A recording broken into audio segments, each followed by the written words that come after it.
And besides people in this room, there is many of our fellow citizens watching online. And for those watching online, you can register at the NATO's Public Forum website to ask questions, to interact with the forum throughout the day. And you are encouraged to communicate about the event on social media, follow up on the discussion, and amplify the conversation online by using the hashtag NATO Summit.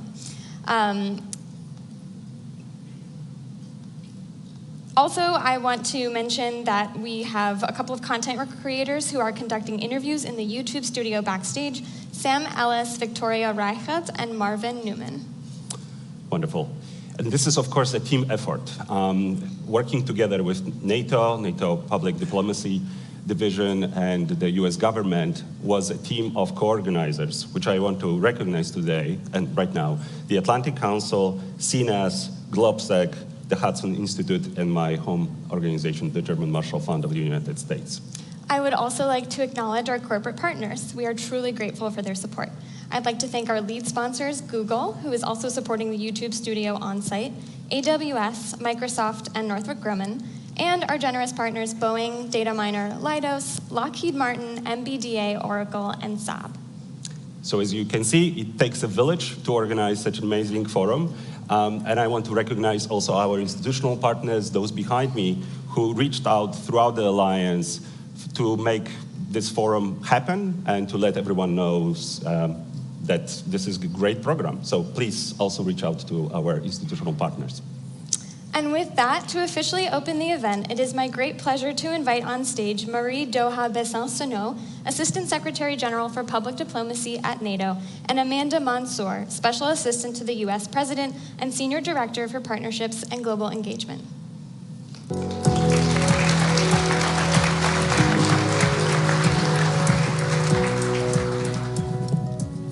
Good morning. Welcome to the NATO Public Forum 2024. On behalf of our Secretary General, Jens Stoltenberg, and all our colleagues at the NATO headquarters, I'm very happy to welcome you to this very special anniversary forum. In Washington for the first time since 1999, that was 25 years ago. After Vilnius last year, it is a great privilege to organize this event here in the United States with a very special host nation. And on behalf of President and Dr. Biden, the entire US government team, and our consortium partners, who I'm gonna say them again just because they've been absolutely invaluable: the Atlantic Council, German Marshall Fund, GlobSec, Hudson Institute, and Center for a New American Security, we are thrilled to kick off this historic event. This year's public forum is larger and more diverse than ever before, featuring voices from across NATO, from across the United States, voices of civil society, military, youth, industry, and government, those on the front lines of today's threats and on the threats of the future.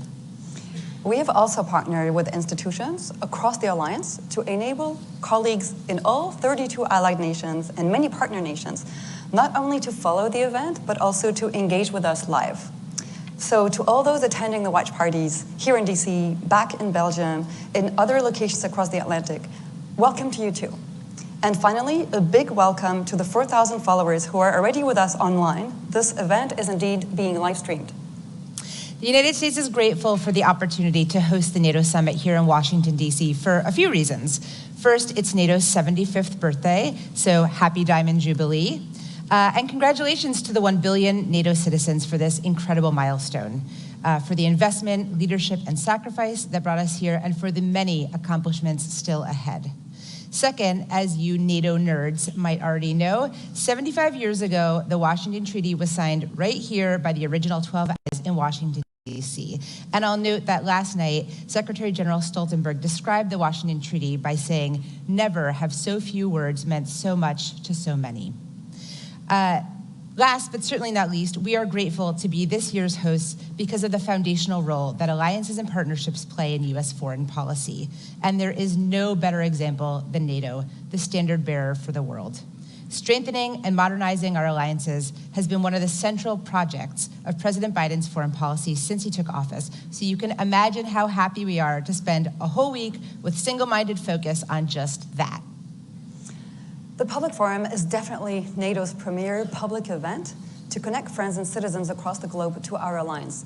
So what to expect? What makes this edition exceptional? It will feature over 40 panels and conversations. That's a lot of quality time with leaders and experts just over 2 days. We are proud to host 10 allied partners, heads of state and governments. We are also very happy to host 21 ministers, 13 foreign affairs ministers, 11 from allied nations, 2 from partner nations, 8 allied ministers of defense, and we are especially honored to welcome senior Ukrainian voices like Minister Yermak and Stefanishina. We're also very grateful to the American senators and House representatives who agreed to join us, as well as 10 US government senior officials. We will also be joined by 13 senior NATO officials, including our 3 highest military leaders, general managers of our agency, NCIA and SPA, as well as our chief scientist. Because we want this forum to be inclusive and to be open to other geographies, we have prepared for you vox pop videos from the US heartland and from NATO's frontiers in the Arctic, in the East, and the South. We've also invited the youth to join from our very recent Youth Summit in Stockholm and Miami. So you will also hear their voices. And finally, you will also hear 8 corporate voices because the industry matters and because we have great corporate partners. As you know, the Public Forum is running concurrently with and right next door to the actual summit. Today, the North Atlantic Council, or the NAC, will meet to discuss NATO's deterrence and defense, as well as how we will continue to support Ukraine. Tomorrow, the NAC will be joined first by the EU and its Indo-Pacific partners in the morning, then by Ukraine in the afternoon. As you see, we have designed this event to be in close dialogue with the mostly closed-door event next door, mirroring it, tackling the very same questions that are being discussed and negotiated there, and we have added a forward look on NATO's key trajectories for years to come. So let me say again, welcome and bienvenue à tous to the NATO Public Forum. And now it's time to kick off our first panel entitled NATO Looking Ahead, Defending Our Future. It is my honor to welcome to the stage US Secretary of State Antony Blinken and GMF President Heather Connolly.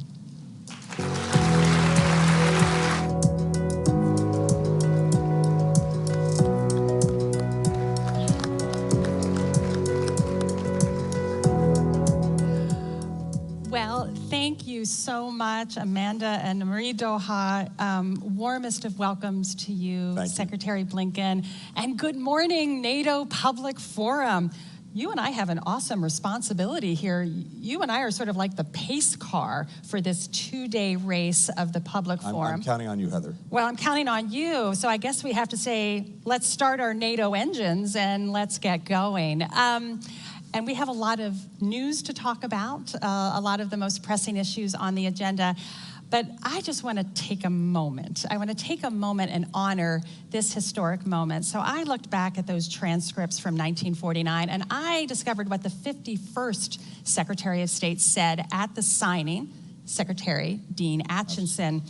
He said, for those who participated in the drafting of this treaty, the Washington Treaty, must leave to others the judgment of the significance and the value of that act. So I just want to ask you very personally, no talking points, from one Europeanist to another Europeanist, what does this moment mean to you very personally?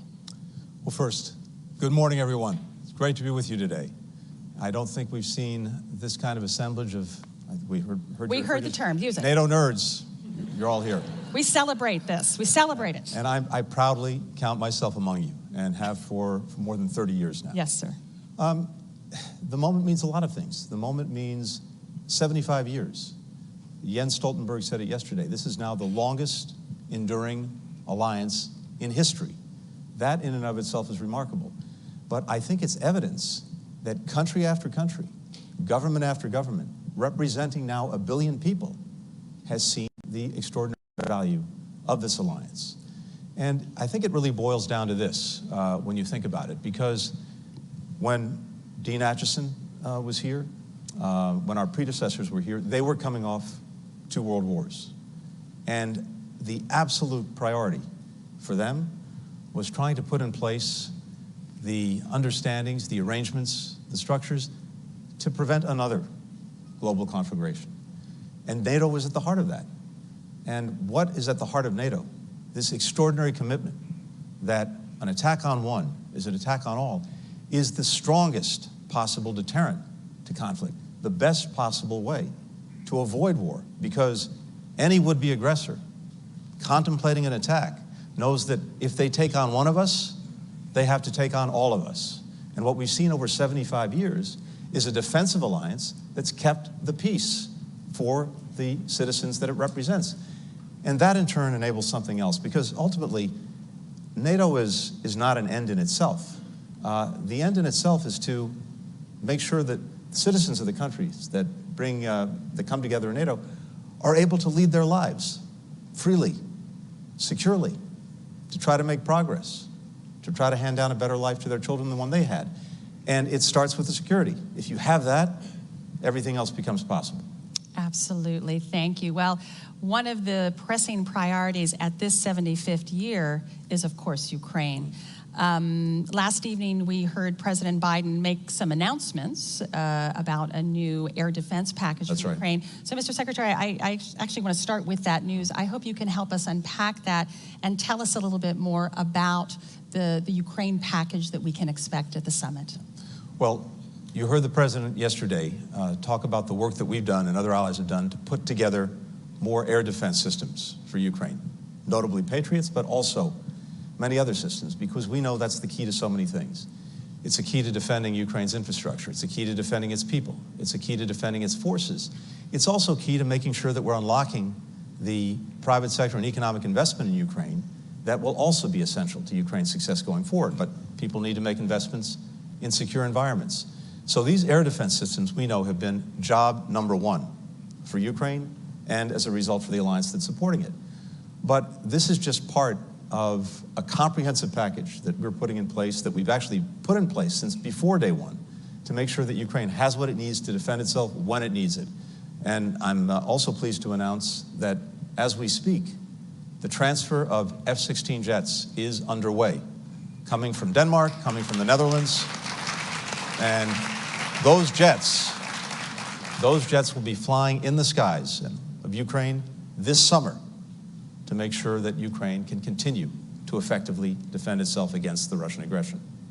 So we also understand, coming out of the summit, we'll have announcements that there will be a new NATO command in Wiesbaden that will be very focused, building on the extraordinary work of the Ramstein Defense Contact Group to sustain capabilities for Ukraine, operations, maintenance. We'll have a NATO liaison officer in Kyiv. I mean, this is a pretty robust package that you're talking about. You said something when you last were in Kyiv on, I believe, May 14th. And you said, our strategy is that Ukraine must win. Is that package, and this is robust, but are the packages that NATO is putting forward, is it enough to fulfill that vision for Ukraine to win? Yeah, I believe it is. And let's talk about two things. Let's talk about what winning means, what success is for Ukraine. And in my estimation, at least, success is a strong, independent Ukraine, increasingly integrated with Euro-Atlantic institutions like the European Union, like NATO, and that is able to stand on its own feet, militarily, economically, democratically. And what we see is Ukraine on a trajectory to do just that, militarily. We have an incredibly robust package that will be unveiled over the next couple of days at NATO that builds a very clear, strong, robust, well-lit bridge to NATO membership for Ukraine, including, as you mentioned, the first time NATO's dedicated a command to helping an aspiring country join the alliance. This, in and of itself, is extraordinary. Just a few weeks ago, President Biden signed our bilateral security agreement with Ukraine.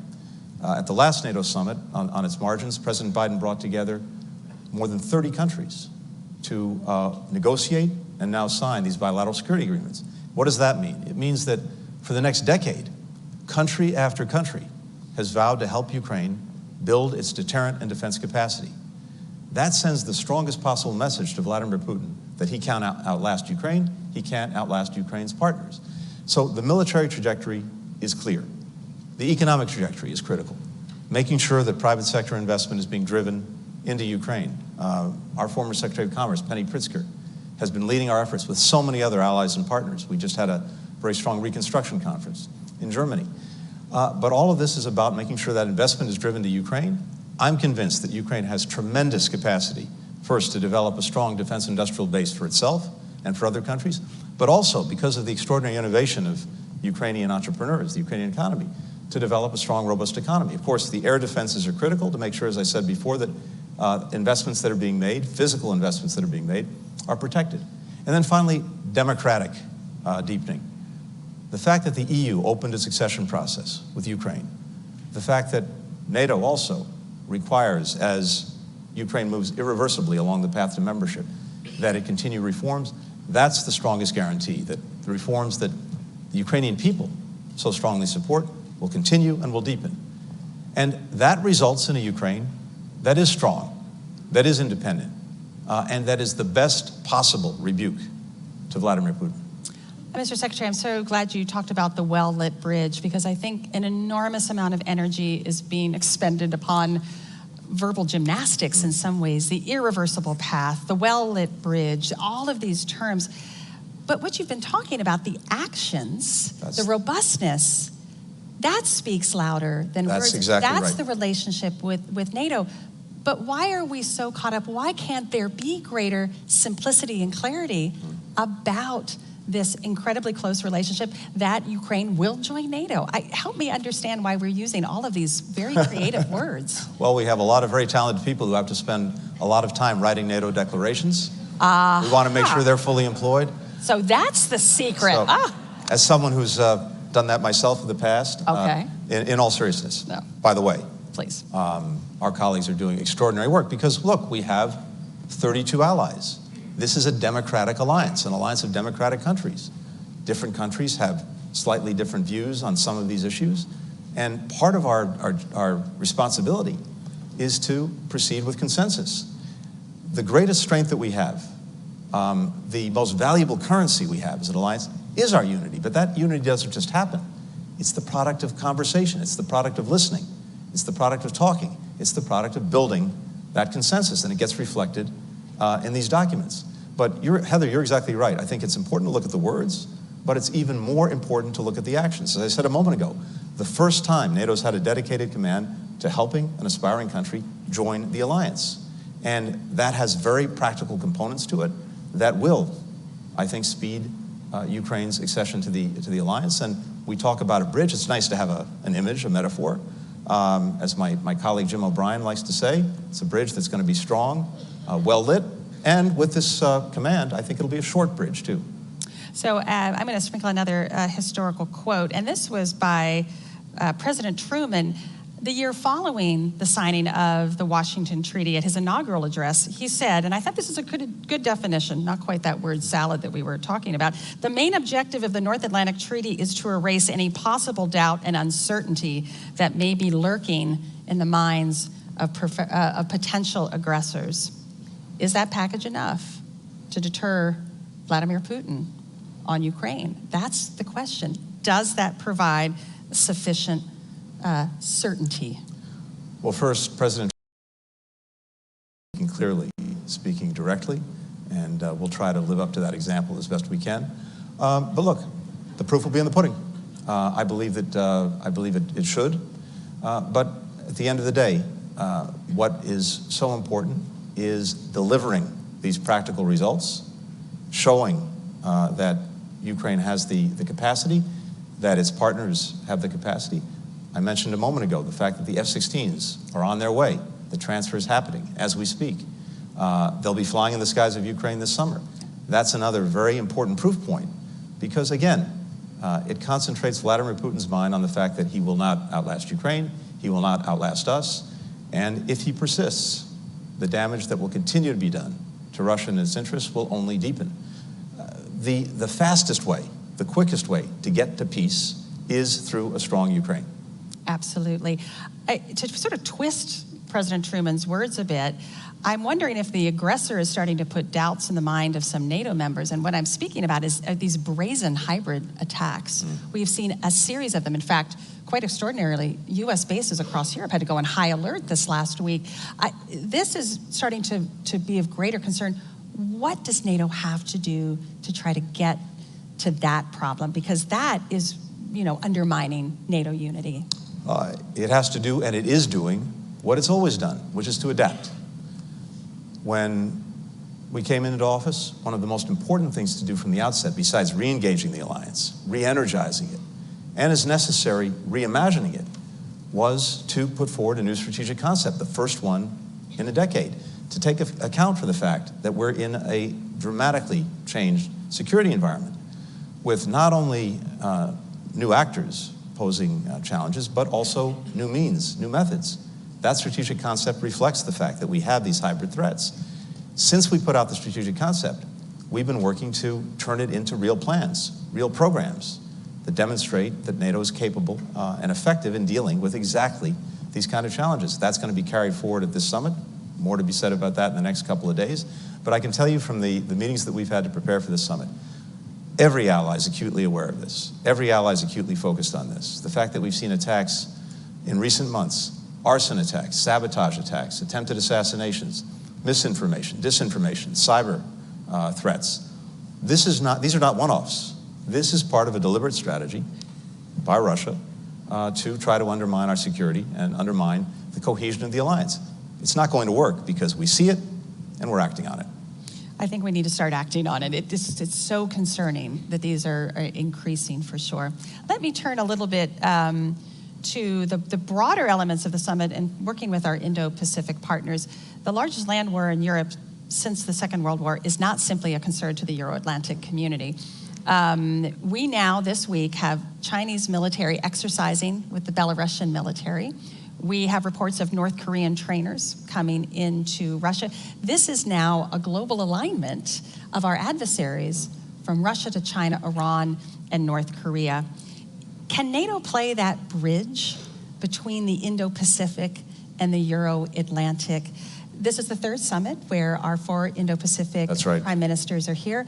Their commitment is getting stronger. Can NATO play that role? Yes. And we are seeing it play exactly that role. You mentioned this is the third summit in a row that we've had Indo-Pacific partners here at NATO. Australia, New Zealand, Japan, Korea. And it's a reflection of the fact of exactly what you said, that these challenges are linked, that our theaters of work together are linked. And maybe this was crystallized by Ukraine when Prime Minister Kishida of Japan said that what's happening in Europe today could be happening in East Asia tomorrow. When Russia committed its aggression, its renewed aggression against Ukraine, and Japan stood up, South Korea stood up, Australia, New Zealand. This is a reflection of that recognition that these challenges are linked, and when democracies stand together, whether they're in Europe, Asia, or elsewhere, we're going to be stronger and more effective. So as we're gathering here in Washington with our Indo-Pacific partners, what this means is we are breaking down the silos between Europe, Asia, and the United States. And this has been a very deliberate objective of President Biden from day one. Not only building convergence with our allies, stronger convergence when it comes to how to approach Russia, and in a different way, how to approach China, but also break down the barriers, the walls between European partners and Asian partners. And of course, what's happened just in the last year and a half has only reinforced the imperative. Ukraine. We see, unfortunately, China not providing weapons to Russia to pursue its aggression, but being the major contributor to Russia's defense industrial base. 70% of the machine tools that Russia's importing are coming from China. 90% of the microelectronics that Russia's importing coming from China. And that's enabled it to sustain its aggression against Ukraine. We've seen a massive buildup of its weaponry over the last year and a half. Tanks, missiles, munitions. That's the product of a defense industrial base being fueled by China. As a result, European allies understand the challenge posed by China to Europe's security. And of course, China can't have it both ways. It can't be all at once, or claim to be, for peace and want to have better relations with Europe, while at the same time fueling what is arguably the most significant threat to European security since the end of the Cold War. We see it in the relationship between Russia and North Korea. That's abundantly clear. And in all of these areas, as well as some of the hybrid threats that you alluded to before, the connections are clearer and clearer. The alliance is one place, and maybe I would argue a central place, where we can bring everyone together so that we're acting together. So, Mr. Secretary, you're talking about strengthening this global alliance, which the United States has built over the last 75 years. You have some very vocal American national security analysts saying there's one thing we have to focus on, China. Everything else is a waste. Let our allies deal with everything else. We have to focus on China. What is your answer to that criticism or critique of what you're trying to build here? Well, my answer is, first of all, of course, we are focusing on China, and we're doing it in two ways. One, we're making the investments in ourselves at home to make sure that we're approaching China from a position of domestic strength. When you look at everything that's happened over the last 3.5 years with the incredible investments in our own infrastructure, our roads, our bridges, our communications, through the Infrastructure Act. When you look at our commitment to make sure that we maintain our leadership, our world leadership on microelectronics and chips through the Chips and Science Act. When you look at the investments that have been made in climate technology, which is going to be a critical part of the 21st century economy, that puts the United States in a position of strength. European allies are doing exactly the same thing. But the other aspect of this is not only, as we've done, re-energize our alliances and partnerships, starting with Europe, but also make sure that there is greater and greater convergence in our approach to some of the challenges posed by China. I think if you look at what NATO has said in the strategic concept, if you look at what key Europeans have said, what the European Union has said, it is abundantly clear that we have more convergence now when it comes to how to approach China than we've ever had. And that's a source of tremendous strength. It means that instead of having one country having to deal with the challenges alone, the United States representing maybe 20% of world GDP, suddenly we've aligned 40, 50, and with our Asian partners, 60% of world GDP. That makes a huge difference. And so precisely because these challenges are joined, dealing with some of the problems posed by China requires this work with, alignment with, convergence with Europe as well as with Asia. I believe I would say, maybe using a little bit of that Truman simplicity, the adversary has a vote and they are aligning. We have not the luxury of focusing on one. That's correct, and this is, I think it's a really important point. This is not simply a reflection of our choices, it's the reflection of the choices, the policies that China has chosen to pursue, and of course that Russia is pursuing in Ukraine right now. And I think you're right, it does pose for all NATO members a structural challenge of how do you work in those multiple theaters when you're dealing with their alignment versus how we are organizing our alliances. Mr. Secretary, I wanted to turn, because you raised it, and I'm really glad you did, talking about alliance unity. We know that is the center of gravity. We know how important that is. And we also know that sacrifices sometimes have to be made to keep that unity. You hear mutterings of the least common denominator. We're not getting exactly what we want because we have to ensure that alliance unity. But I think over the last week, we're crossing a threshold where accepting unity, we're sacrificing or jeopardizing NATO security. You had one NATO member who has now visited Moscow and Beijing. He's talked about Beijing as being a strategic partner, has received by NATO and the EU an opt-out of support for Ukraine. You had another member this week suggest that they would like to be welcomed into a security organization that is also participated with Russia and China. What is NATO's message has to be clear, does it not? Well, I think this is getting to a point of straining unity. NATO's message is very clear. It's very clear in what's happening here in Washington over these couple of days. It's very clear in the entire trajectory of the alliance over the last 3.5 years. An alliance that's now 32 members strong, with Finland and Sweden, of course, joining. An alliance that is better budgeted and resourced than it's ever been. When we started out, 9 members of the alliance were meeting the 2% of GDP for defense threshold that was set at the Wales Summit. We're now at 23 NATO allies. So NATO is speaking loudly and clearly with its actions. As I mentioned before, we have a strategic concept agreed among all the allies that very well reflects the challenges and threats that we face today and will be facing tomorrow. So I see NATO speaking not only with unity, but unity that's actually raising the floor on what NATO partners are contributing, raising the floor on an understanding of the threats that we face, raising the floor on our commitment to take action together to deal with those threats. So far from a race to the bottom just for the sake of consensus or unity, what I'm seeing is a race to the top by this alliance. Again, it's let's be very simple about it. NATO is stronger than it's ever been. It's bigger than it's ever been. It's more fit for purpose than it's ever been. I think, Mr. Secretary, it's not about necessarily the 2%. And I think I think we're going to be raising that bar, Yes. don't you think? It's going to be the new 2.5, maybe even the new 3% if we're heading into this this era of tremendous instability.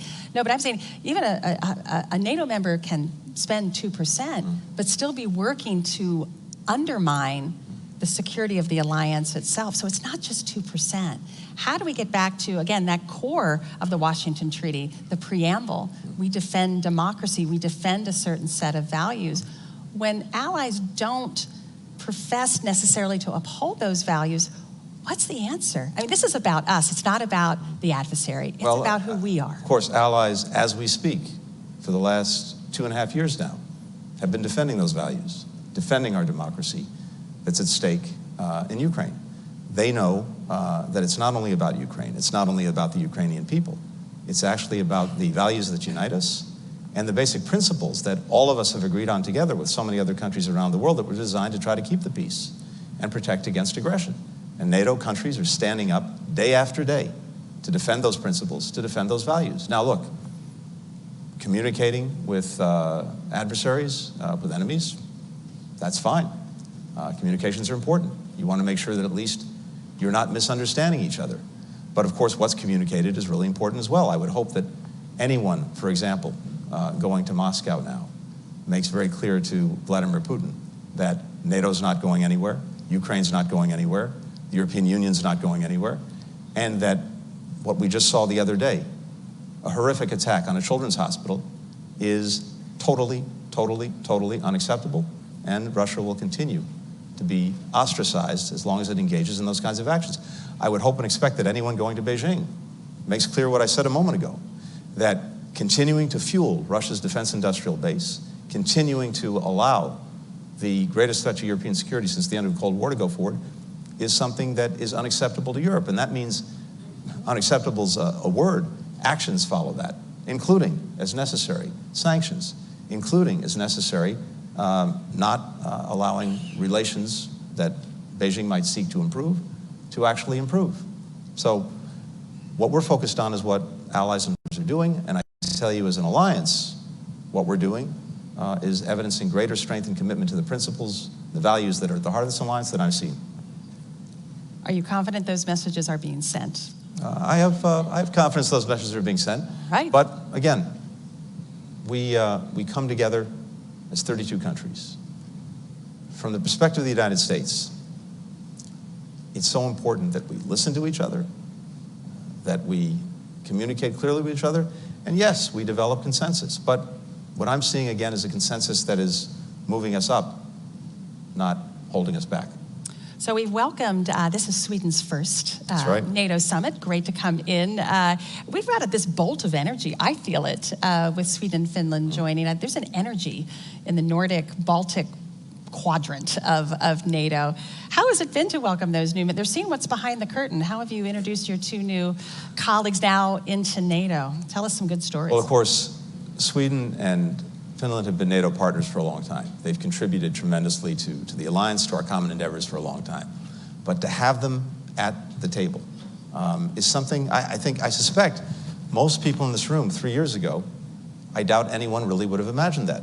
If you would have read a lot of think tank reports 15 years ago, you would have known this would have been the case. But that's okay.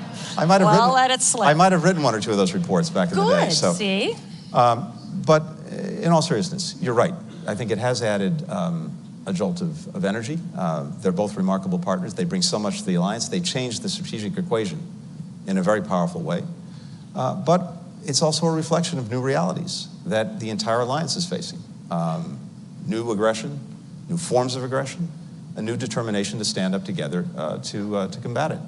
But look, we have a little kept secret for the alliance is there's a pretty strong Nordic and Scandinavian component to this alliance, as evidenced by Jens Stoltenberg.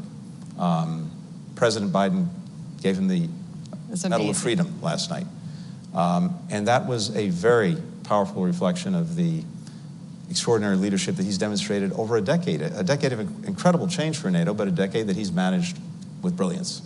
Well, he's really had a unique talent of communicating with some of those allies that don't see eye to eye, always with the consensus was incredibly important in resolving some of the That's difficulties right. in the run up to welcoming Sweden and Finland. Any advice for his successor about how to manage the diplomacy of maintaining alliance unity? Well, I know Mark Rutte. I think many in this room do as well. I have tremendous confidence in his abilities to take the torch from Jens and to do what Jens did so brilliantly, which was actually to listen to all of our partners, to build that consensus, to demonstrate through our actions that unity really is our most valuable currency, and to build it every single day. But again, it doesn't just happen. It's the product of being engaged every single day, not pulling back, not isolating ourselves, actually leaning in, leaning forward. I know Mark is going to do that brilliantly, and I think the trajectory we're on with all of our member states is to continue to do exactly that. So, Mr. Secretary, I'm going to end. My last question is going to be a historical question, but moving forward. Mm-hmm. So, as Dean Acheson asked, it is for others to judge, and the 71st Secretary of State just rendered judgment on the 51st Secretary of State's judgment. So let's look forward. When NATO celebrates its 150th anniversary, next 75 Look forward years. to seeing you all there, yes, by the way. Exactly. We'll be in our wheelchairs, exactly. What judgment would you like your successor to render about what you have done here on the 75th anniversary to keep 1 billion people safe?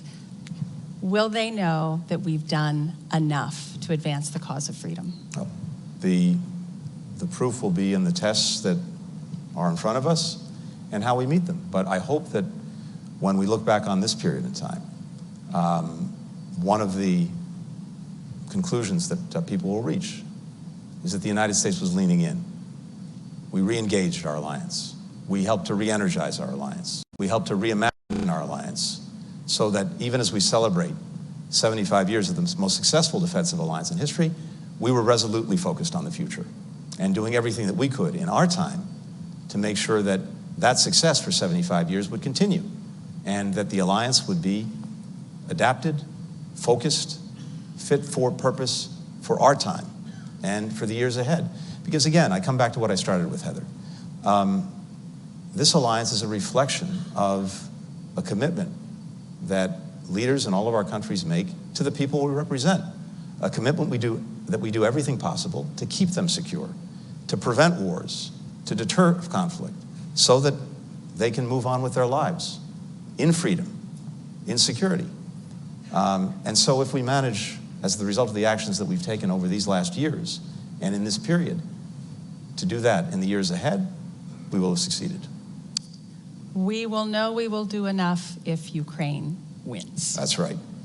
Thank you, Mr. Secretary. This has been a great kickoff. I hope we've started things off. We've revved up our engines. I know you've provided a lot of food for thought. Thank you so much. I know you have to get back to start your summit, but first, will everyone please join me in warm applause? Thank you. Secretary of State. Thank you. Thank you.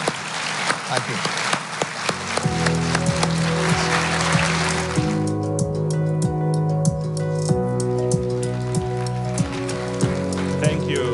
Thank you, Secretary Blinken. Thank you, Heather, for a great scene setter for our conversation throughout the day. Really answering the question, what is at stake for NATO, for close to 1 billion of our citizens. This was a news-making session. F-16s are coming this summer. The bridge for Ukraine will be not only well-lit, but also short. And as Secretary Blinken pointed out at the very end, it's all for us to lean in, both during this summit and in the next 75 years of NATO's history. So with this political scene setter, let me now turn to our military dimension, and let me welcome Petr Rao of Hudson Institute, who will lead a conversation with General Cavoli. Petr, the stage is yours.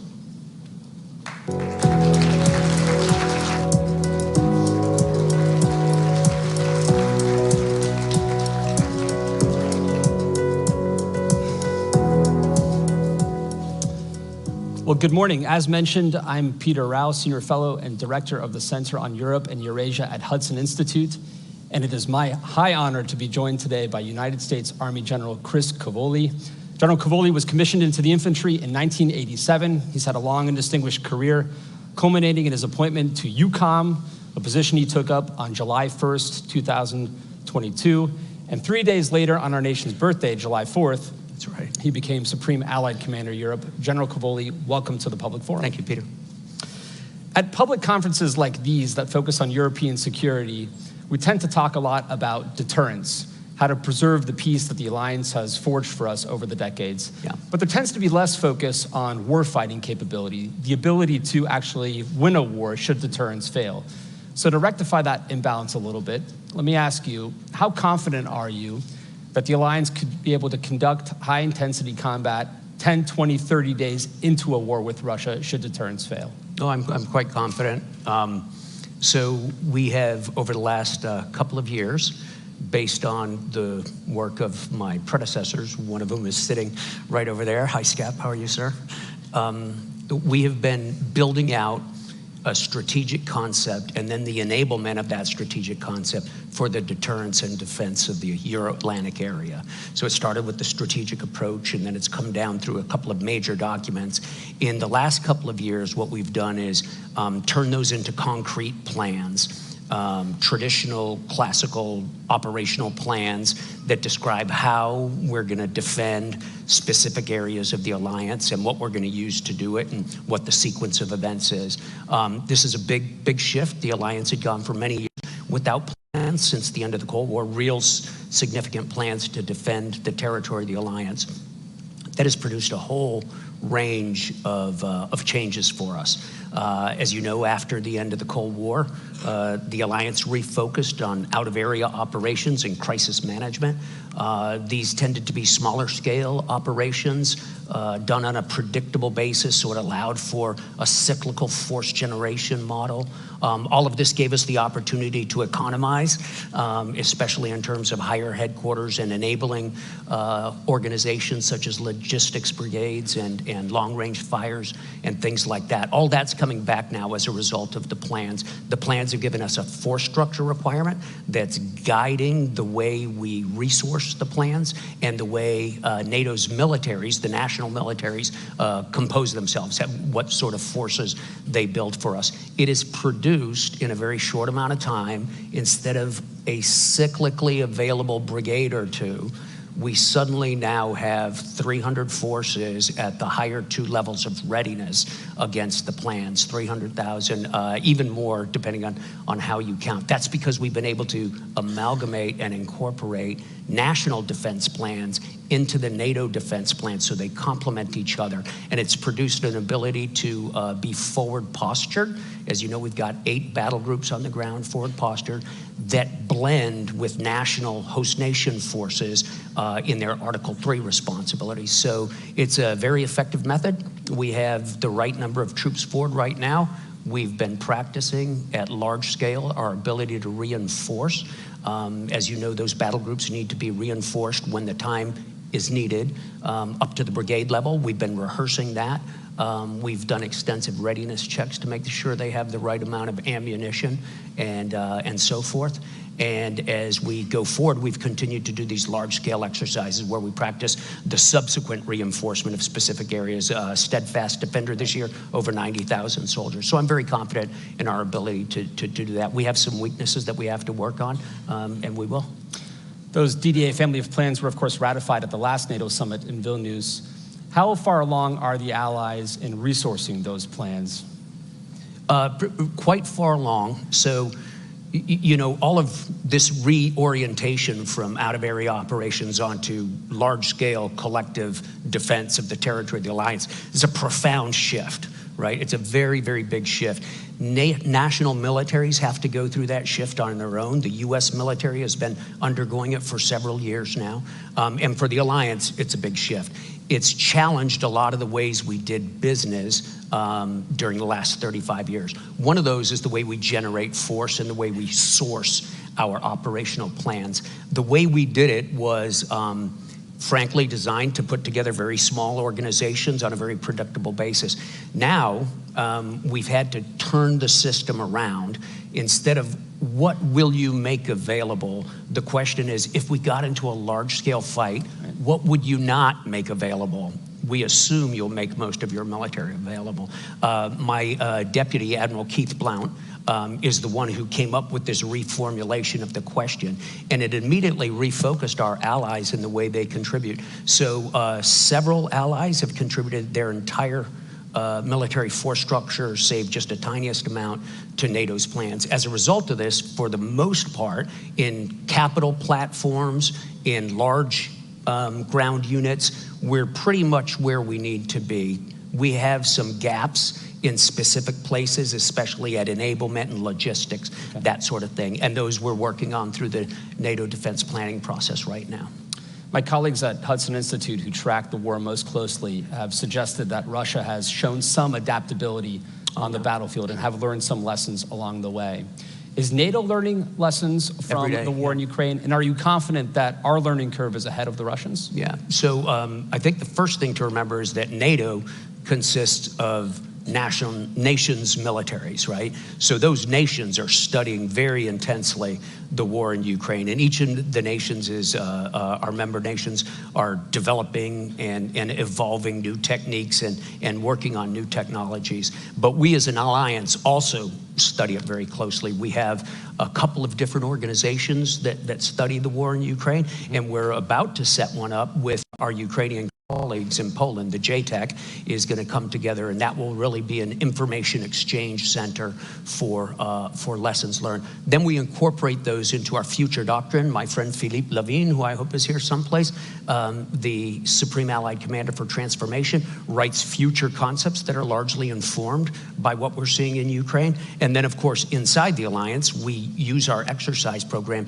to test new techniques and new technologies that, for the most part, nations bring forward into the exercise.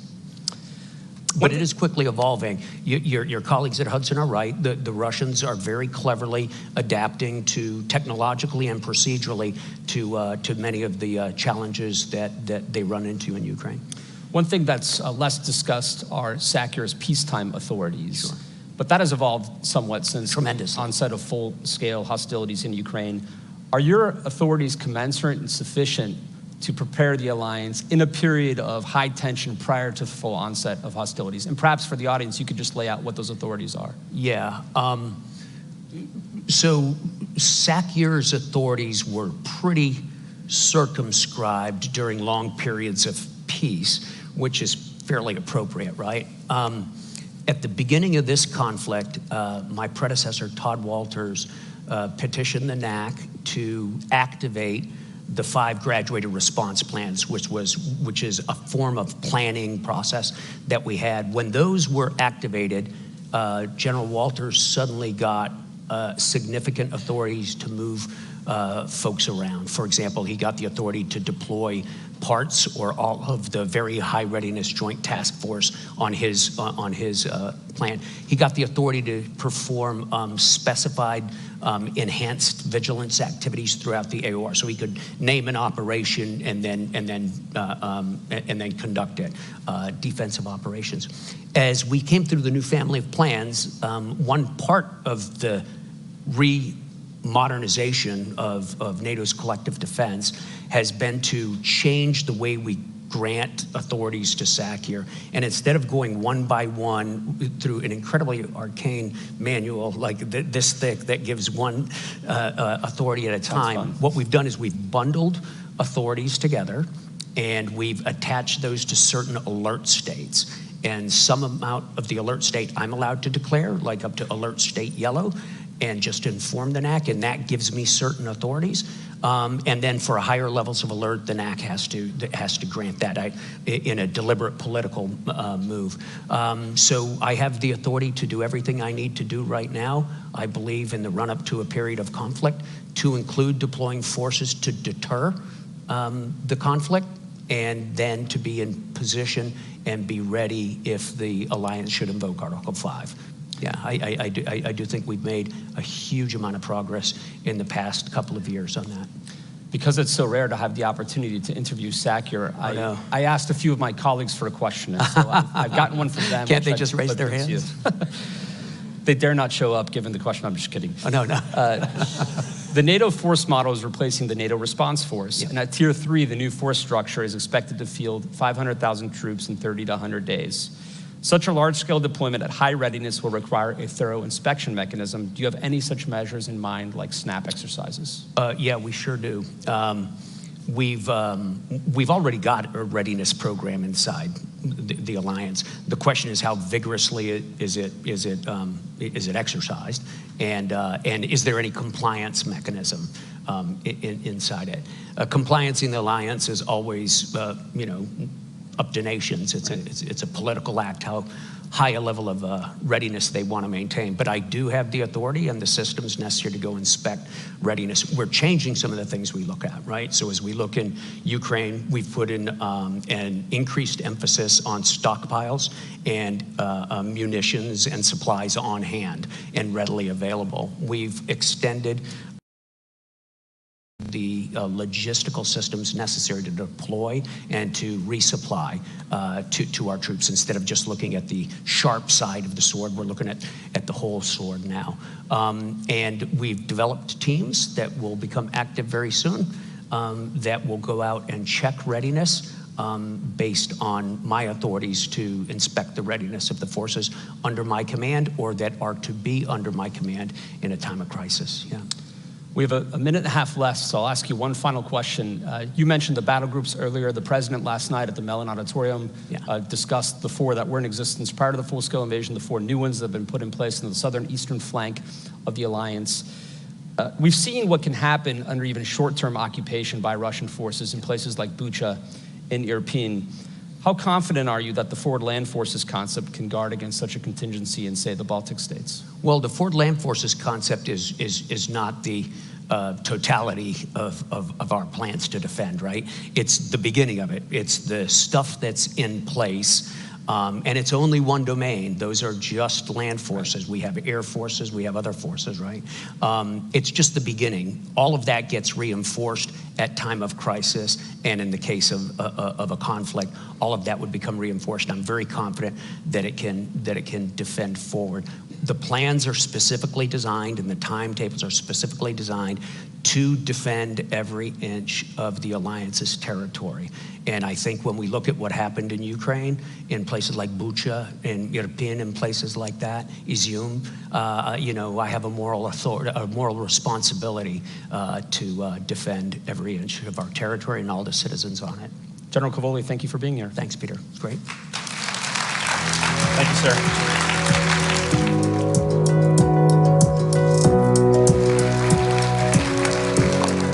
Thank you, General Cavoli. Thank you, Peter, for really another fascinating conversation focused on the military aspect of readiness, of how we are learning from our Ukrainian brothers and sisters fighting brutal war with Russia, but also for emphasizing the need to defend every single inch of NATO territory. And believe me, coming from the eastern flank, this is very real for us and very important.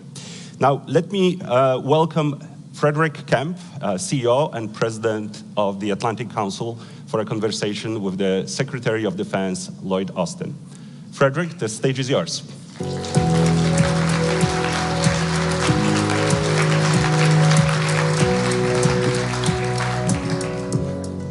What a great lineup to start the day. The Secretary of State, the Supreme Allied Commander Europe, Secretary of Defense. It's really an honor to be here. And thanks to everyone in the room. Good morning to you all, and good afternoon to everyone joining from Europe, and hello to everyone joining from all over the world virtually.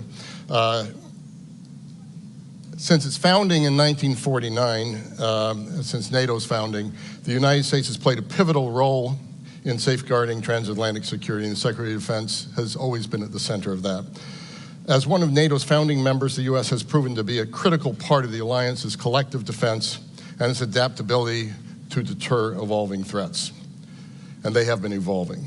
America has always stood ready to defend and protect the Euro-Atlantic area and beyond, continuing its commitments to the principles of the Washington Treaty. U.S. leadership was pivotal, particularly following Russia's invasion of Ukraine, mobilizing tremendous support, and you've heard more about that today, new Air Force batteries, F-16s, to bolster collective defenses on NATO's eastern flank, fortifying the commitment to NATO allies, and extending that kind of critical assistance to Ukraine. So it's my privilege to introduce a leader who embodies this commitment to transatlantic and indeed global security, U.S. Secretary of Defense Lloyd Austin. A graduate of West Point in 1975, Secretary Austin's career in the U.S. Army spanned more than 40 years. Throughout his years of service, he has led the command at the Corps, Division, Battalion, and Brigade levels in the U.S. Armed Forces. Secretary Austin was awarded the Silver Star for his leadership of the U.S. Army's 3rd Infantry Division during the invasion of Iraq in 2003. Before he concluded his uniformed service, Secretary Austin was the commander of the U.S. Central Command from 2013 to 2016, one of our most challenging positions, where he was responsible for all the military operations in the Middle East and Afghanistan. Under his leadership, the U.S. Department of Defense has adapted national defense strategies to address the greatest global challenges of our time. And it's reaffirmed the U.S. commitment to allies and its role as a champion of the rules-based order. In particular, and this is really important, Secretary Austin's late leadership in the Ukraine Defense Contact Group has proven invaluable in uniting over 50 nations to provide critical military support and security assistance to Ukraine. We saw Vladimir Putin's message to the NATO Summit on Monday this week with a barrage of more than 40 missiles on Ukraine, including hitting a children's hospital. We've seen an answer in more air defenses. We've seen an answer in the F-16s. We've seen an answer in everything else that Secretary Austin and all the allies are doing. As President Biden has said, the world is at an inflection point with wars in the Middle East, Europe, rising challenge posed to China, biggest defense buildup, peacetime defense buildup in history from China. The Secretary of Defense is facing more simultaneous challenges than perhaps any predecessor. And we're lucky to have a man of his pedigree and capability at this historic moment. So with that, ladies and gentlemen, please join me in welcoming to the stage the 28th U.S. Secretary of Defense, Lloyd Austin.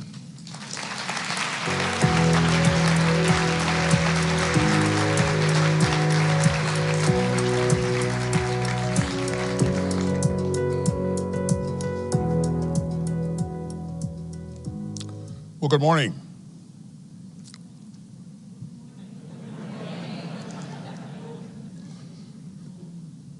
It's really good to be here with all of you. And Fred, thanks for that kind introduction. And for all that you've done for the Atlantic Council and for bringing us together on a pretty big week.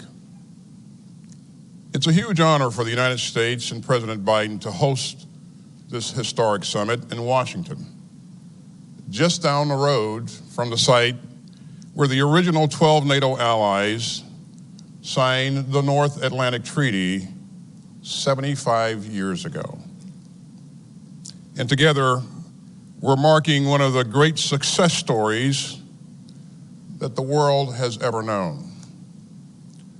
On April 4th, 1949, those 12 democracies came together in the wake of 2 world wars and at the dawn of a new Cold War. And they all remembered, as President Truman put it, the sickening blow of unprovoked aggression. And so they vowed to stand together for their collective defense and to safeguard freedom and democracy across Europe and North America. They made a solemn commitment, declaring that an armed attack against one ally would be considered an attack against them all. Now, that commitment was enshrined in Article 5 of the North Atlantic Treaty. It was the foundation of NATO, and it still is.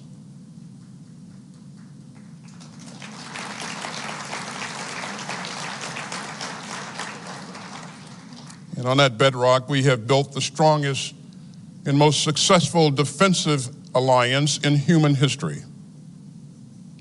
Throughout the Cold War, NATO deterred Soviet aggression against Western Europe and prevented a third World War. In the 1990s, NATO used air power to stop ethnic cleansing in Bosnia and Herzegovina and in Kosovo. And the day after September 11th, 2001, when al-Qaeda terrorists attacked our country, including slamming a plane into the Pentagon, NATO invoked Article 5 for the first and only time in its history. So NATO has always stood by us, and we're going to stand by NATO. Without NATO, the past 75 years would have been far different and far more dangerous. You know, I'm proud of the ways that NATO continues to strengthen our shared security. I'm proud of the way that NATO and America's other alliances and partnerships have grown and strengthened under the leadership of President Biden. And I'm especially proud of the way that our allies and partners, including our NATO allies, have met the challenge of Putin's increasingly aggressive Russia. In 2014, Putin made an illegal land grab against Ukraine's Crimea region and eastern Ukraine. And since then, NATO has undertaken the largest reinforcement of our collective defense in a generation, with more forces, more capabilities, and more investment. Since 2014, our fellow allies have increased their defense spending by an average of 72%, accounting for inflation. In February 2022, the world again saw what President Truman called the sickening blow of unprovoked aggression, as the Kremlin's forces invaded the free and sovereign state of Ukraine. As this administration has made very clear, we will not be dragged into Putin's reckless war of choice. But we will stand by Ukraine as it fights for its sovereignty and security. We will defend every inch of NATO, and we will continue to strengthen NATO's collective defense and deterrence. In the wake of Putin's imperial invasion of Ukraine, we've bolstered NATO's forward defense posture with more troops at high readiness, larger exercises, sharper vigilance, and multinational battle groups in 8 countries. NATO is now larger than ever. And our new allies in Finland and Sweden have brought the alliance's membership to 32. And make no mistake, Putin's war is not the result of NATO enlargement. Putin's war is the cause of NATO enlargement.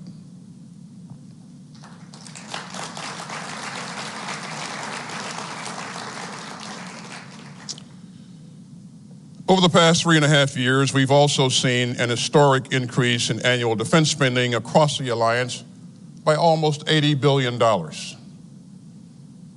All NATO allies have agreed to spend at least 2% of their GDP on defense. In 2014, only 3 allies hit that target.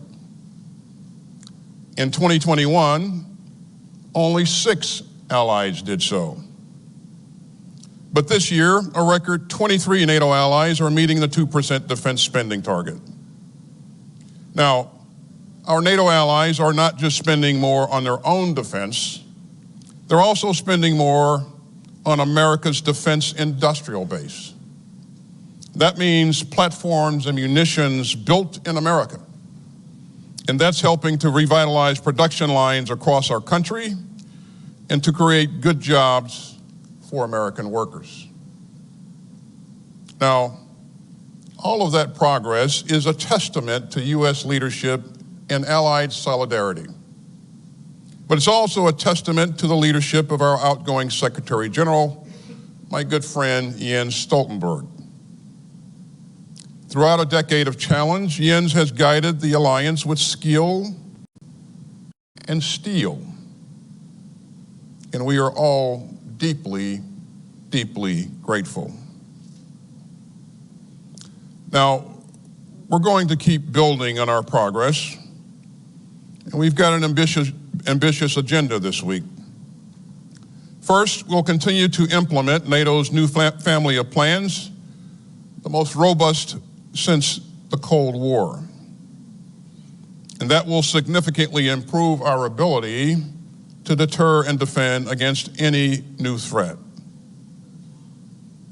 Second, we'll work to endorse a pledge to expand industrial capacity across the alliance.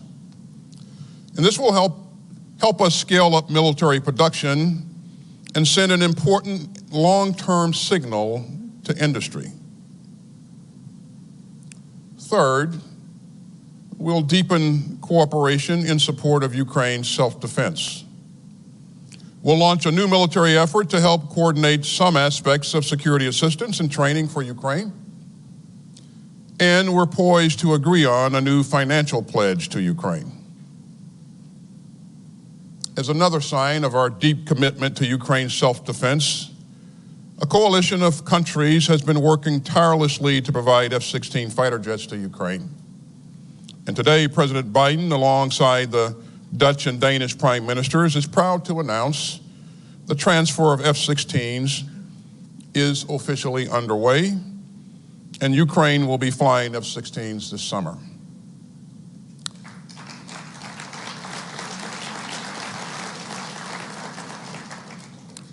And finally, we'll continue to deepen ties with our global partners, especially in the Indo-Pacific. I know that we're all troubled by China's support for Putin's war against Ukraine. But that just reminds us of the profound links between Euro-Atlantic security and Indo-Pacific security. And it sends a message to the world that we are united in our values. So we have a lot to tackle together. But we're also here to mark this moment. We're here to strengthen an alliance that has kept millions of people safe for 75 years. And we're here to reaffirm the ironclad commitment that those 12 leaders made on April 4th, 1949. An armed attack against one ally is an attack against us all. You know, as you heard Fred say, I had a brief 41-year career in uniform. I started working with NATO back in 1975 when I was Lieutenant Austin. And I've never seen NATO stronger or more united than it is today. And we are determined to keep it that way. You know, I learned a lesson early on in my Army career, and that lesson is that as a soldier, the last thing that you want to do is to fight alone. So here's the blunt military reality. America is stronger with our allies. America is safer with our allies. And America is more secure with our allies. And any attempt to undermine NATO only undermines American security.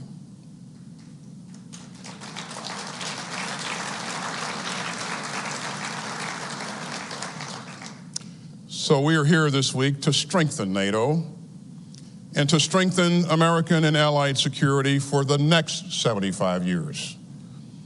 As President Biden has said, our foes and rivals have tried to shatter our unity, but our democracies have stood unwavering. Ladies and gentlemen, that is the legacy that we celebrate. That is the vow that we hold, and that is the work that we will continue. Thank you very much.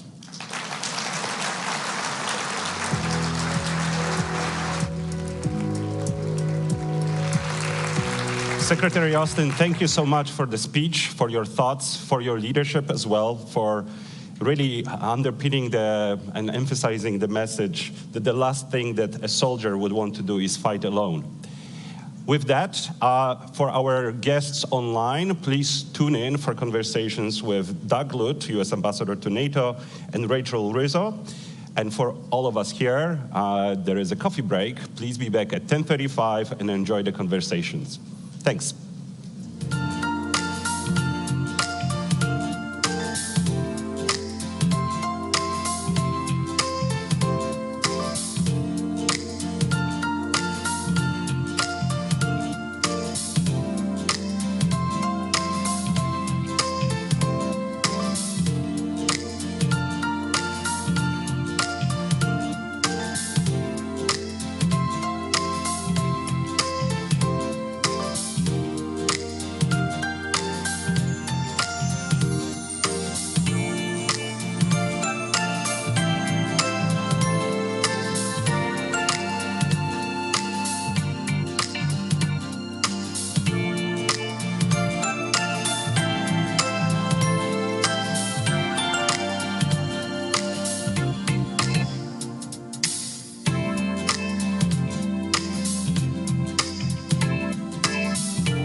Pacifics, for example. But it's undeniable that the looming, in fact, I would argue already ongoing competition with China will have a direct impact on not only Europe, but also North America. I mean, we're seeing this play out in so many ways. And I think Secretary of State Tony Blinken made this quite clear in his interview earlier today. I think for European allies, one of the things that has to be of concern is the buying up by China of commercial infrastructure in Europe, which is actually not just civilian infrastructure, but dual purpose infrastructure. So here you see this pattern, this trend of Chinese investment and purchasing of seaports, transportation infrastructure, energy infrastructure, mass communications infrastructure, and so forth. And it's, I think, increasingly important that NATO and our partners at the European Union appreciate that these are dual purpose, and that rail lines, for example, or ports used by commercial entities are also a part of the military equation. So I think being more aware of Chinese attempts to influence Europe by way of commercial infiltration with the expectation that there's a political payoff down the road after these commercial investments are made. That's a place for us to be much more aware. And I think it illustrates China's end game, China's long game, which is the Belt and Road Initiative leading to the marketplace of Western Europe, and with the idea of commercial infiltration leading eventually to political influence. So we're here in Washington, just blocks away from where the Washington Treaty was signed at the Mellon Auditorium back in April of 1949. There were 12 original NATO members. We're now at 32. What do you think would surprise those original founders about where the alliance has been and where it is today? Right. Well, first of all, I think they'd be surprised that we're at 75. Right? Okay. I mean, I don't think anybody does something today and imagines where he or she will be in 75 years, right? So I think they would be surprised, the 12 founders would be surprised at the durability of the alliance. And I think that they would remark that the source of that durability is actually in the second sentence of the Washington Treaty that cites that all the signatories to the treaty will abide by and believe in 3 democratic principles, which I think are the glue of the alliance and largely account for how we made it to 75, right? And those 3 are democracy, individual liberty, and rule of law. Now look, NATO was at 12 and is today at 32, a alliance of democracies. But there's 32 varieties of democracies here. And each of those I would offer, and humbly as an American, citing American democracy as well, each of them is a work in progress. But the fact that we're founded on these core values, I think, is part of the reason that, that we've been this durable. And I think that the founders would be proud of that second sentence. Yeah. I also think they have to be surprised at the geographic scope of the alliance. I mean, I don't imagine any of them could have thought of 12 becoming 32. And I think that they'd marvel at that. I think with the Washington Treaty being that they'd be shocked that the only time Article 5 has been invoked in these 75 years had nothing to do with an attack in Western Europe, had nothing to do with America responding to that attack and reinforcing our European allies, had nothing to do with the Soviet Union. But in fact, on the day, September 11th, right, it was actually the inverse of all that. It was Europe coming to the assistance of America, to include, in part, because of an attack here in Washington. So they'd be surprised about Article 5. I'd also remark, though, these photos make clear that the 12 men who signed the Washington made clear that the 12 men who signed the Washington Treaty, I think would be surprised today at the role of women in leadership positions in NATO at multiple levels. So head of state and government, ministers, both foreign and defense ministers, the NATO staff, ambassadors, and so forth. I would add there that today, perhaps we should be surprised that there aren't more women in prominent roles in NATO. So I think there's a lot to be surprised at. One thing that they would not be surprised at. Yeah, that's my next question. I'll preempt your next question. They would not be surprised that NATO today is rallying in the face of Russian aggression. Yeah. That, of course, was the original forming cause of NATO. And today, I think, the founders would see a familiar Russia in terms of imperialist designs and aggression on its neighbors. They probably wouldn't be surprised. They probably would also be surprised that we're trying to get Germany to spend more on defense and do more and be more forward-leaning as well. Perhaps. Perhaps. Maybe even the Germans are a little surprised. Yeah. There's a lot of surprise that has happened since 1949. You know, finally, one of the main headlines at this alliance, or at this specific summit, is what the alliance is delivering for Ukraine. There's a lot of talk about a bridge to membership that's well lit, that is short. But there's also been criticism that the weapons that we've been giving them have so many caveats on them that we're having Ukraine fight with one hand tied behind its back. What are your thoughts on the deliverables for Ukraine at this summit?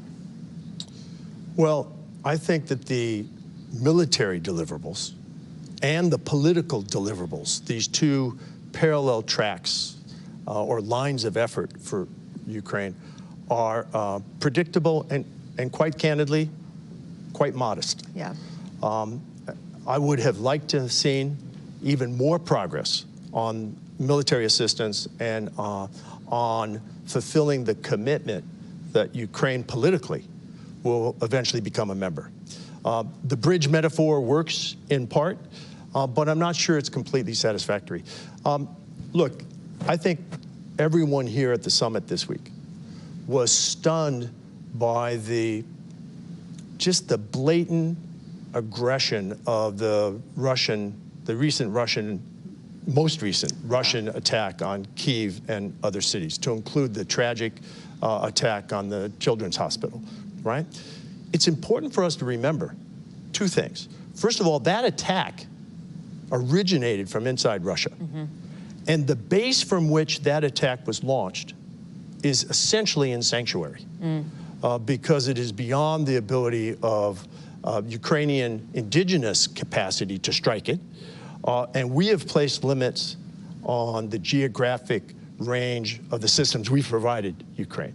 I know of no effective air defense program which focuses solely on defense of the target site by way of air defense systems and so forth, and neglects the attack of the launch sites. Yeah. Air defense is a two-way street, offense and defense. So in particular, you use the words caveat. I think that the restrictions, the caveats that we've placed and others have placed on some of our systems are not justifiable in legal terms. These are legitimate military targets, and they don't make sense in terms of military science. Thank you for that clear answer, and for your support of NATO and your support of Ukraine as well, and for this interview, Ambassador Lute. And to our audience watching online, tune in for another 2 days of programming here at the NATO Public Forum in Washington. Thank you so much.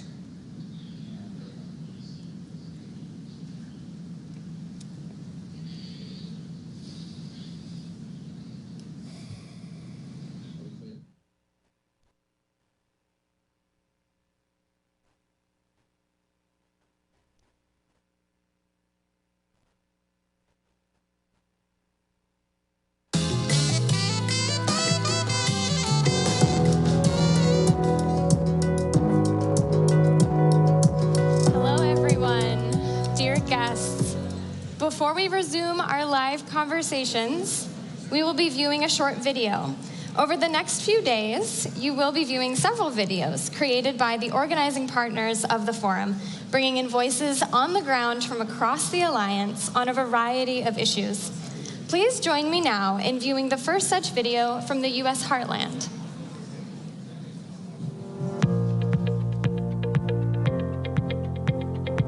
I view NATO as a global institution that is a vehicle for deterrence and collective defense. It is a defender of the free world and is a defender of our shared democratic principles. NATO as an organization means personally to me as a security cooperation between its member countries provides an environment where I'm able to feel safe and secure. NATO means hope to me.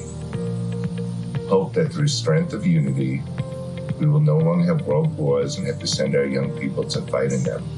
Hopeful that a rogue leader or a rogue nation will no longer be emboldened to attack a NATO country, and hopeful that into the future, NATO will create a more democratic and peaceful union in the world. I feel admiration, I feel honor in that NATO was created after World War II. It means alliance among people, among nations who trust each other.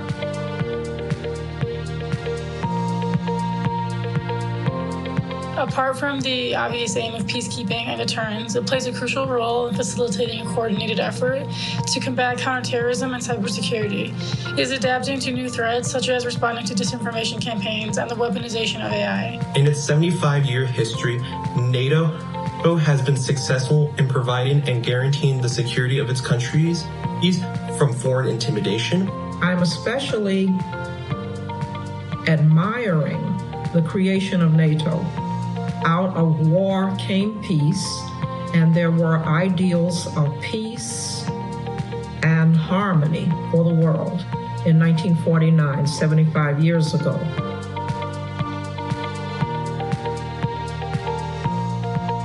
NATO was created for establishing and promoting economic and political security against Soviet or another future demagogue aggression.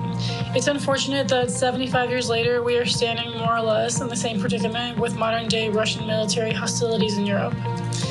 What I hope for NATO, first and foremost, is for NATO to gain an ally in the next American presidency.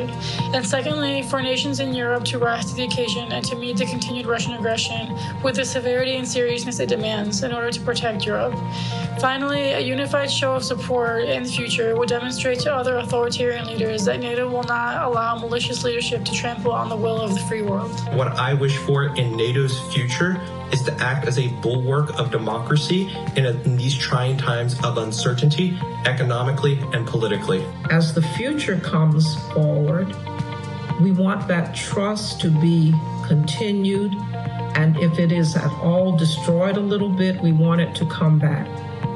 So I say to the NATO nations, thank you, and keep peace for us in the world. What a great way to bring the United States heartland. For our next conversation, please join me in welcoming once again Fredrik Kempe, President and CEO of the Atlantic Council, to the stage for a conversation with NATO Secretary General Jens Stoltenberg. Join me in welcoming Fredrik to the stage, please.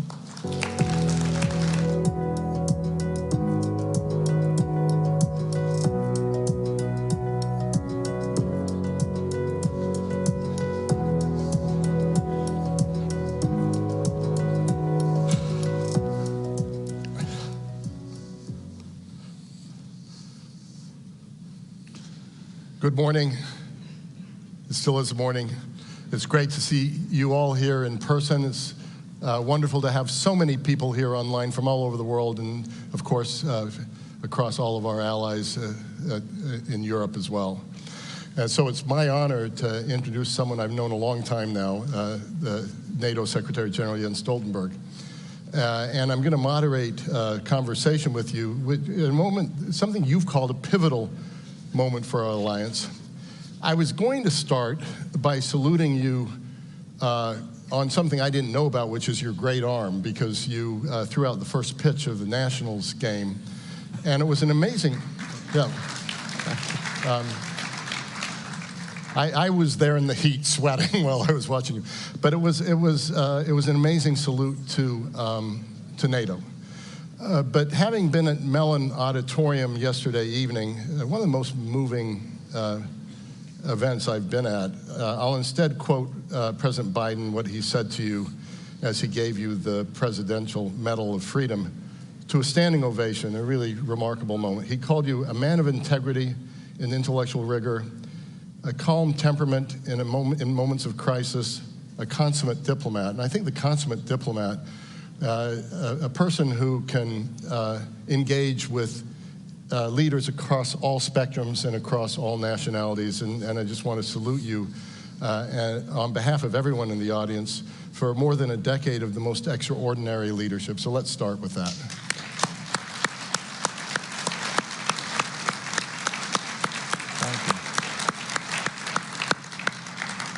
So we at the Atlantic Council gave you our highest honor, the Atlantic Council Distinguished Leadership Award in 2017, and I consider that visionary. We knew you'd already accomplished a lot in your life, and I won't go through it all. You know, Prime Minister of Norway, all the things you've done for NATO and at NATO in terms of strengthening its defense, strengthening the defense spending, and I think it would take too long to go on that, and you're a humble man, and I don't think you would even want that. So I'm going to go right into the questions. You laid out 3 goals for this summit: increasing support for Ukraine for the long haul, reinforcing collective defense, and deepening global partnerships. I'm sure they're all important, but for this week, what do you consider most crucial? I will answer that in a moment, but let me first say that it's great to be here, to be at the Public Forum, and many thanks to you, Fred, and also many thanks to all those who have organized and are making this event possible, because this is an important part of the summit, the public outreach, which this Public Forum is a very important part of. Then, thank you for your kind words. It has actually been a great privilege serving as Secretary General of NATO for 10 years. And I see around in the audience here, there are many people who have helped me, supported me. So many thanks to all of you for your advice, your help, and support throughout these years.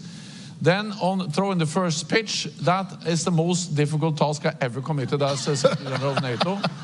Not least because I've never been at a baseball match ever before. The first time I touched the baseball, actually, when I started to exercise for this, I thought it was a tennis ball, but it's not the case.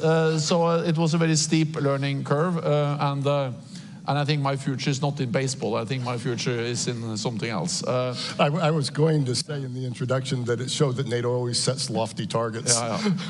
And we have to adapt to the challenges. Yeah. Then, of course, this summit, it's of course a summit we're going to celebrate the 75th anniversary of the strongest, most successful alliance in history. But the only way to truly celebrate that achievement, the 75th anniversary, is first to demonstrate that NATO is adapting, that we are changing when the world is changing, because we are the most successful alliance in history, because we have changed when the world is changing. And now we live in a more dangerous, more challenging security environment, and therefore NATO is changing again. And therefore we will make important decisions at this summit for the future, not only celebrate the past. And there are three main issues: is deterrence and defense, is our partnership with our Asia-Pacific partners. But of course, the most urgent, the most critical task at this summit will be everything we will do and decide on Ukraine, because this is really the time where we are tested. If we want to stand up for democracy and freedom, it's now, and the place is Ukraine. I expect that the NATO leaders will agree a substantial package for Ukraine. There are fundamentally 5 elements in that package.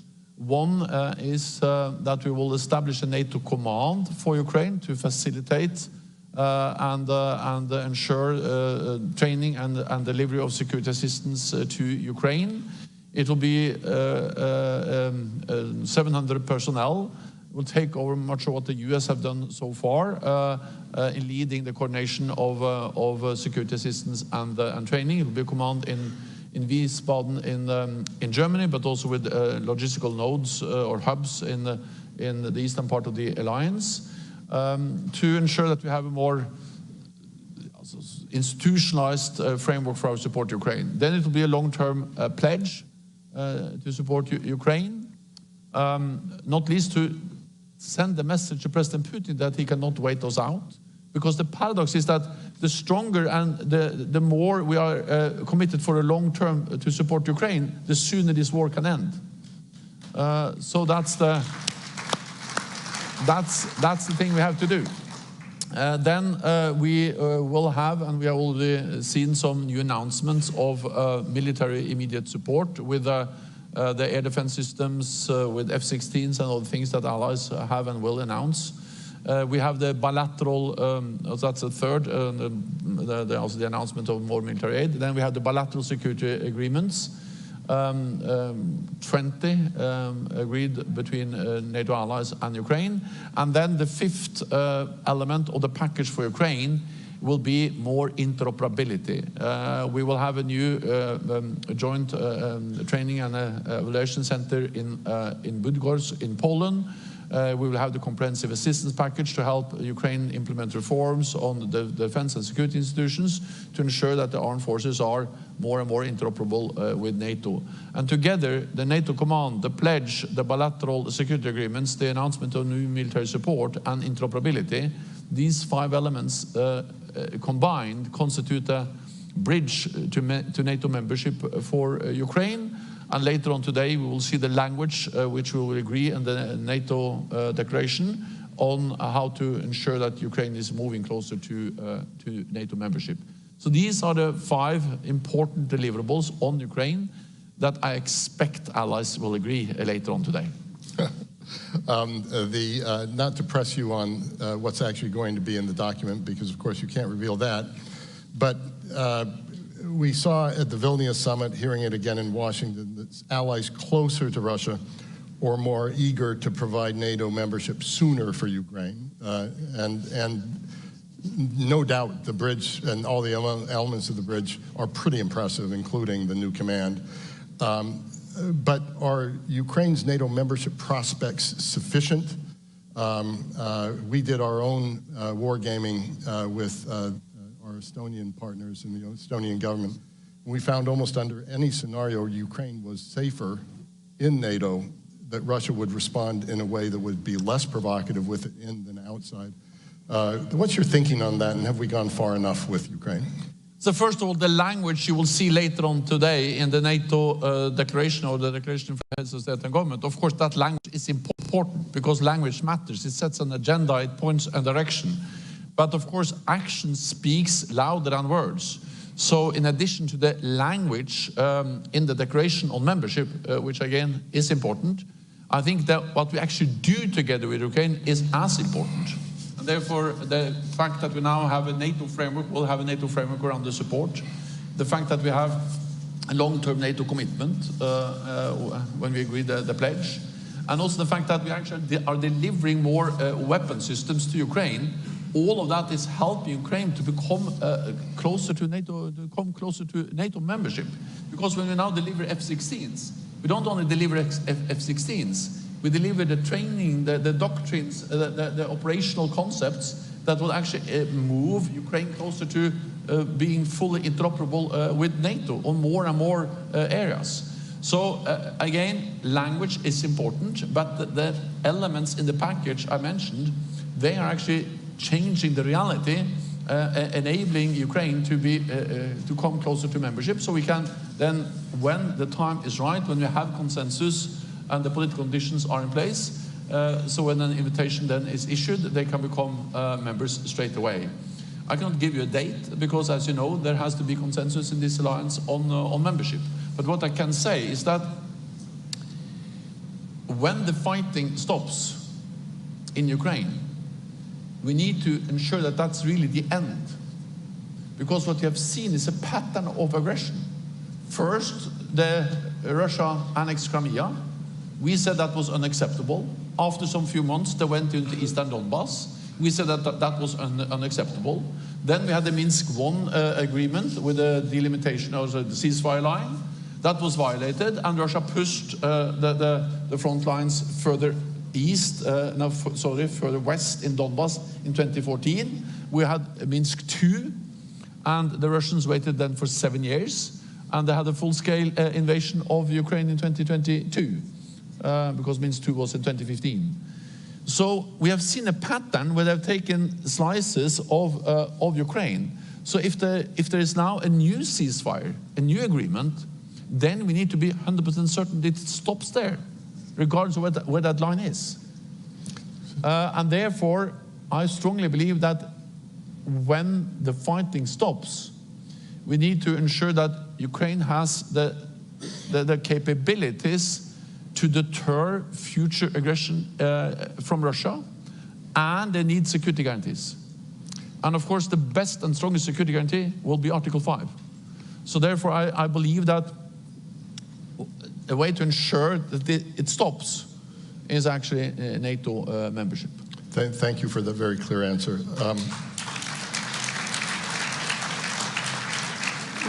One more brief question on Ukraine, and then we'll move on to Indo-Pacific.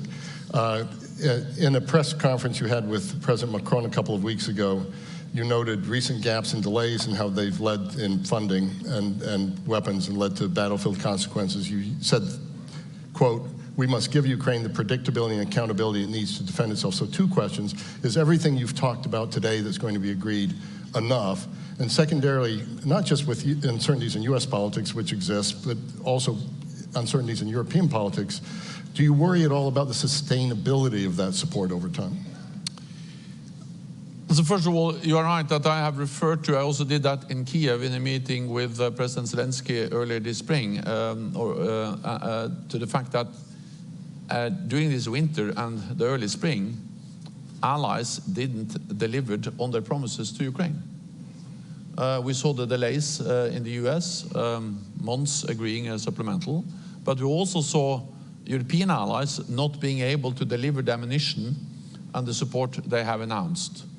So of course these gaps and these delays in military support to Ukraine, they created a very difficult situation for the Ukrainians on the battlefield. The good news in that difficult situation is that despite of the delays in our support to Ukraine, the Ukrainians have actually been able to hold the line, more or less. So the Russians have not been able to utilize these delays in really making any big advantage on the battlefield. Now we are providing more support, and I'm confident that allies will now actually deliver, and we see that, for instance, ammunition moving into Ukraine has been a significant increase over the last weeks. The purpose of a stronger NATO role in providing training and security assistance, the purpose of the command and the purpose of the pledge is of course to minimize the risks for future delays and gaps. But of course you don't have guarantees, because at the end of the day it has to be support in all the individual allied capitals and parliaments to providing this support. And at the end of the day you have to go to the Congress, to the parliaments across Europe and Canada to get support. But I believe that when we turn this into something which is more a NATO obligation, a NATO framework, it is the threshold for not delivering will be higher than when it's based on more voluntary ad hoc national announcements. So the purpose of creating a stronger NATO framework is to make the support more robust and more predictable. It's also another part of this NATO framework for the support on the pledge and the command, and that is that it will visualize and ensure burden sharing. Because my impression is that, especially in the United States, there's this perception that the United States is almost alone in delivering support to Ukraine. That's not the case. When you look at military support, roughly 50% of the military support is provided by European allies and Canada. 99% of the support, military support to Ukraine, comes from NATO allies, but 50% of that comes from European allies and Canada. If you add economic, macroeconomic support, humanitarian support, the European allies are providing much more than the United States. So the point with the pledge is to ensure that we have some kind of agreed formulas for burden sharing, that we have more transparency, and also that we have more accountability. Because then we can use NATO to count, to measure, and to ensure that allies deliver. It's not the same, but it's a bit like the 2% pledge. Because the importance with the pledge we made in Wales in 2014 was actually to give NATO a role to enforce and to ensure that allies delivered, and also that we agreed how to count and what to count. And that's also what we now do with the pledge, to agree how to count and what to count, and to give NATO a role to having also accountability.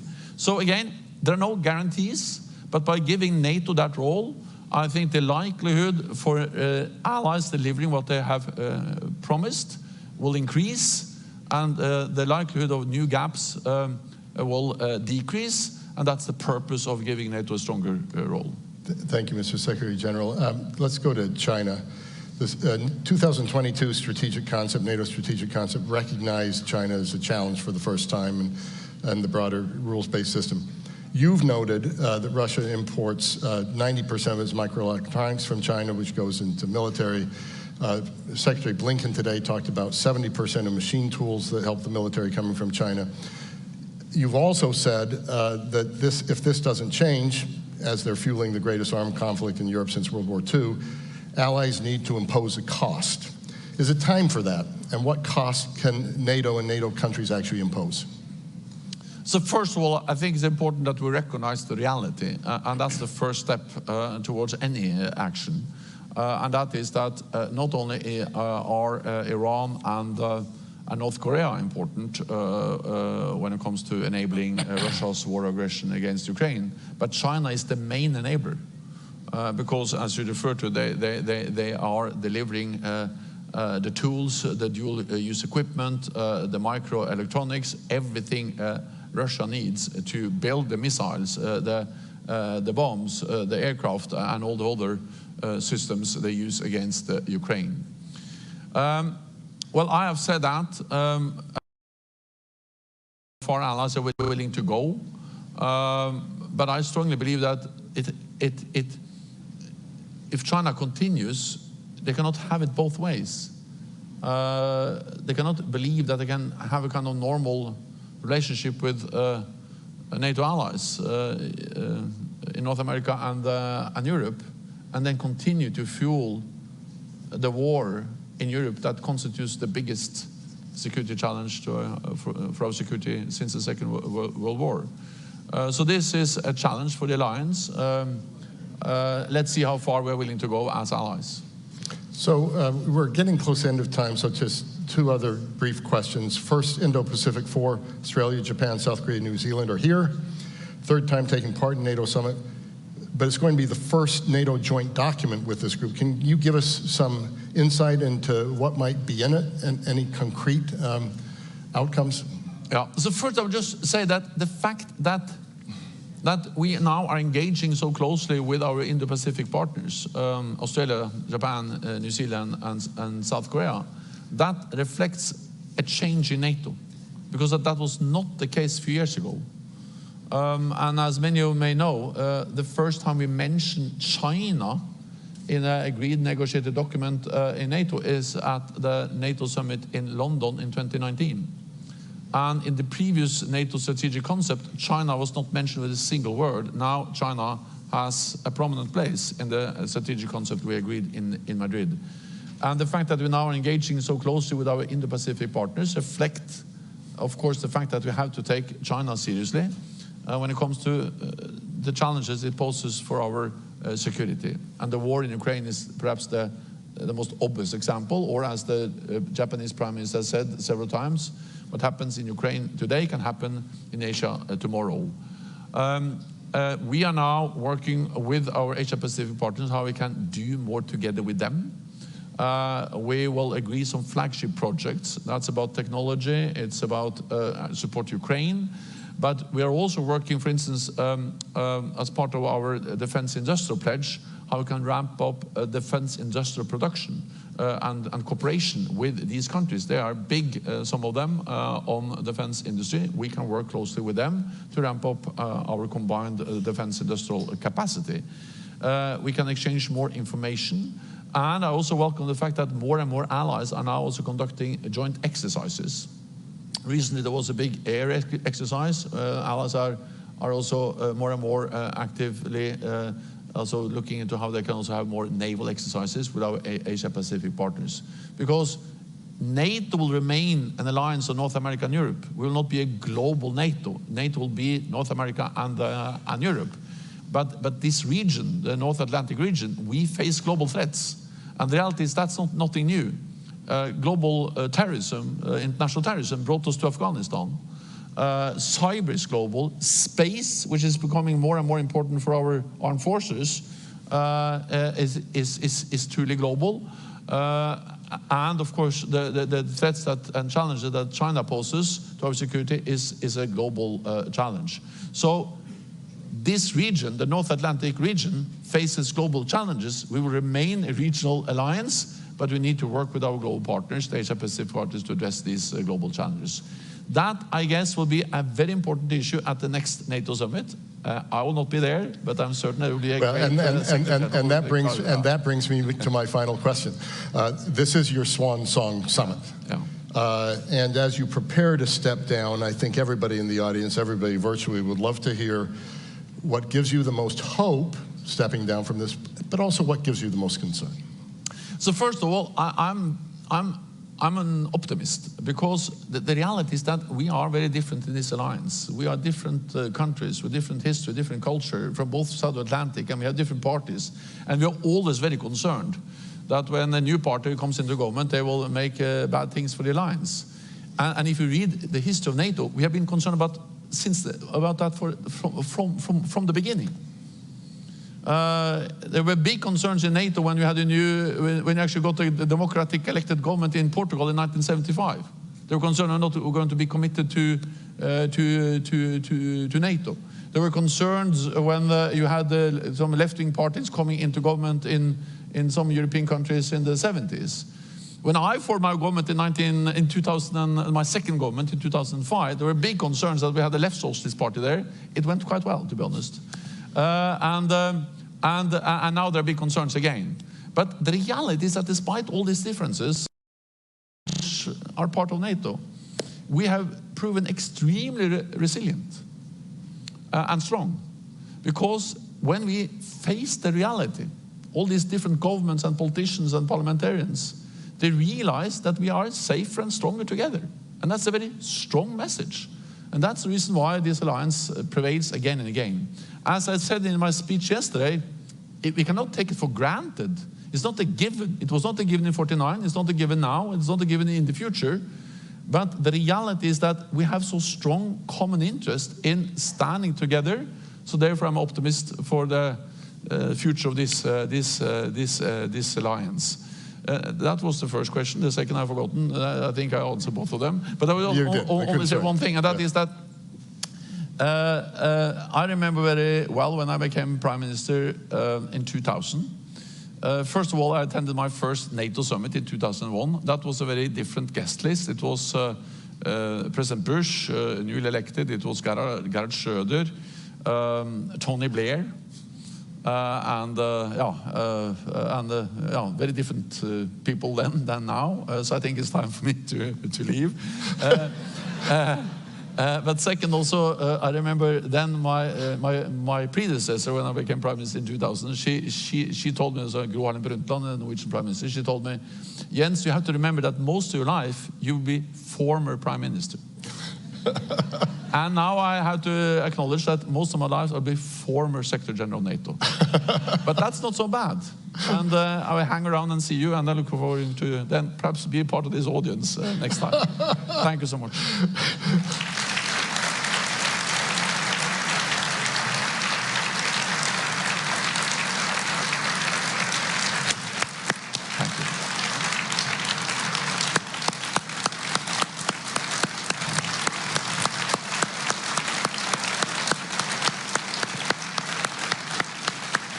Thank you.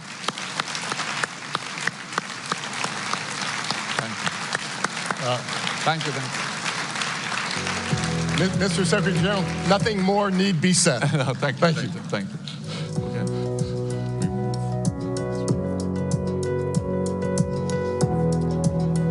Frederick and His Excellency Jens Stoltenberg, thank you for such an enticing conversation.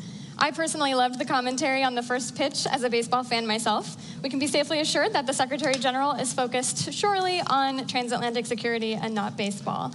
As he mentioned, the alliance is truly being tested, and he outlined some crucial elements of aid to Ukraine the alliance is working on, from joint training to defense assistance packages, and looking how to secure Ukraine not just now, but even after the fighting stops. Thank you again. Our next panel, Strengthening the Transatlantic Bond, will aim to answer questions such as, what is the future of the transatlantic partnership?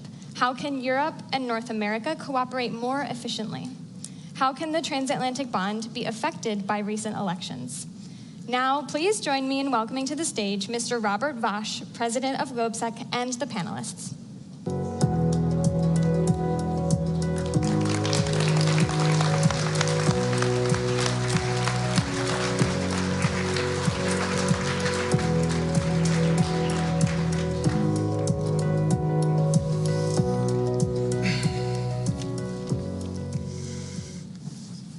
Thank you very much, and welcome to this very high-level panel, I would say. We have an extremely good setting in this panel for this conversation, and we have something like 55 minutes, so it will be quick and speedy. My name is Robert Vasch.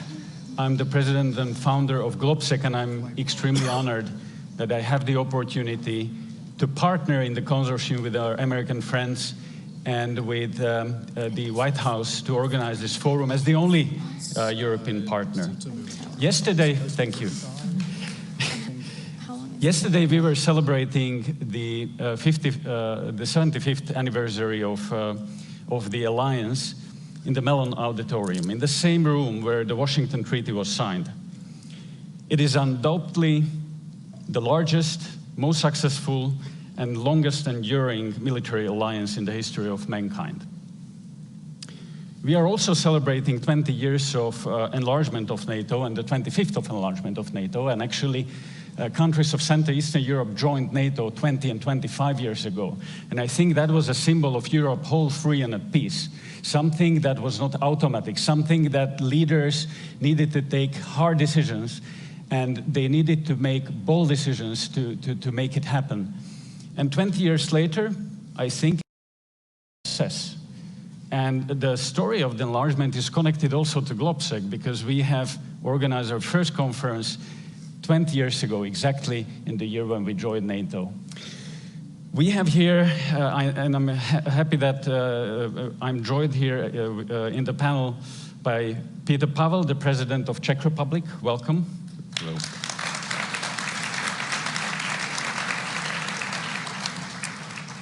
Kaja Kallas, Prime Minister of Estonia, welcome. Mette Frederiksen, the Prime Minister of Denmark. And James Risch, Senator of the United States of America. He is the ranking member of the Senate Foreign Affairs Committee. Welcome.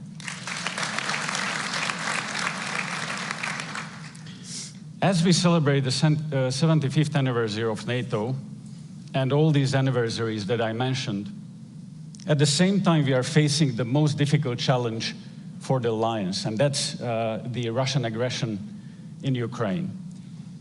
The war is back in Europe. And we've done a lot, we united, and we've been stronger than ever. But is that enough for the future? Is that enough to secure our future?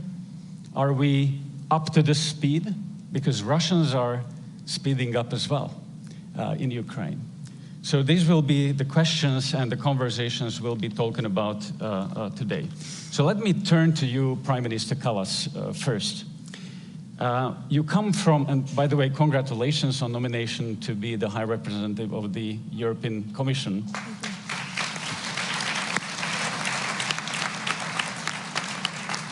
It's a great achievement, this nomination, as you're coming from an Eastern European country, a Baltic country, a small country, Estonia, who is really punching above this weight.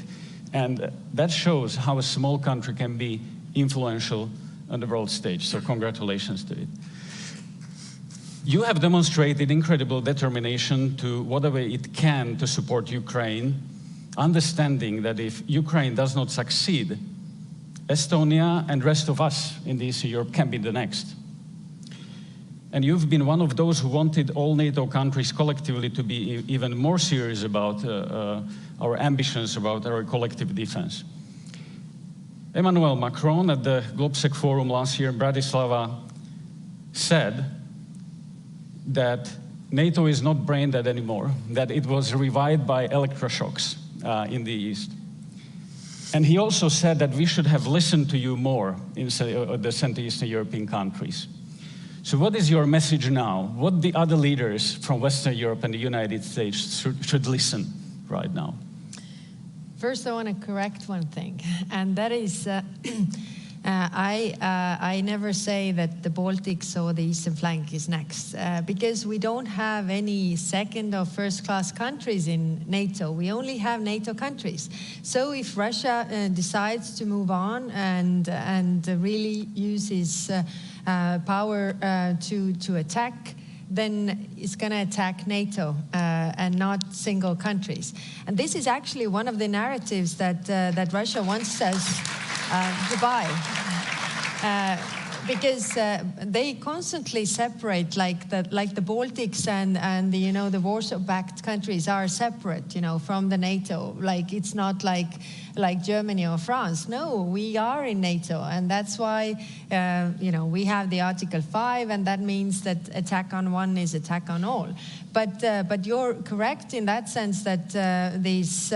War in Ukraine and our response to it actually determines also whether NATO is credible or not, whether it is also acting as deterrence for Russia. Why we don't have a war in NATO's countries is because Russia is not taking up that fight.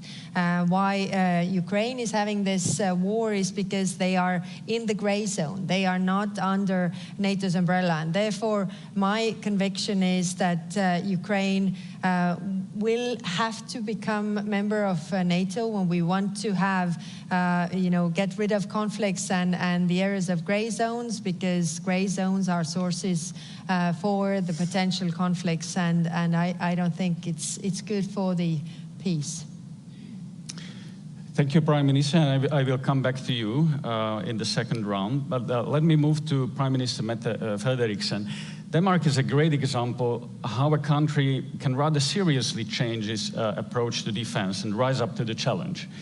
Denmark was supposed to reach 2% of defense spending by 2030, and you just recently announced that Denmark will do this this year, so 6 years earlier than it was planned. It's a pretty big increase from 1.3% that you had 2 years ago. Denmark has also been robust in supporting Ukraine, ranging from providing Ukraine with F-16s, fighter jets, and preparing its air force capabilities to making bold decisions to give Ukraine even maybe an entire artillery stocks. These are all very difficult questions to make.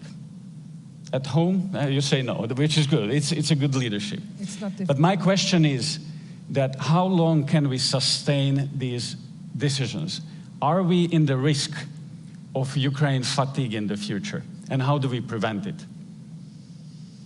Well, first of all, it's not a difficult decision. It's the right decision. Yeah.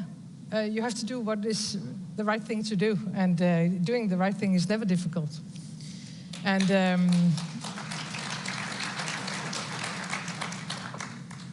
you're totally right.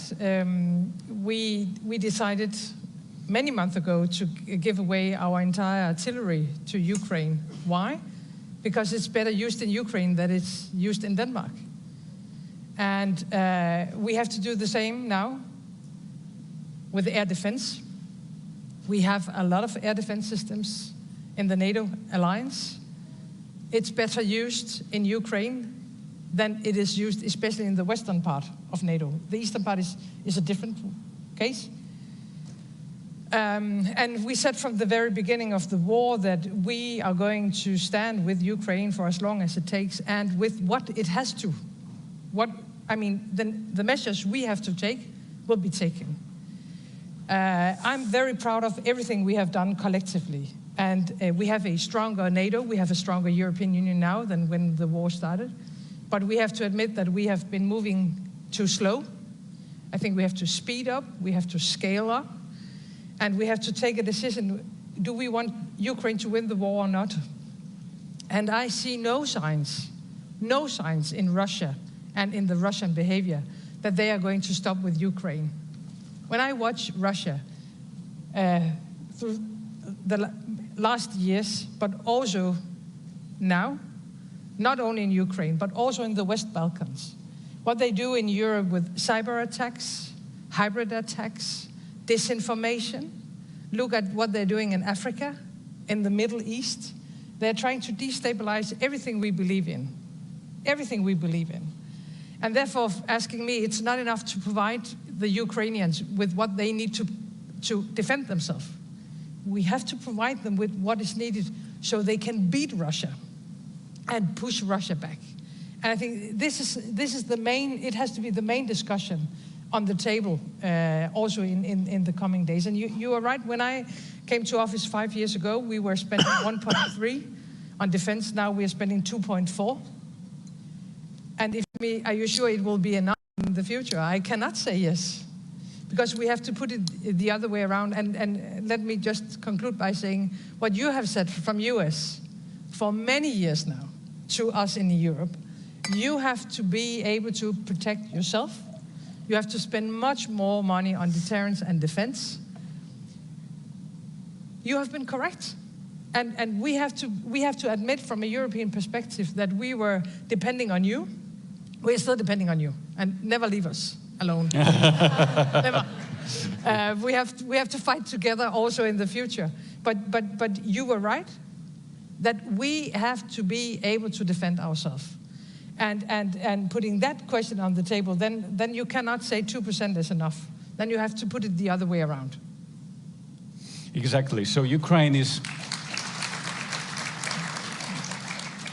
and that's exactly the leadership we really need in Europe, to say that Ukraine is not only fighting for its sovereignty, it is fighting for the very basic principles of international law and of the principles of European peace and security. If we give up on these principles, who will believe us in the future? So it's the part, so deterrence of any other parts, not only of the NATO territory, but of our allies, starts in Ukraine, absolutely, and winning in Ukraine. So thank you for that clear leadership. President Pavel, you are the president of Czech Republic, who is leading a lot of international initiatives supporting Ukraine, especially the ammunition initiative that has really caught interest internationally. So Czech Republic is also pushing or punching above its weight. You also spent all your career in military. You were also chairman of the NATO Defense Committee, and you will be hosting the next GOPSEC summit in Prague, and we are very glad. Thank you for that. But your voice has been among the boldest when it comes to helping Ukraine, defeating Russia, and building strong Europe's military strength. So, but you also said several times that we need to manage expectations on the war in Ukraine. Your assessment was, and correct me if I'm wrong, was that we cannot expect Ukraine to liberate all its territory anytime soon, especially given that if we are not providing Ukraine with all that it needs to win. So my question is, we all say that we stand with Ukraine as long as it takes. Is it a winning strategy? Shouldn't we say whatever it takes? Do we have a consensus within NATO on what our short-term and long-term goals in Ukraine are? And most importantly, if we have these goals in place, do we have a consensus on how to achieve them and how to provide the means for Ukraine to win? Well, I'm not going to fight the words if it should last forever or how long does it take. But I believe it's a matter of principle. It doesn't matter if we take it as a matter of liking or disliking Ukraine. It's about if we like to live in a world where rules matter or not. And this is what is it all about. I believe that supporting Ukraine is a matter of principle.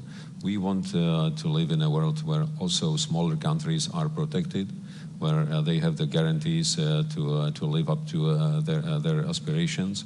And that's why we believe that it's necessary for our own interest to defend Ukraine. But of course, reality is different. We haven't given Ukraine anything they needed for successful defense from the beginning. There were some delays and gaps that cost Ukraine a lot of lives and some territory, but also some self-confidence when it comes to meeting their own goals. Right now, we are trying to give Ukraine everything to defend their territory and not to allow Russia to progress. Because if, and under the circumstances that Russia has a chance to succeed, to progress, there will be no chance for taking Russia to the table. So right now what we need to do is to provide Ukraine with ammunition, armor, long-range artillery, missiles, and especially air defense to prevent Russians from successful attacks on civilian infrastructure, as we saw it recently in Kiev and as we see it in Kharkov and many other cities. And at the same time, to come up with a lot of effort on a diplomatic and political arena to get support of as many countries as possible to push on Russia and China to sit to the table under the meaningful conditions, not conditions that were presented by Russia. Obviously, we cannot accept that the territories currently occupied by Russia will be recognized as Russian. Because that would mean that we would go against the principles on which our societies are built. But we would probably realistically accept that there will be part of Ukrainian territory that will be temporarily occupied. But such a situation shouldn't prevent us from going on with Ukrainian integration into NATO or the EU and pushing on restoring their full sovereignty in the foreseeable future. But for that, Ukraine really needs our support and full determination in our own sake. Mm-hmm. Thank you. I've seen Prime Minister wanted to react. Yes, I wanted to react. I think everybody wants this war to end. So that is very clear. And what we have to do, I mean, of course, give military aid to Ukraine. But there's also one element that needs to be addressed. And that is, you know, we have the sanctions in place so that, you know, Russia wouldn't build its war machine, really. But then if it is true, that what was written in the media, that the Russian missile that hit the hospital, children's hospital, actually has Western elements in it. So they are not able to bomb if they are not using the Western elements to build this. Mm-hmm. And this is very important. When I go to different European countries that are further away from the war and don't see Russia maybe the way that we do, then I see this will still, I mean, to profit from it. I mean, yeah, it doesn't really concern me. I just want to do my trade, and we see the circumvention of sanctions. But these are the same companies that are complaining that you know, our businesses are hurt, our economies are hurt because of it. But actually, we need to concentrate our efforts, everybody. And of course, it's painful. It's painful, but if we do it, you know, the war could be over sooner than when everybody's dragging their feet and thinking that, okay, it doesn't really concern me, I can still profit from this, and then eventually it will go on longer than we want. Yeah, absolutely right. Let me move to Senator James Risch. You've been a very strong supporter of the alliance and of Ukraine and of our collective security, and thank you for that. And all of the countries represented here at the NATO Summit have done their utmost to support Ukraine and to raise the bar when it comes to the defense spending. The EU has provided economic assistance to Ukraine and has put Ukraine on the track towards EU membership. Do you think we are doing enough? What can be done more? Let me take that on, but before I do, I want to respond very briefly to what the Estonian Prime Minister said right at the beginning regarding the Baltics. Right after the invasion, a number of people from the Baltics came to see us here in America, and they were concerned. And you know, NATO being stodgy, we'd forgotten what it was formed for. NATO was formed for the exact circumstance we find ourselves in today. I told my friends from the Baltics, I said, look, Article 5 means exactly what it says. An attack on one is an attack on all, not 1 square inch, whether it's in the Baltics, whether it's in London, whether it's in New York, not 1 square inch. Mr. Putin, listen. Article 5 means exactly what it says. I make that commitment now for the United States, and the United States is there to meet that commitment if we ever have.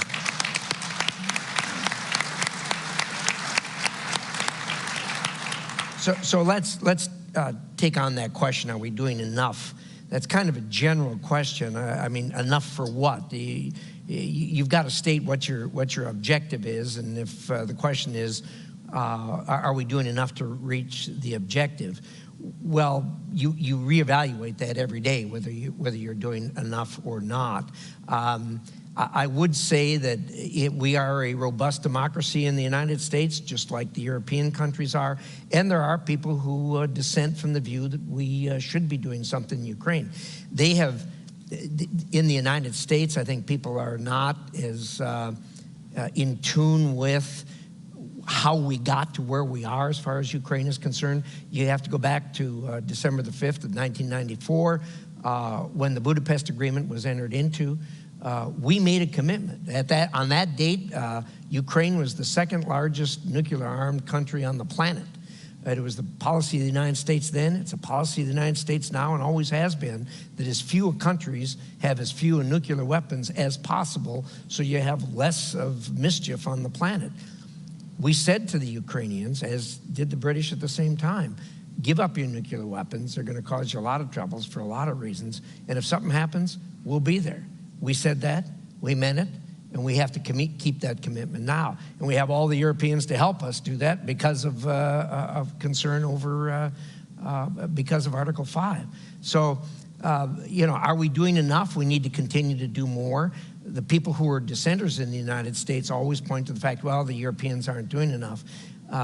It depends on how you do the math. I mean, look, you can't penny this out, nickel and dime this out, but you certainly have to look at what the Europeans have done, way beyond what I think a lot of people's expectations were here. But secondly, not just on the military side, but also on the humanitarian side. I mean, it's stunning to me. You know, when I went into Ukraine, I went through Poland, and they were talking about the number of refugees they had. They've never been in a country with 2 million refugees, but no refugee camps. Why not? They're all in people's homes, and they're being taken care of. So, look, we need to continue to do that. And one of the things I will say to our European friends, and has been said over and over again, that 10 years ago in Wales, we all agreed 2% would be the number. It's been 10 years, and fortunately, we're up to 23 countries now out of our alliance. We got 9 more to go, but if we want to silence the critics using that point of view, we need to all get up to 2%.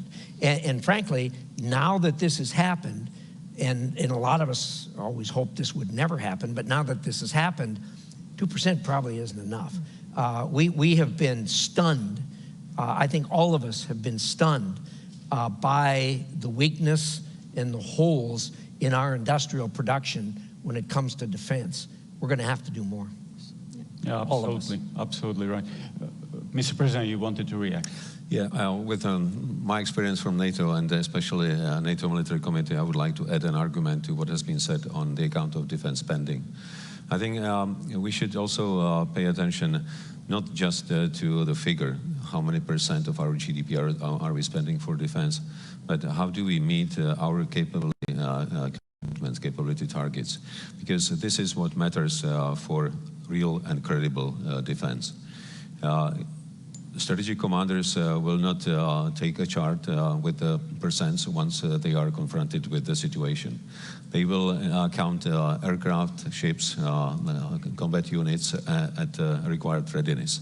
And this is what we should focus on beyond these 2% line, because we have serious gaps in meeting our capability targets. So if we really want to be credible in our deterrence, because I think no one would argue that Russia knows very well about the real state of our armed forces, we should really do much more in meeting these capability targets.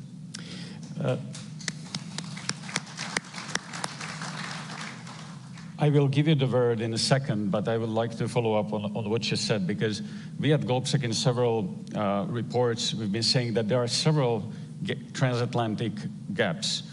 One is in the defense spending that we are closing down. Another one is in the efficiency, how we spend this money. In Europe, we have a huge potential still to increase the efficiency of that spent money. And the third transatlantic gap that is not closing down, but is growing, is the technology gap. Yeah.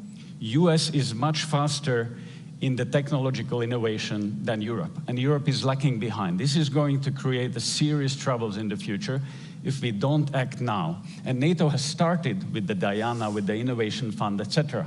But I think we need to speed up Europe, that it's up to date. Prime Minister Frederiksen and then Kallas. But that was exactly the point I wanted to make, actually, because one thing is, of course, traditional deterrence and defense. And we have to wrap up, especially on our industry. And I think it's quite clear. I mean, some of us have said for many months that we are able to finance more deliveries for Ukraine, but we don't have anything on stock on our own. But you know, during the Czech initiative, we are very much engaged in that. We are trying to buy from third countries outside Europe, because we don't have anything on our own. And of course, that cannot be the situation in the future. I mean, so we need to invest much more on traditional capacities and capabilities. But talking about technology, that's another chapter. And what I see when I look at all of us, especially in Europe, is that China is going to win this race. I'm not afraid if US is going to win the race, but if China is going to win this race, then I am afraid. And when I look at Quanda, when I look at AI, when I look at you know, the pillars that are not traditional security issues, but it is today's security, energy, and our industrial production and so on, it's all interlinked. And China is way ahead of Europe. And so that's why I'm saying we're sure that 2% will be enough, because I think the 2% maybe can cover the traditional security questions. But if we are going to include technology, and we have to do that, and we are, as a country, very much engaged in Diana, especially on Quanda, we have to, I think, invest much more, and we have to build much stronger partnerships outside NATO. And that's why it's important that tomorrow we are going to see our friends and partners from Japan, South Korea, Australia, and New Zealand for the third time now in a row. We cannot do this on our own, but please be aware about China, and let us not repeat the mistakes we have done about Russia in the future with China.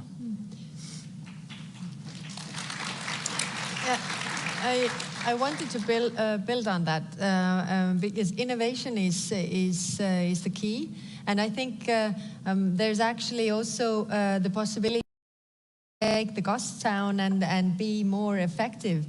We have a very vibrant tech sector in Estonia. So what we did was to bring them together. So the tech sector that is very much into investing into defense and making these processes faster, more innovative and more up to date, and the traditional defense sector. So combining the two is actually the key. But of course, what is the question is the access to funding. So because we have, defense investments are very much in the same category as pornography and for the funds, private funds. So you can't really use the funds for those. So we need to open up those. We need to open up the public funds as well. And what I also wanted to say is that I've been meeting with the defense industry, and it's a bit the chicken and egg issue. So the defense industry says that we don't have orders. We have slogans, but we don't have orders from the governments. Whereas the governments say that, from richer countries, one prime minister asked me that, where can I spend? I want to spend 2%, but nobody's selling me now because they don't have anything. If you have a defense company that says that, you buy 12 tanks, so I produce 12 tanks for the money that you present, not 16 or 30, but 12, because you don't take any risks. I think also both sides, also the defense industry, should read the room and understand that you have to make and take some risks, even if it is not the government's immediately showing the money, because we have the decisions coming in many countries to invest more in defense, but there has to be something to really be able to invest immediately.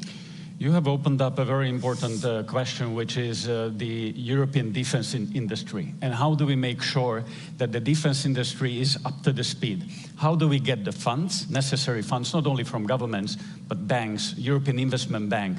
They were banned to invest into dual-use products. So I think there is a lot that needs to be changed on the European level, in the European Union as well. And here, the next European Commission is going to be crucial in making sure that we are speeding up, because Russia has already begun with the war economy, and we are not there yet. And in long term, it's going to cause a problem. Yeah, I think the understanding is there. The understanding is amongst the prime ministers of Europe, definitely, that we need to move faster. But the question is how. Mr. President, you wanted to react. Yeah, I wanted to use the opportunity to extend the comment of Mette Frederiksen about how all these problems are interlinked. I think if we look at the current security and international environment from a broader point of view, it's not a separate problem of aggressive war of Russia against Ukraine, and on the other side, systemic challenge from China. It's all linked together, because what we see now is a confrontation of two systems. On one side, democratic countries, being in NATO, EU, or elsewhere around the world, including Indo-Pacific. On the other side, different forms of autocracies, mainly now represented by Russia and supporting countries, China, North Korea, Iran, but many others. And if we want to prevail in this global confrontation competition, we really need to approach our cooperation from different angle of point. Because right now we pretty much compete in economic terms between the EU and United States. We are quite secretive when it comes to research and development. When we look at China, how they can combine resources, how they can focus on priorities, we are not doing the same. I think if we look at it not only from the point of view that we need to support Ukraine so that they defend their territory, because if Ukraine fails, it doesn't only mean that the security in Europe will be worse. It will be much worse globally, because it will also encourage China to be more assertive and aggressive. So the same way as we ask for the United States being with us in solidarity in supporting Ukraine, we should be in a solidarity with the United States to support them in their competition with China in all areas around the globe. And collectively, we should also strive to convince countries in Africa, Latin America, that we are a better option for cooperation than autocracies around the world. Quick reaction from Senator. And when you talk about our competition with China, it isn't just our competition with China, it's your competition with China. And look, what's going on with Russia, I think is a warm-up for the rest of this century as we compete on the planet. China's the issue. China's going to be we're all talking about Ukraine here, and we should, because that's the hot war going on. But this thing with China is going to go on for the rest of this century. And the United States and Europe will be able to compete with China if we join together. And there is no more obvious ally for us than you, and there's no more obvious ally for you than us. And we need to join together as we push back against China. And look, this thing, the one thing that the war has brought out, the Ukraine war has brought out, is the fact that what we've always known as an undercurrent, and that is the relationship between China, Russia, North Korea, Iran, Venezuela, the autocracies. It's there, it's real, and it's going to get stronger, only stronger, as we go forward in this century. And for us to, I think the challenge for this century is going to be how we all occupy this planet without killing each other and compete with each other. We should be able to compete with each other without killing each other. We need to figure that out, because this is not going to get better as we get forward. The autocracies are not going to change their belief as to what they think is best for their people, and the democracies are not going to change their belief as to what they think is best for their people. We're going to have to figure this out. You opened a very important question of China, and we will see that there is an increasingly clear voice that how China is supporting Russia in its war to Ukraine. It's a problem for us, and it's a problem for NATO. There are many voices in the US as well that basically Ukraine is just a distraction from our main adversary, which is China in long term. And it's decreasing our focus on the main challenge. Well, I like the argument of my friend Ben Hodges, who said Ukraine is all about China. Because if we are sending a wrong signal now that we are not able to defend a country on our borders, who will trust us whatever we say in the future about Taiwan or anything else? So the future deterrence really starts here. So I would say even the future of the West is now being decided in Eastern Europe, in the East. Interesting you should mention that now, because yesterday there was released a document entitled Next Steps to Defend the Transatlantic Alliance from Chinese Aggression. The author is one of the distinguished thinkers and actors in the 21st century, myself.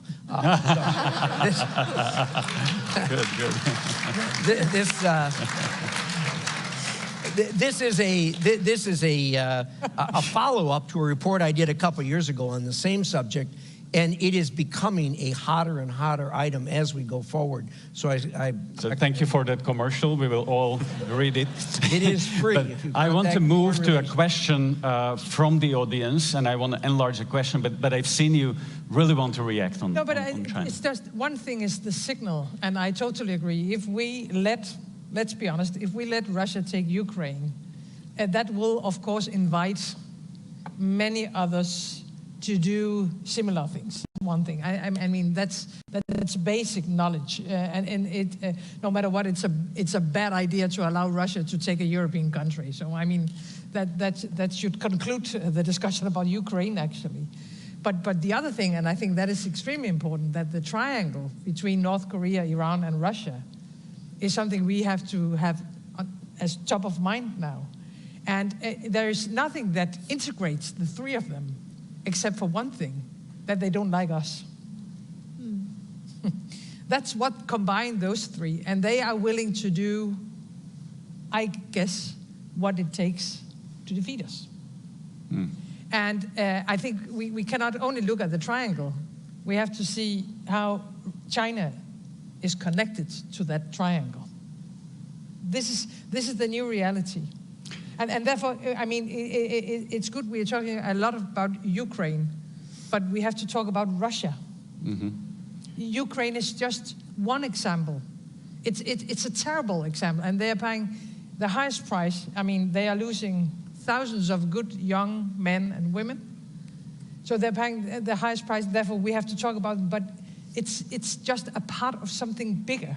Mm. And I think we have to understand that it's more a question about Russia than it is a question about a single European country, unfortunately. And all of these conflicts are somehow connected, and that's why we have this conversation exactly.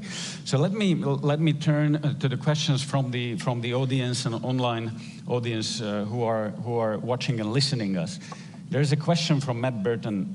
What measures are in place to counter the internal and external actors that continually work against the West and NATO with influential disinformation campaigns? So let me enlarge the question a little bit. We are seeing that the frontal attack on Ukraine that Vladimir Putin has started 2 years ago is not only a frontal attack on Ukraine, but on all of us. He clearly said that his goal is to dismantle the Western-led world order. And he has opened several front lines. We are seeing the physical front line in Ukraine, but there is another front line of the same war inside of our societies, in information space, is the same war, is hostile against us to divide us. There is another front line in energy, in economic dimensions. So we have to win in all of these dimensions to be able to help to Ukraine. We are seeing that Russia is increasingly active with its agents in Europe. We've seen bombings in Czech Republic, actually, in Vrbětice. We see a lot of hybrid war actions in Europe. Is this a new normal? Are we a subject to the aggression as well? Are we at war, or is just Ukraine at war? Because hybrid war and information war is also a war. And as my friend from UK said, that if two parties are at war and only one recognizes it is at war, it tends to win.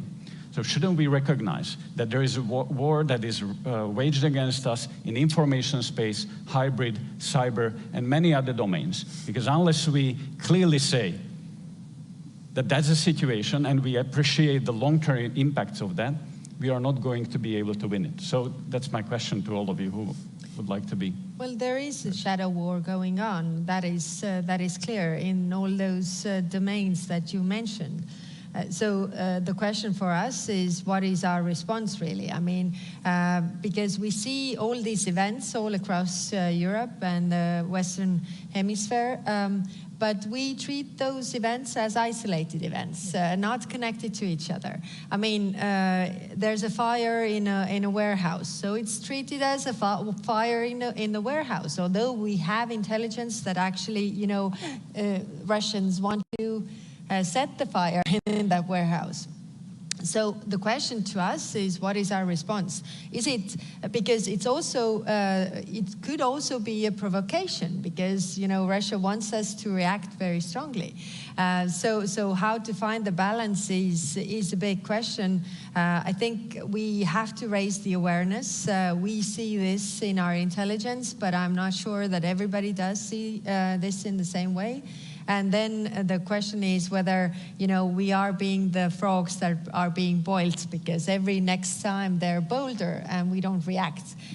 So how do we address this? And we have discussions going on in NATO about these things, but they are really very initial. It should start from the awareness, the same awareness of all the members in NATO. Thank you. To answer your question, I think it is not so important how do we see us, at what stage we are finding ourselves, because we heard a number of academic discussions if we are in war or not, because we still work in the categories of peace, crisis, and war. But for Russia, it looks different. They see at a history like a continuous conflict. where only intensity and tools differ. From time to time they are using hard power, from time to time they are using hybrid tools, which we see today. Since the times of, we call it Gerasimov doctrine, but actually it came up earlier than Gerasimov. But it was around 2010 when Russians came up again with their vision of non-linear warfare, where all the kinds from cyber, hybrid, disruptive operations, sabotages, up to hard war fighting are present. So actually what Russia is doing against us is a continuous conflict, that they are using tools that are available, that are much cheaper, quite often more effective than hard weapons. If you look at information operations that they are doing now, all of these disruptive events within the hybrid warfare across Europe, they are to make us unsure, not trusting our institutions, and being always under pressure. So we need to take not only passive measures, but also active measures to defend ourselves against this kind of warfare, because this is the way how Russians see the world, and we have to see it from their perspective, not from ours. Prime Minister Frederiksen, and I would just follow up that.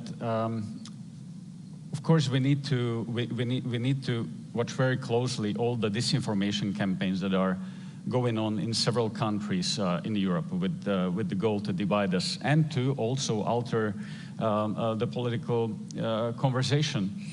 Also, there is a role for both NATO and the EU in protection our critical infrastructure, because we are seeing that this critical infrastructure is under threat. So what do you expect from the NATO summit and maybe also the next European Commission in this regard? Well, first of all, I think we have been spending too much time discussing what we can say about this war and what we cannot say. What is the right wordings? I mean, if a foreign country is trying to destabilize Denmark by misinformation, I consider it as an attack against a democratic society. And the same way when they use hybrid attacks, cyber attacks, and so on. So I think let's call it what it is. They are trying to destabilize all of us, and they are using different measures, if it's Ukraine or if it's Denmark or Estonia or Czech Republic. And therefore it's so dangerous what they're doing. And talking about one of the mistakes we have made, I think putting a lot of red lines on the table when you are handling a war is also a mistake.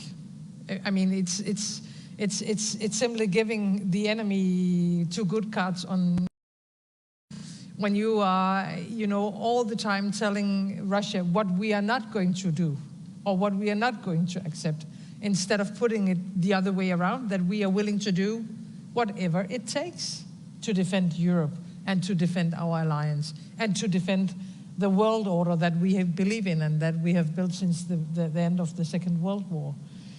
I think the awareness is rising. I agree that we cannot see all these episodes as isolated. We have to see the system in it, and they all, again, it's all interlinked, and therefore I think we have to take it more seriously. And maybe the most important question as NATO countries is: are we going to accept it? Are we going to accept that they are attacking us every day now in Europe with different measures? And I don't think we should accept it.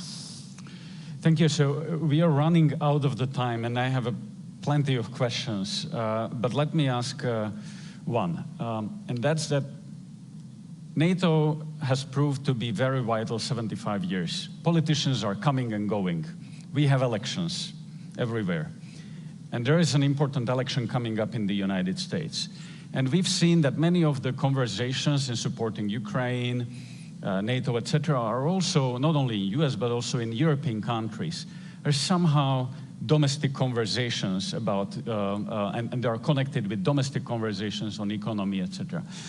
But my question is, what do you expect that how the election campaign and the elections might change the conversation in the support for Ukraine and for NATO? Is that for these guys? Well, I can give you a very clear answer that I don't know. Look, the United States has a treaty that is a NATO treaty. Now, admittedly, Ukraine is not part of that treaty. Nonetheless, the attack on Ukraine is as clearly as close to that treaty as you can possibly get. We have taken great steps in the United States already to do what we should do in order to help Ukraine. I really believe that's going to continue. I don't think the election is going to change that greatly. I know that at least one of the candidates has said that they're going to end the war. We haven't got an explanation as to how that's going to happen, but the candidate who says that generally gets done what he says he's going to get done. So I'll be anxious to see that. But look, I think people should not be wringing their hands over this. This is as far as the Congress is concerned, which is where I come from. The vast majority, and it's only a small minority, are saying that we shouldn't be doing what we're doing. I mean, look, this is the right thing to do. America generally does the right thing that should be done. And given that, I have confidence we'll be there. Thank you very much, Senator. And let me thank all of the panel, because this was a wonderful conversation, and this shows that we had US and 3 small countries of Europe who have shown the way how to raise up to the challenge and how to support Ukraine. And I think there is an increasing understanding of the situation we are in, that we are going to be in a difficult situation, but we all understand that we are stronger together, and that we need to do whatever it takes to secure Europe and Ukraine. So with that, thank you very much for the conversation.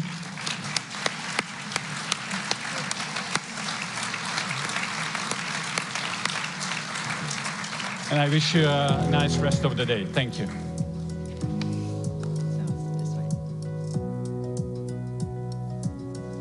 Thank you so much to our panelists and our moderator for such an engaging conversation. They talked about crucial questions of elections and language, giving Ukraine what it needs to keep fighting to push Russia out and keep Russia out. They talked about keeping pace with China, concerns about competition with autocracies around the globe, and challenges and gaps racking our defense industrial bases. We will now be viewing a second video from the NATO Youth Summit, which took place on May 14th in Miami, Florida in the US, and Stockholm, Sweden, with watch parties viewing around the world. The NATO Youth Summit delves deep into the most pressing global issues of interest to youths. Let us all now learn something from how the next generation will tackle the future issues of the alliance. On May 13th, at the NATO Youth Summit in Stockholm, I warned about the dangers of disinformation and the imperative to tackle the challenge more robustly. The time to act is now. There is no need to wait for further reports and no time for half measures. We need to be decisive and commit ourselves collectively and without reservation to a much more assertive approach.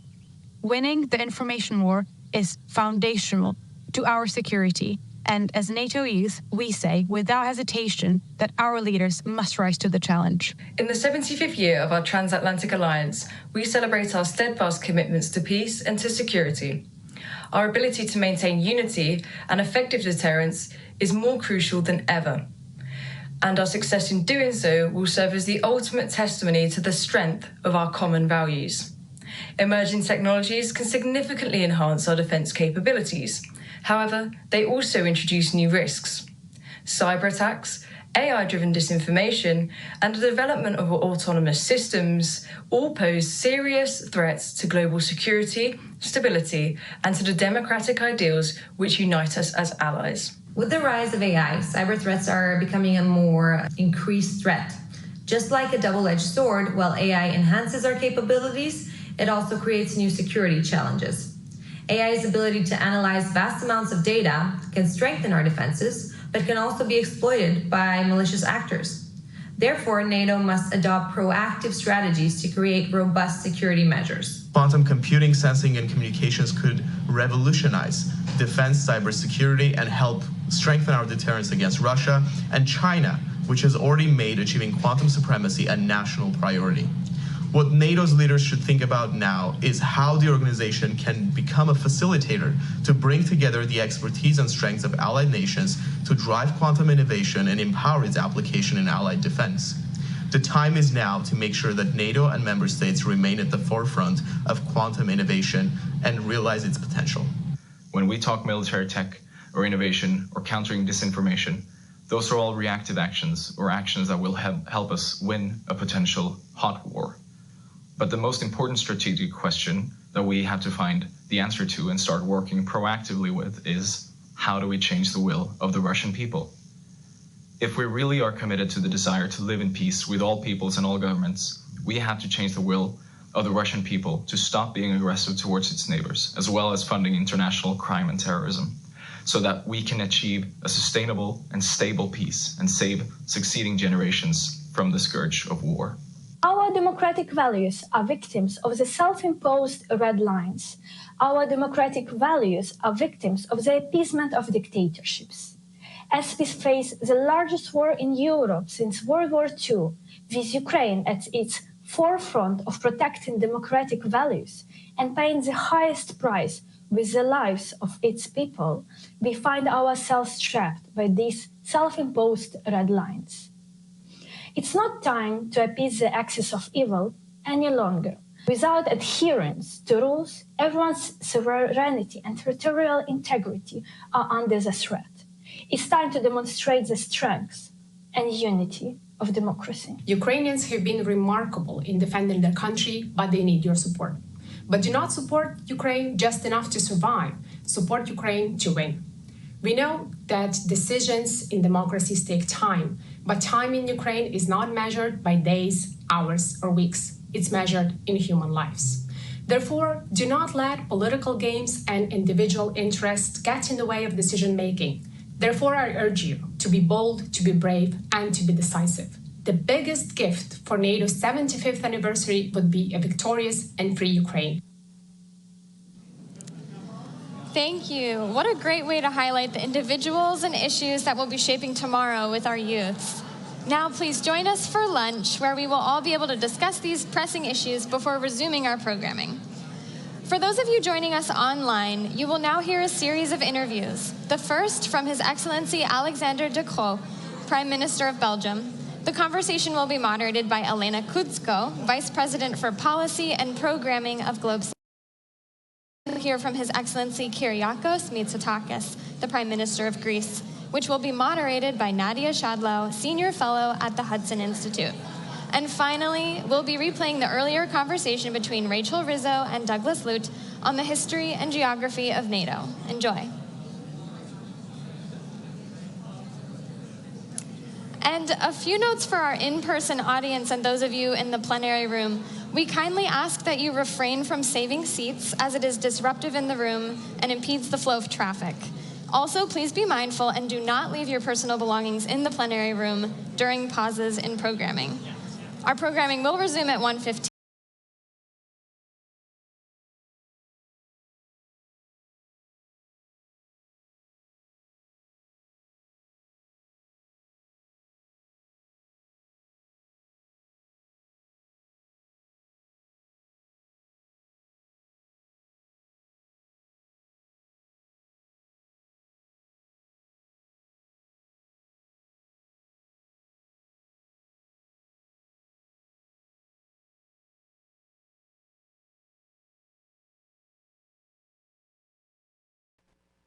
In 6 out of the 10 domains that are of the general request of Ukraine.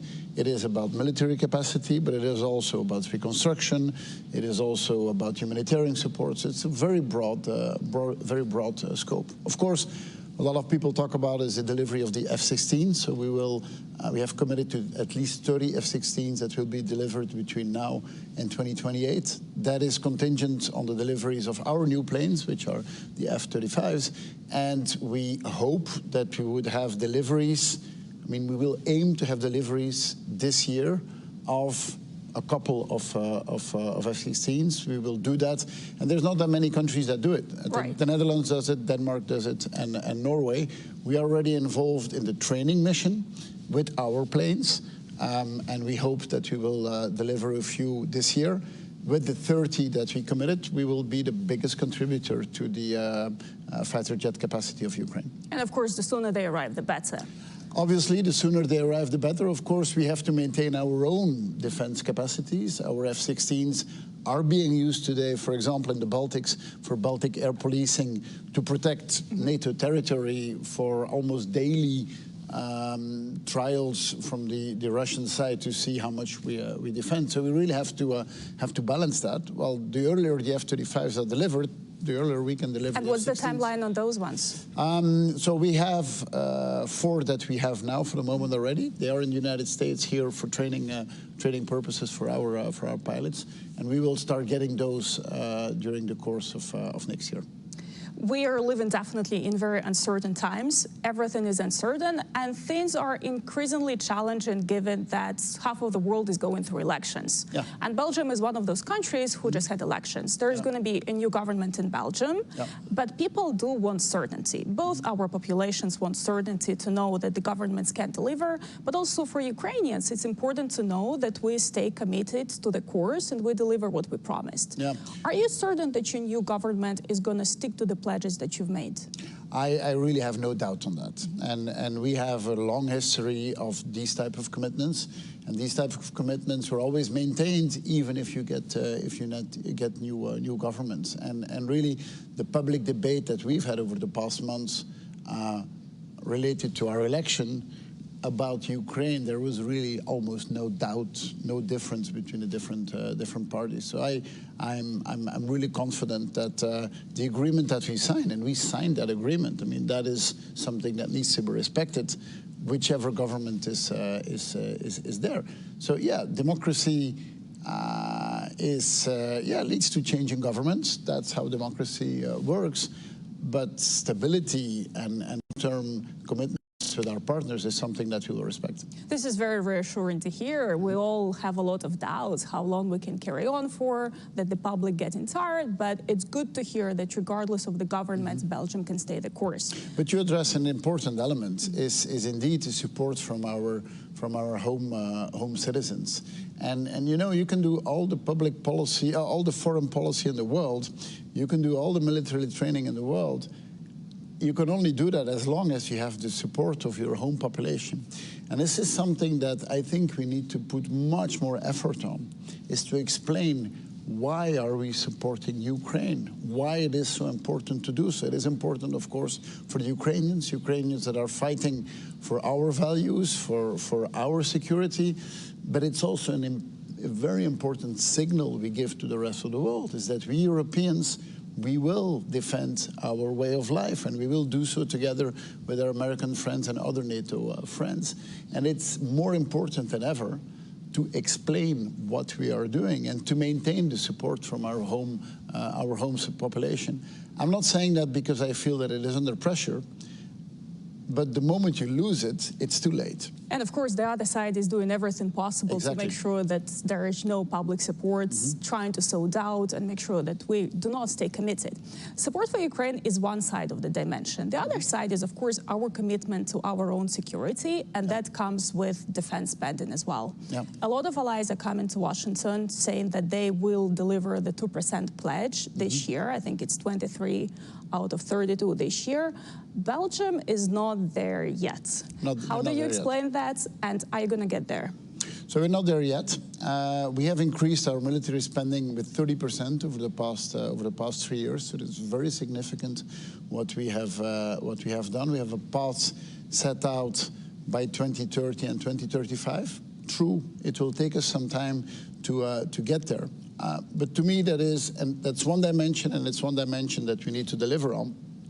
But besides what you would call an input metric, which is how much do you spend, we also need to look at output metrics. And output metrics is how active are you if there are requests. And there, Belgium has always been at the forefront. When there were requests to use our fighter jets, we were there. When there were requests to use our marine capacity, we were there. So you really have to look at both dimensions. And I think it's important that when you increase your spending, that you increase your spending in a way that it builds an industrial supply chain. And we know that today is spending more, but spending in a way that you develop an industrial capacity, that you develop technological capacity, that you also develop the human side of defense. Doing that in a well-organized way, I think, is the main challenge with which the 32 countries are confronted. I'm so glad you're bringing it up. I was actually very excited about the conversation with you.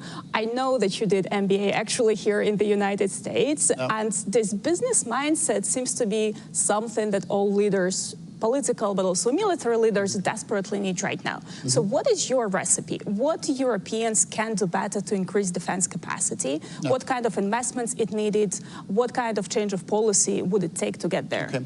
So yeah, we have a long history of very national defense spending. And most of our militaries would mostly buy with their own industries, which has led to an incredibly fragmented supply chain. We see that now those borders are being broken, and you see that there is M&A activity that is happening across European borders, and that's a good thing. I think next to that, as you pointed out, we need more investment. There is a tendency to always look at public investment. Now, I think public investment has a role to play, but the real volume of investment needs to come from private investment. And it's not that there is a lack of capital throughout Europe. I mean, we are a rich continent with people who have savings and who want to invest their savings. And so we need to create a very attractive business case for our population to say, you know, your savings can be used to invest in technology that will make us safer, that will help us to maintain our freedoms, our way of life. So that means that public investment has to play a role, but it really has to be merit-based. So not in the classic way where we say, okay, we have 10 billion, we're going to split it up within Europe, for example, across 27 countries. Let's look where the capacity is, let's look where the expertise is, and allocate it based on the merits and not just on an accounting principle.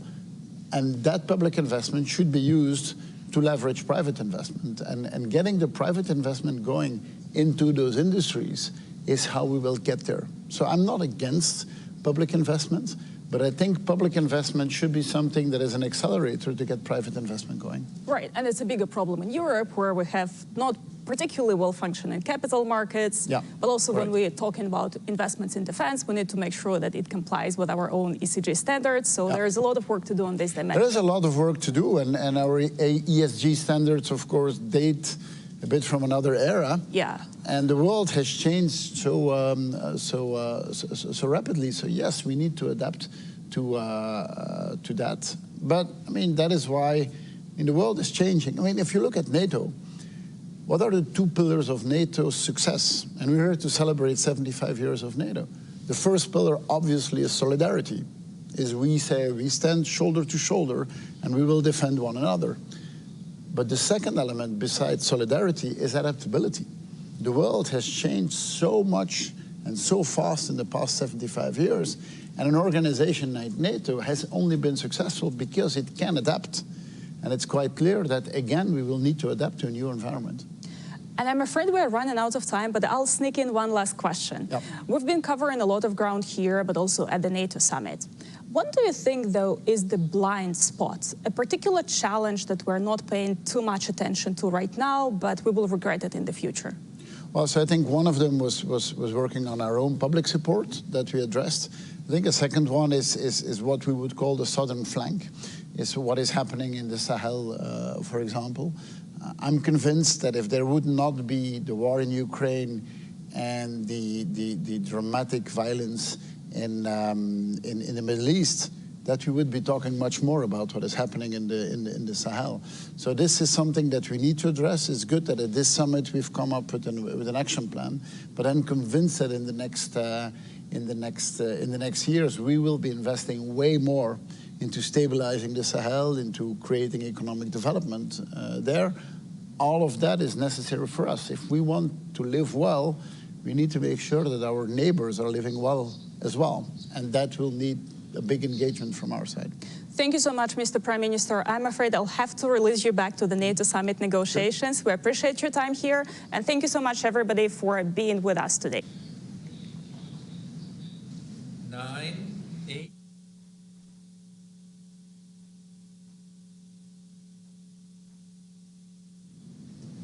Welcome back to the NATO Public Forum. I'm Nadia Shadlow, a senior fellow at the Hudson Institute, and it's my pleasure this afternoon to have an opportunity to have a conversation with Greek Prime Minister Kyriakos Mitsotakis.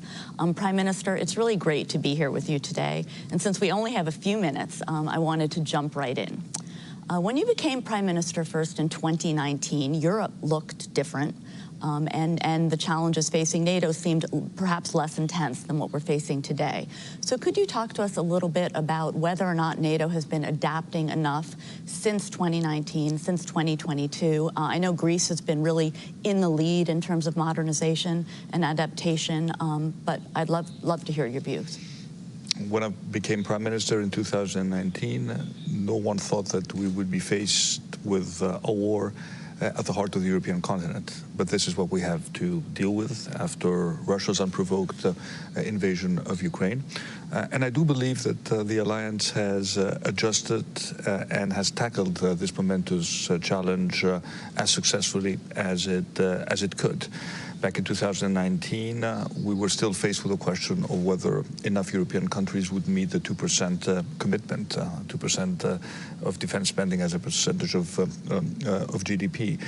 Now most countries have already met that target, and those that haven't have made very clear pledges that they will do so. Greece has been one of those countries that has surpassed the 2% threshold ever since essentially we joined the alliance. We'll be spending 3% of our GDP on defense, significantly modernizing our armed forces, and thus contributing to the overall capabilities of the alliance. So new challenges force us to think differently, also in terms of what this means for the collective European security as a pillar of the overall NATO integrated structure. And I think this discussion is advancing at a very fast pace in Europe. Yeah, so you mentioned European security. How do EU defense measures complement NATO, or how do you see the relationship between EU efforts to increase and substantially increase its defense and NATO? Is the relationship complementary, and how so? In my mind, it is fully complementary. We need to spend more, but we also need to be smarter about how we allocate our defense spendings. When I look at the European defense industry, I see a lot of fragmentation. I don't see enough interoperability. I see a lot of, sometimes maybe, I wouldn't say a necessary competition, but certainly too many weapons systems that don't necessarily talk to each other. So we need to spend more, but we also need to be smarter about how we integrate our spending. And I guess I do think that at a time when the Russian invasion of Ukraine poses an existential threat for Europe, we also need to be creative in terms of finding new sources of funding in order to support our defense spending. It is not just going to be enough to rely on national budgets as we have done so far. And that is why I've been one of those strong proponents that we need some sort of European facility that will complement the defense spending that we undertake at the national level with more European funding.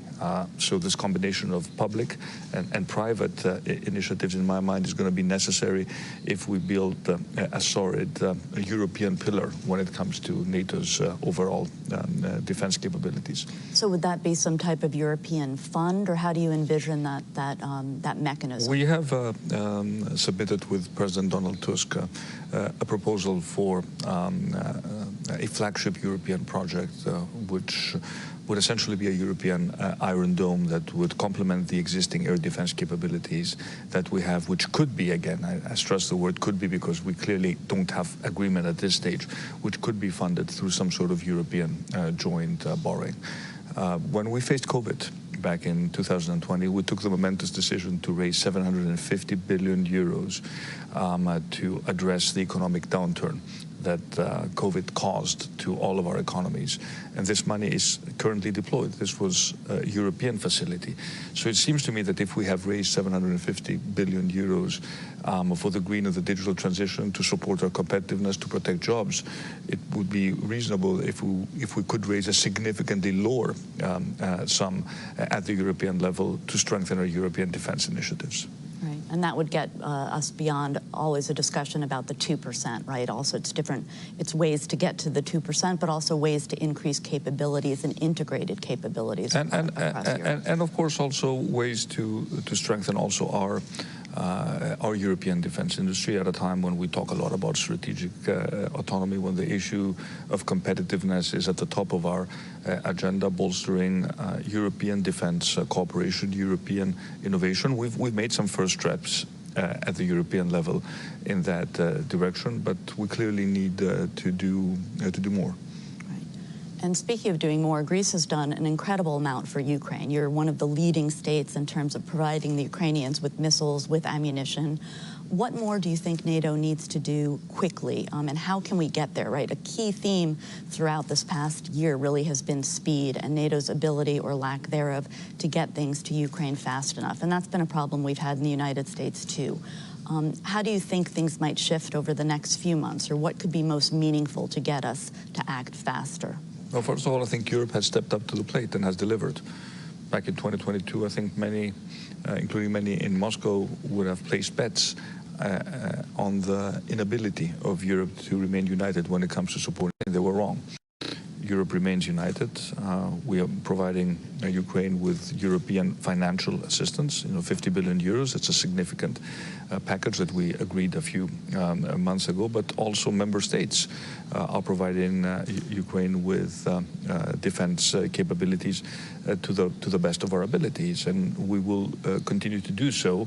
And initiatives such as the Czech initiative, for example, have proven to be very efficient in terms of delivering aid to Ukraine as quickly as possible. But at the same time, we need to look at the holes this has created to our own defense capabilities. And as much as we talk about sophisticated systems, we also need to make sure that we have the basics. I mean, Ukraine demonstrated how important, for example, 155 shells are, and that not everything is going to be sort of as technology-driven in a modern war as many people thought. So making sure that we also streamline production, strengthen our stockpiles, while at the same time having the capability to support Ukraine. This is a challenge that we have to meet.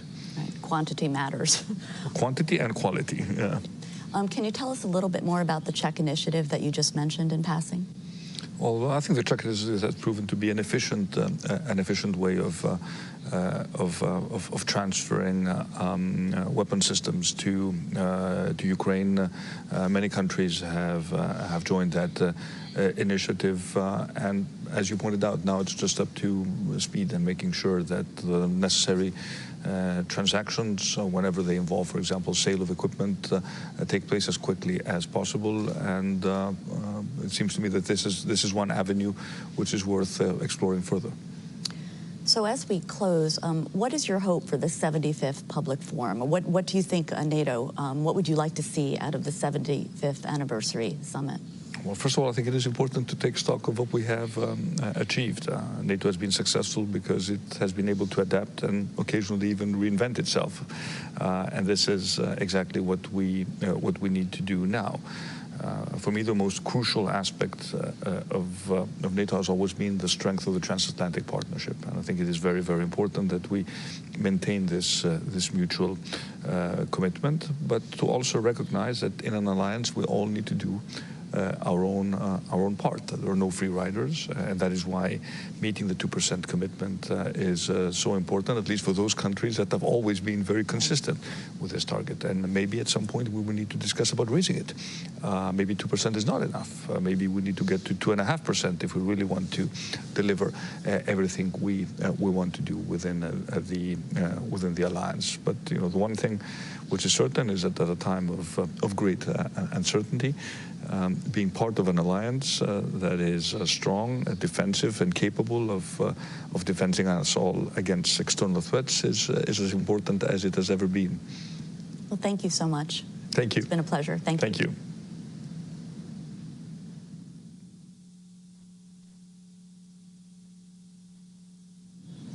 Good morning, everyone, from Washington, D.C. at the NATO Public Forum.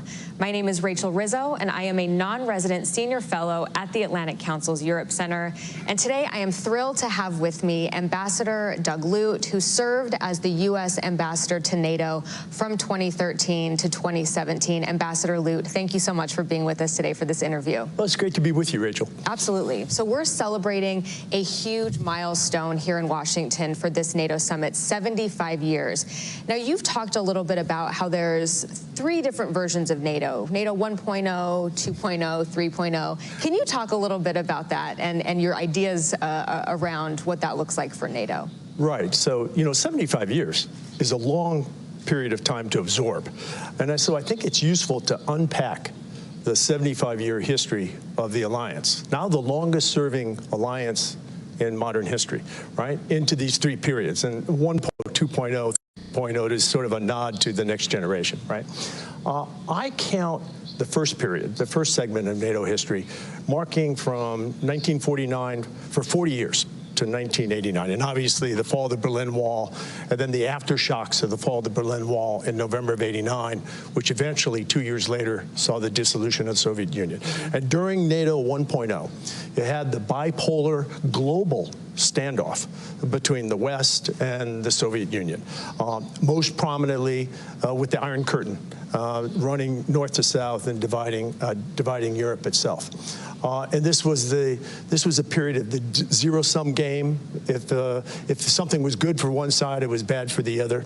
And it really spoke to the original purpose of NATO, which was the defense of the 12 allies itself. I think that period ended in the '89 to '91 period, and the post-Cold War period, or NATO 2.0, dawned with the dissolution of the Soviet Union. I count NATO 2.0 as running for about 25 years, so from roughly 1989 to 2014. And in that NATO 2.0 period, we had some dramatic changes.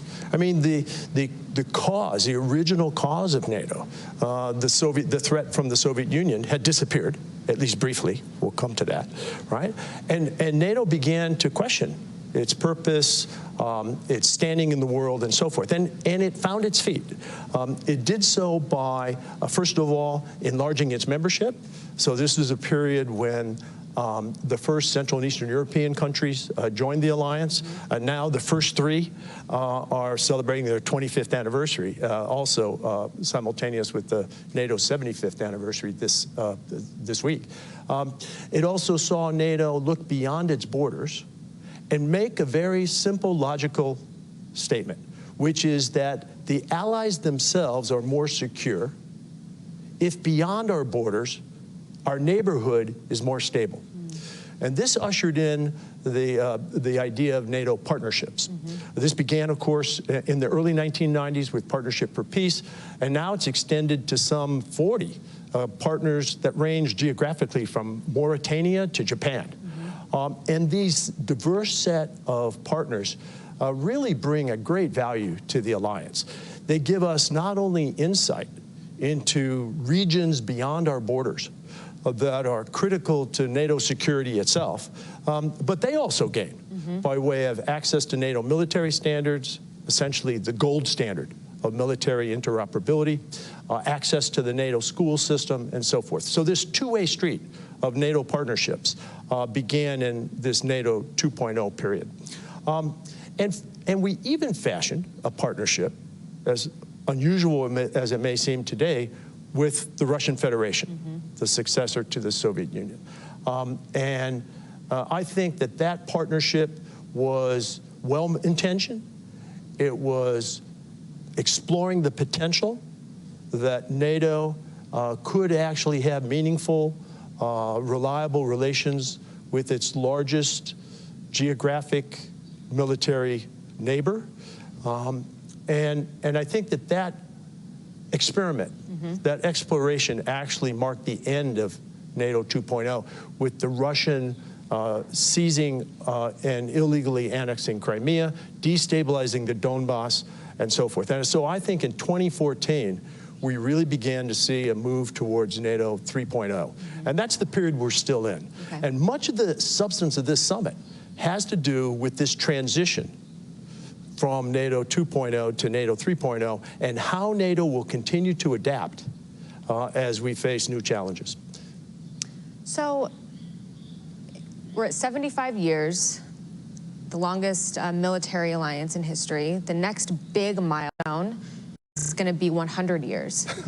What is that going to look like? There have been a lot of things written, a lot of discussions being had about how the U.S.-European security relationship will have to fundamentally change as the U.S. is pulled in multiple directions, as the U.S. focuses more on the Indo-Pacific. That will ultimately mean that Europe will have to shoulder more of its own security burden. Is that what NATO 4.0 might look like? What's your idea on that? Well, obviously, this is a pretty hazy crystal ball it is. in terms of gazing into the next 25 years. But I think there is a NATO 4.0, and it features a new security architecture, certainly in Europe, after peace is established in Ukraine and stability is established after the Ukraine war.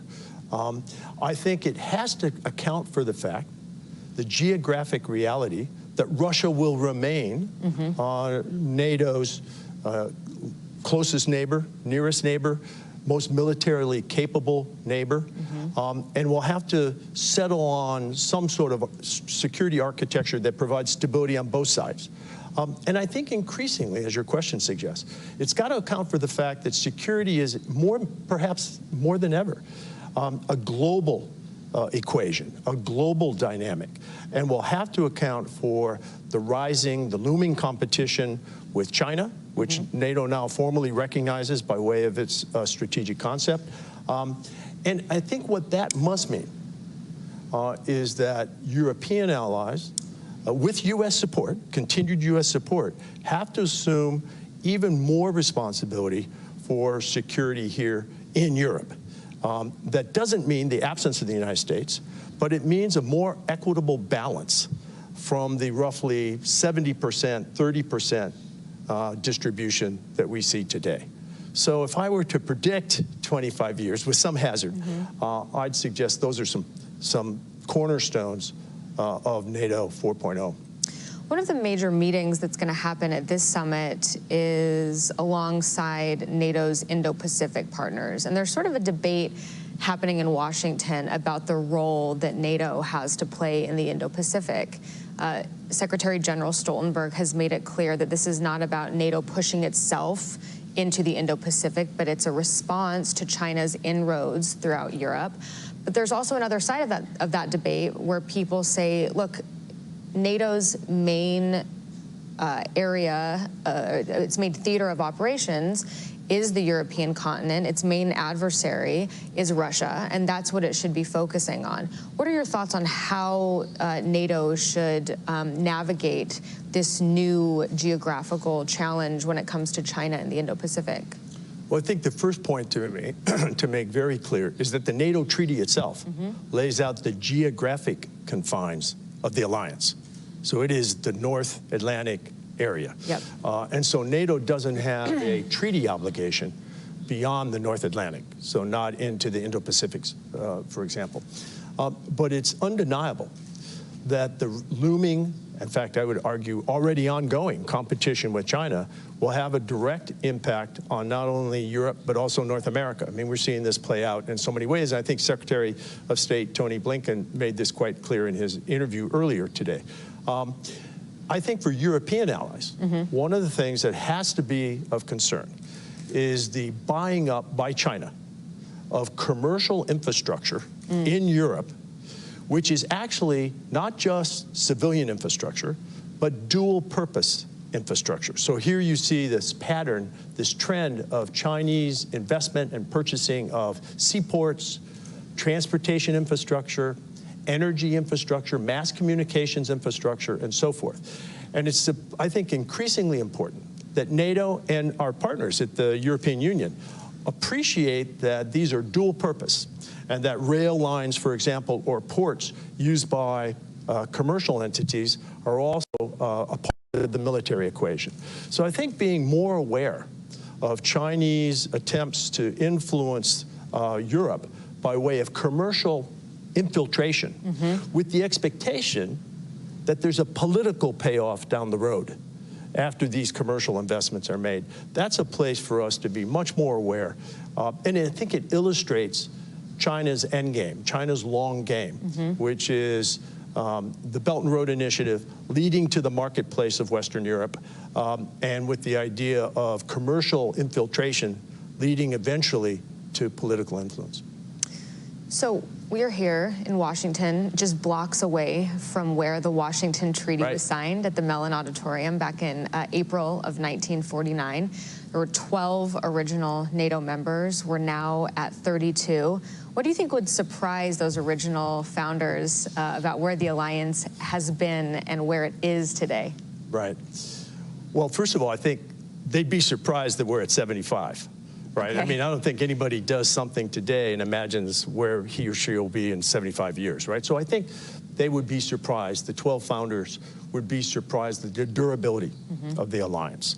And I think that they would remark that the source of that durability is actually in the second sentence of the Washington Treaty that cites that all the signatories to the treaty will abide by and believe in 3 democratic principles, which I think are the glue of the alliance and largely account for how we made it to 75, right? And those 3 are democracy, individual liberty, and rule of law. Now look, NATO was at 12 and is today at 32, a alliance of democracies. But there's 32 varieties of democracies here.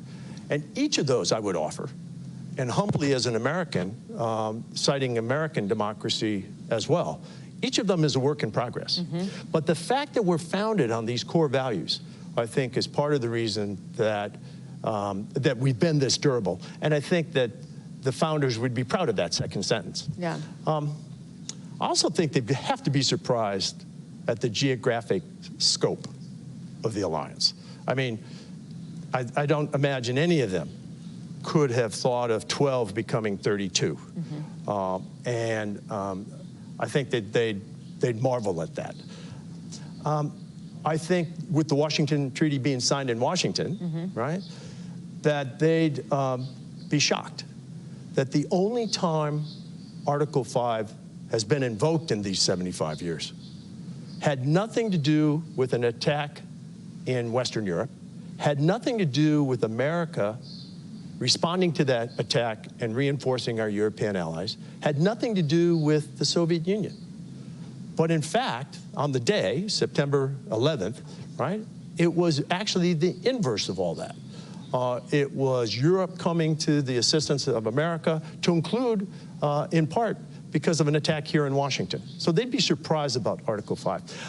I'd also remark, though, these photos make clear that the 12 men who signed the Washington Treaty, I think would be surprised today at the role of women in leadership positions in NATO at multiple levels. So head of state and government, ministers, both foreign and defense ministers, the NATO staff, ambassadors, and so forth.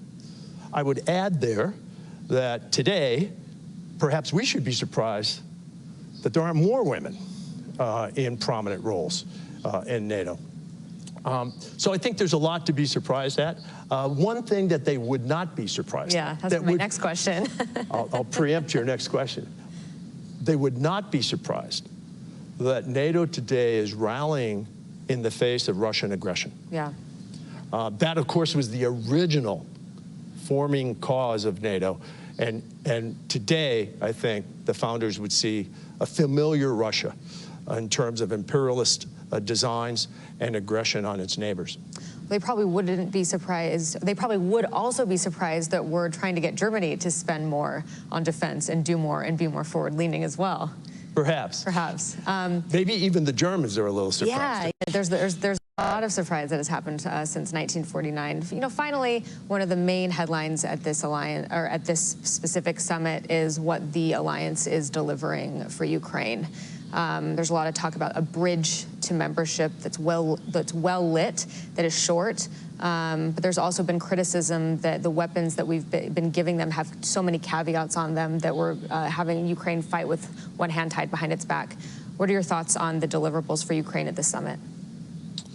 Well, I think that the military deliverables and the political deliverables, these two parallel tracks or lines of effort for Ukraine, are predictable and quite candidly, quite modest. Yeah. I would have liked to have seen even more progress on military assistance and on fulfilling the commitment that Ukraine politically will eventually become a member. The bridge metaphor works in part, but I'm not sure it's completely satisfactory. Look, I think everyone here at the summit this week was stunned by just the blatant aggression of the most recent Russian attack on Kyiv and other cities, to include the tragic attack on the Children's Hospital, right? It's important for us to remember two things. First of all, that attack originated from inside Russia. Mm-hmm. And the base from which that attack was launched is essentially in sanctuary, because it is beyond the ability of Ukrainian indigenous capacity to strike it. And we have placed limits on the geographic range of the systems we've provided Ukraine. I know of no effective air defense program which focuses solely on defense of the target site by way of air defense systems and so forth, and neglects the attack of the launch sites. Yeah. Air defense is a two-way street, offense and defense. So in particular, you use the words caveat. I think that the restrictions, the caveats that we've placed and others have placed on some of our systems are not justifiable in legal terms. These are legitimate military targets, and they don't make sense in terms of military science. Thank you for that clear answer, and for your support of NATO and your support of Ukraine as well, and for this interview, Ambassador Lute. And to our audience watching online, tune in for another 2 days of programming here at the NATO Public Forum in Washington. Thank you so much.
Welcome back. Welcome back to the forum after nutritious lunch, hopefully for all of you. And I would invite everyone to the front, slowly closing the doors. So we're back for the second half of the day. I hope you had great first half of the day, good conversations over lunch. Exciting part two of our program. Before we start with our next panel, I'm going to invite you to watch a video, one of our video productions on the pressing issues of NATO's eastern borders. So please watch the video with us. Thanks. As a fighter pilot, it's an honor to be here in the Baltic Air Policy mission in Lithuania in Sile Air Force Base. Especially this year, which is the 20th anniversary of the BAT mission and the 75th anniversary of NATO, an organization which works for the freedom and security of all its members. I perform my part of the collective defense effort of all allies, just in order to deter possible aggressions and defend the population and territories of our alliance. This duty makes me feel very proud, and if required, and as a part of the deep commitment that all of the members have with this organization, I would love to be here again with my friends for the 25th anniversary of the BAT mission and even for the centenary of NATO. Thank you. I believe that for young people who have only ever known peace in their countries, the challenges that NATO is facing may seem distant, foreign. We must not create spaces for our enemies to sow fear and distrust, but we must ensure that our societies are prepared for the threats that we are facing. As NATO reaches its 75th anniversary, the alliance has a lot to be proud of. Yet its greatest accomplishment is providing security and defense to the former captive nations of the Soviet Union. Through the credible deterrence and security provided by NATO, the countries of the eastern flank, including my country, Latvia, have been able to prosper, escape Russia's imperial orbit, and the Iron Curtain we see today. This mission, however, has not yet been completed. Our Ukrainian friends deserve the same. This is the first big anniversary Finland is celebrating as a member of NATO. But NATO has been important to Finland for over 75 years. By keeping the peace in Europe during the Cold War, and by preventing Soviet efforts to dominate Europe, NATO contributed to Finland remaining independent. Today, Finns across the political spectrum are determined to safeguard democracy, individual liberty, and the rule of law. And as allies, we're ready to do this across the transatlantic space. Finland has always been ready to defend itself. As one of some 900,000 reservists, I am so happy we no longer have to do it alone, but together with our allies. Thank you. This larger occasion contains within itself the 20th anniversary of NATO's eastern expansion in 2004, and this represented a major milestone in Bulgaria's and Central and East Europe's process of Europeanization based on deep-seated military modernization and democratization of security policy.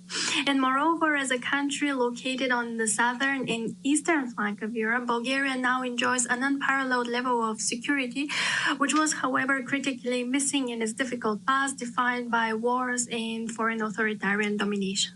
NATO should pay ever more attention to the eastern flank and encourage societies in member states to be proactive about their security and freedoms. The alliance can create a reflex against authoritarianism, something that is especially needed now. I believe that the Black Sea region is still not a priority, unfortunately, and this must change as soon as possible. The ongoing Russian invasion in Ukraine is turning the Black Sea into an increasingly dangerous and an inaccessible arena for NATO. For Turkey, the Black Sea holds critical importance as a significant economic artery, a buffer between Russia and Ankara, and a critical security flank. In this summit, NATO should prioritize strengthening its A2AD capabilities in the region, as well as strengthening regional collaboration mechanisms between littoral states, Turkey, Romania, and Bulgaria under an allied framework. Great.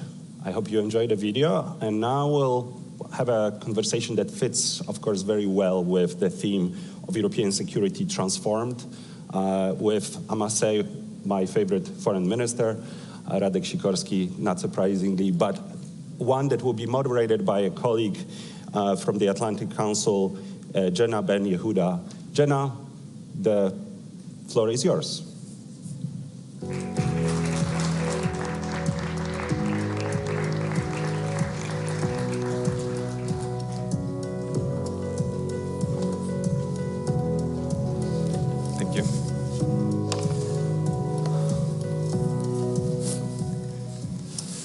Welcome back. We're delighted to have you all here at the NATO Public Forum. I'm Jenna Ben Yehuda, Executive Vice President at the Atlantic Council. We are here to talk about Russia's brutal war in Ukraine and how it has fundamentally changed the security landscape in Europe. And to discuss these changes and the future of the alliance, we have with us really tremendous speakers here today. To my right, we have His Excellency Gabrielius Landsbergis, Foreign Minister of Lithuania. Welcome.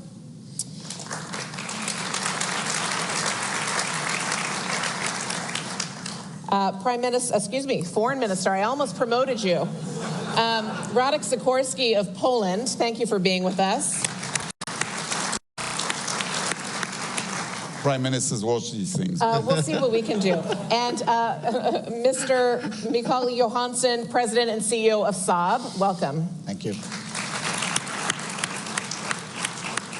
We have 45 minutes together. The first half an hour will be in conversation, and then we'll come to all of you. So be thinking of your questions. We'll take them from online as well as here in the room, so we'll let you know when you can start queuing up. We've heard a big metaphor this week, and it's a bridge. It's a two-way bridge, it's a long bridge, it's a short bridge. What should the bridge look like? Wow. Should Please. I? Okay. Well, I mean, defining the bridge, I think we shouldn't start with it. I mean, we are in a position where we have to say something, right? So we say that it's a bridge. It's understandable.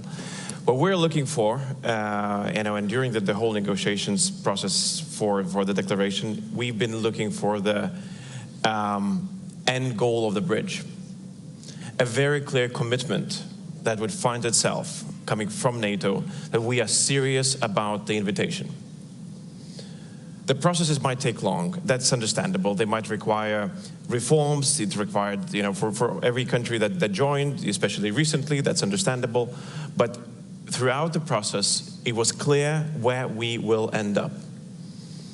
And this is the main thing that we've been looking for. Therefore, I'm not particularly keen on emphasizing the bridge itself. I'm still remaining a person of a goal-oriented person. Would you agree with that?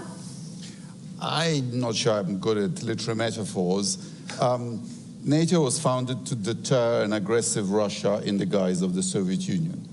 NATO won the first time, and we need to win the second time. Russia is aggressive again. She has broken international law, her own voluntarily accepted treaties, Budapest Memorandum, and many, many international documents. Putin should not benefit from his act of aggression.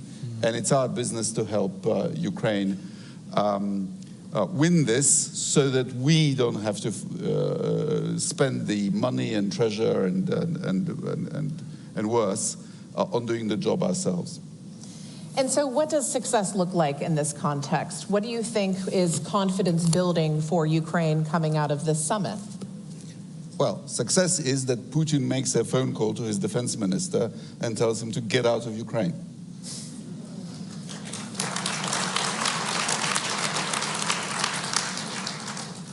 Will that happen this week? I don't know. What does success look like within a summit context for each of you? Let me turn to you, Mr. Johansson. What can be achieved this week that is confidence building, that leaves folks feeling as though the 75th anniversary is not just a marker of what's been in the past, but a really strong future yet to come? Well, many have said it, but I think we, as industry, I mean, we're doing everything we can to support our nations, to donate and to raise capacity and all that, but to really make sure that we give them something that makes them win the war, rather than not to sort of lose the war. It's still a little bit of hesitation on that in terms of may it escalate, or how do we treat that in terms of can we avoid to keep that stuff ourselves, or can we actually donate things? So if we can come to giving them really sophisticated things going forward to make them win the war, that's probably the best thing that can come out of this, I think. We heard Secretary Blinken say from the stage just this morning that the F-16s are coming. This was reiterated by Secretary of Defense Austin. Last night, we heard President Biden say that Russia is losing this war. Additional material support is on the way. Do you agree with that? Is Russia losing right now? Well, I would not necessarily subscribe to narratives, you know, especially when the situation on the ground is not agreeing with them. The situation is very difficult. And the security of Ukraine and security of Europe and the Transatlantic alliance has not yet been defined. And it's been fought for in the trenches of Kharkiv. Today, right now, when we sit here, there are men and women in trenches out there fighting for our security, so that we, those who sit on the stage and those who listen to us, are able to celebrate today.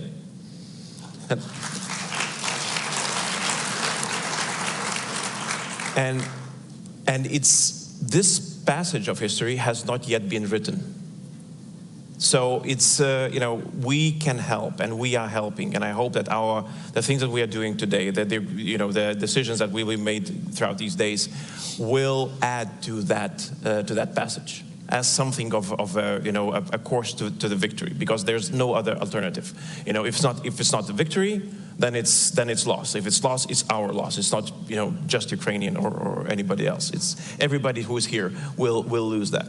And, you know, for defining what could be a success of these couple of days in Washington, Putin sent a very horrible and bloody postcard to each and every one here. What he thinks of us being gathered here, with an ultrasonic missile that attacked a children's hospital in Kiev. That's on us, if we're going to react to that. If we're not, then it's out there, behind our back, left for these couple of days as a reminder. What is actually happening while we're here discussing. So I think that if I were to look for a successful answer, and I would add, you know, what Minister of Poland just said, that yes, that would be a very good, you know, victory sign, so that Putin is forced to rethink, or at least he's forced to pay for what he did to the children of Ukraine just a couple of days ago. Does payment look like F-16s this summer and additional air support, air defense mechanisms? What sends a strong message, Minister Sikorski?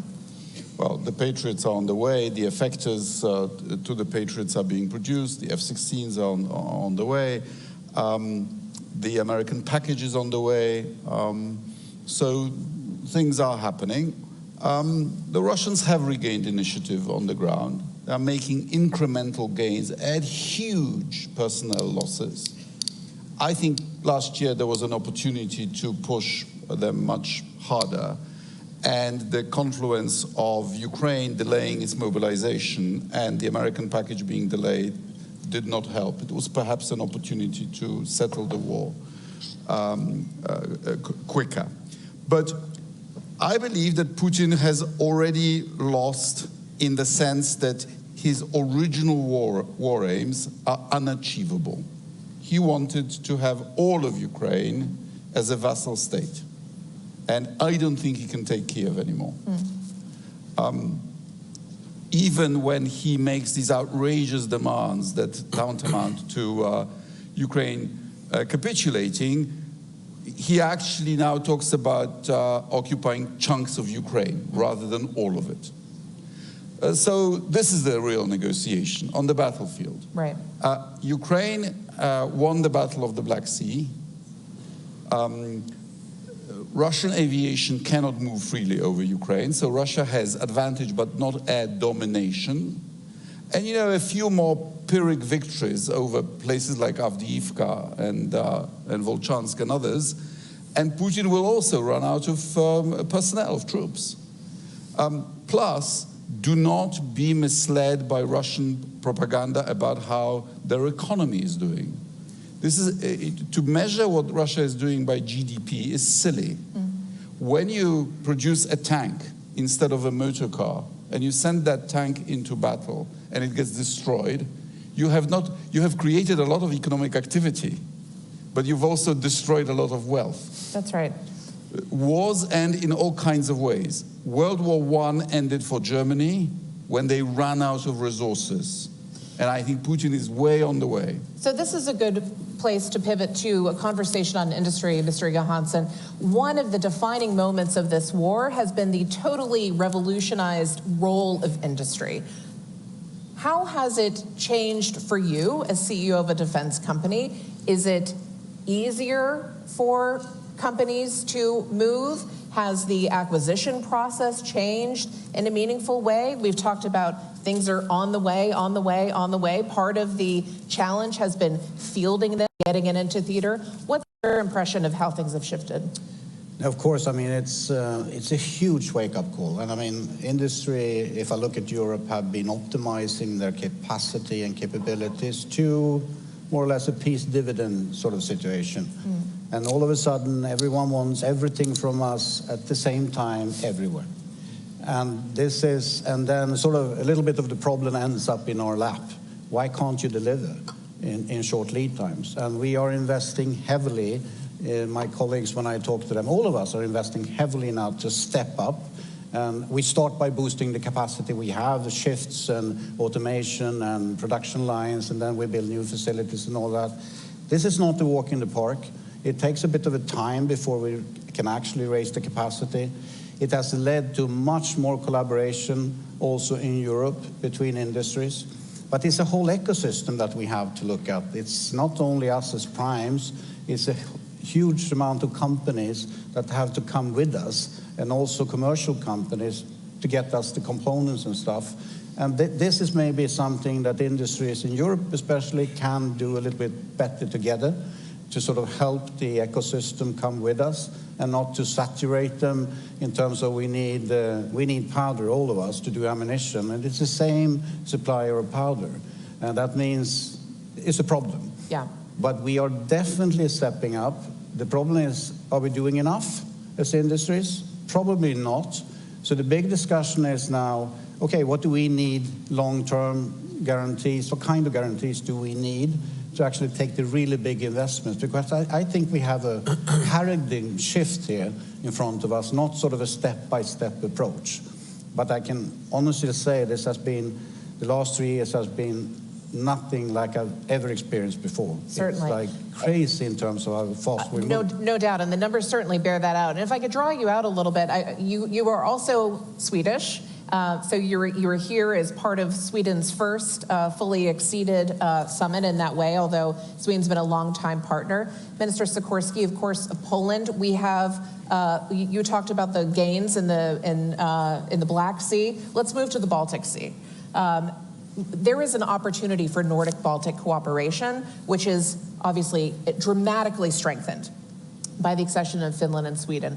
What do you see as the capabilities between your nations, and what is first out there that you really want to see in the next 6, 12, 18 months as a result of accession?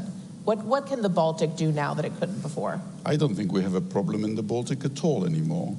Russia has these 2 narrow points of access to the Baltic.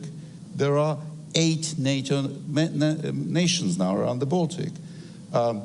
If you look at what Ukraine, without a navy, has done to the Black Sea, think of what we can do to the Baltic fleet. They have a problem. So it's a NATO lake. Yeah, I agree. It's a NATO lake. I think, though, that we could do a bit more to have the deterrence that we need going forward, even though we have a lot. And, of course, Poland and Sweden and Finland and the Baltic states can sort of do this together.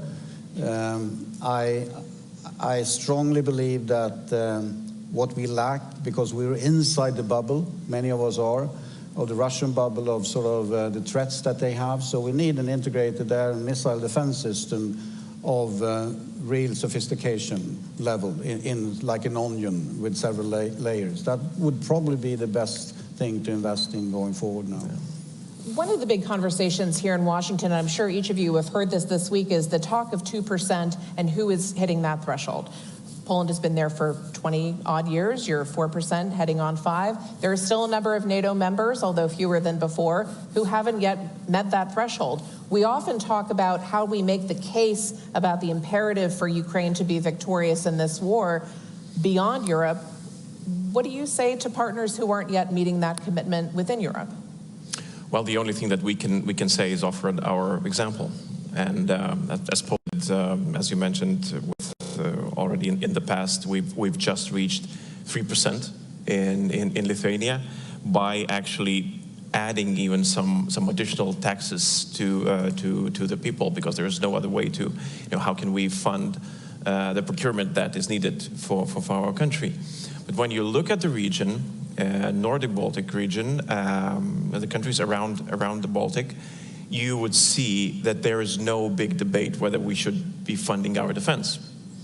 So that tells you something, that means that political decision makers do understand the threat, that there is most likely a huge and wide support by the population, and it is geographic.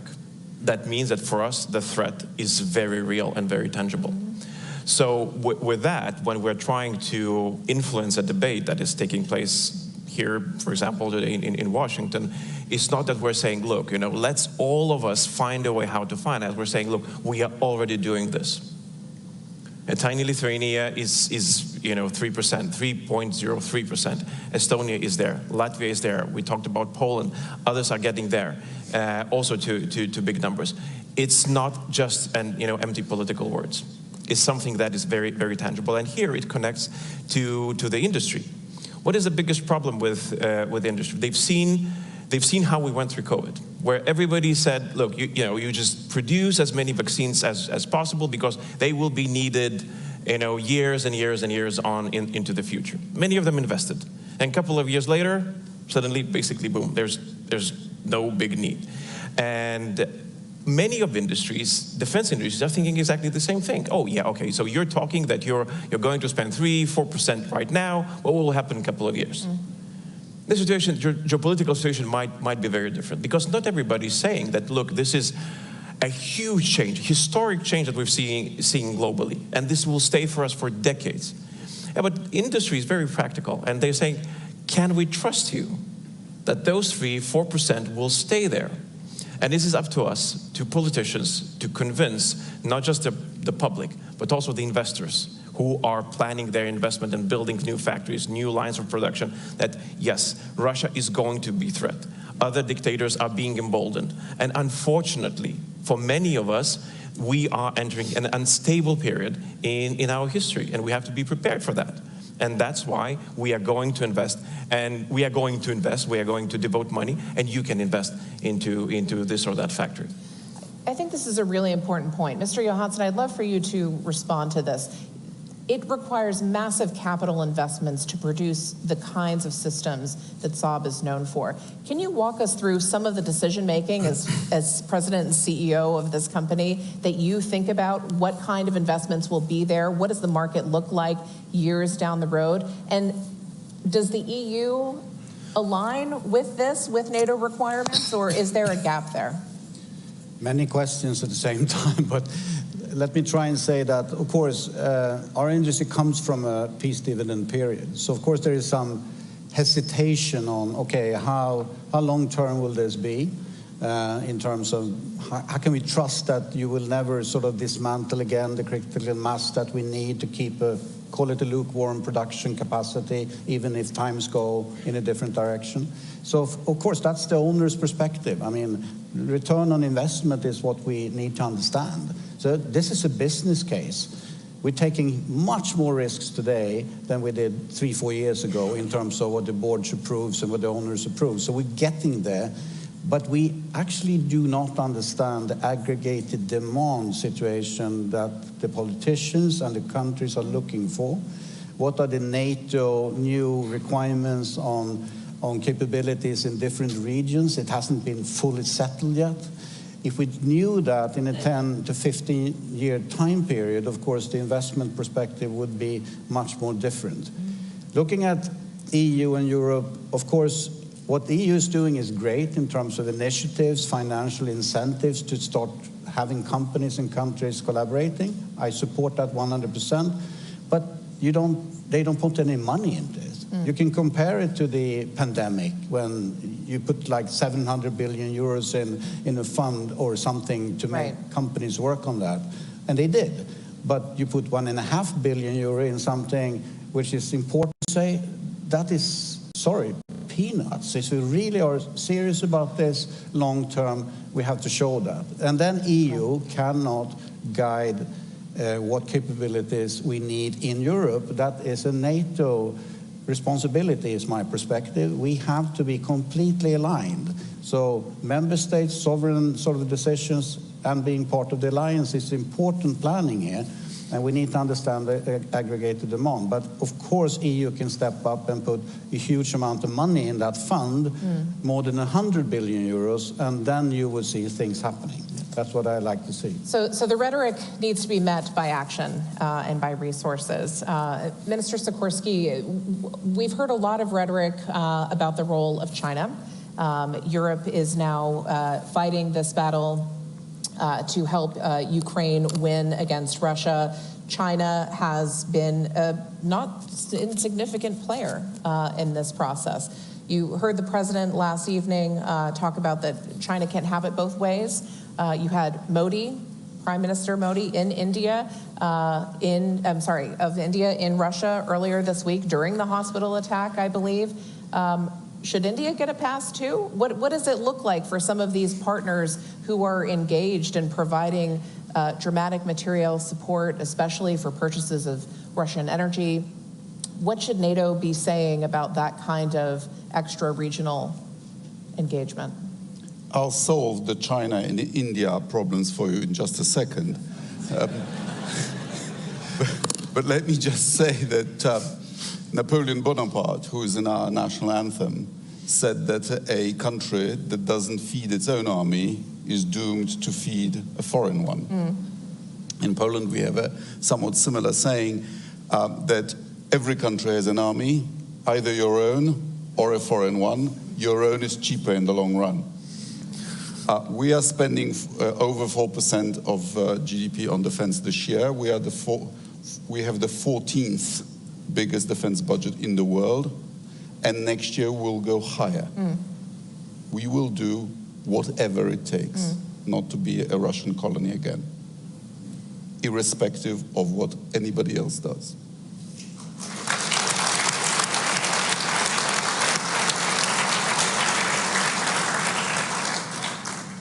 India, I think, sees its role as the leader of the non-aligned movement, traditional. And by buying Russian oil for rupees, I hope it is making President Putin realize that he's lost his most lucrative market for his oil and gas, which is the biggest sanction that we have imposed. China is also driving a very hard bargain in terms of the gas price. China is respecting our thickest red line, namely is not supplying actual weapons or ammunition to Russia. Components, yes. Dual goods, yes. UAVs, yes. But actually it's selling them to both sides, because I've personally seen Chinese drones on the Ukrainian side. China, I think, is getting a vassal on the cheap. My friend and mentor here in Washington, Zbigniew Brzezinski, used to say that Russia's choice is to be either an ally of the West or a vassal of China. But to be an ally, you have to respect some rules, like not invading neighboring countries. Details, yeah. And if I were a Russian nationalist, I would be furious at Putin for putting Russia into this position vis-à-vis China. And I hope they recalculate in future. Because I think China is taking over the Russian market. they're cut off from apps, so they are now using Chinese apps, Chinese white goods, Chinese everything. I don't think that's good for Russia in the long run. And also the two countries have a history of territorial claims. Unequal Treaty of Beijing of 1860, under which Russia got Outer Manchuria and the port of Vladivostok, which the Chinese now call Hanshan-Wei. If I were a Russian general, I would be very concerned about all that. Let's pull back to some of the broader nature of the conflict. We've heard a lot about these gray zone attacks. Those acts short of traditional warfare. We have commercial air traffic that has been grounded in Finland because of GPS jamming. We've seen massive waves of cyber attacks by Russia across Europe. Is NATO doing enough to respond to this dynamic?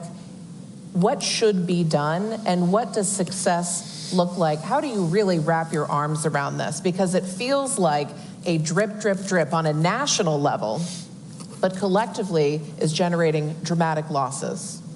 Well, that's a very good question, and I'd like to focus on some specific events that took place in my country and in some of our neighboring countries. These are, we call them sabotage, but basically it's arson against civilian objects in my country. And I'm not sure whether it can be called just hybrid events or gray zone event any longer, because it's quite clear a terrorist attack sponsored by a hostile neighboring country against one of the NATO countries.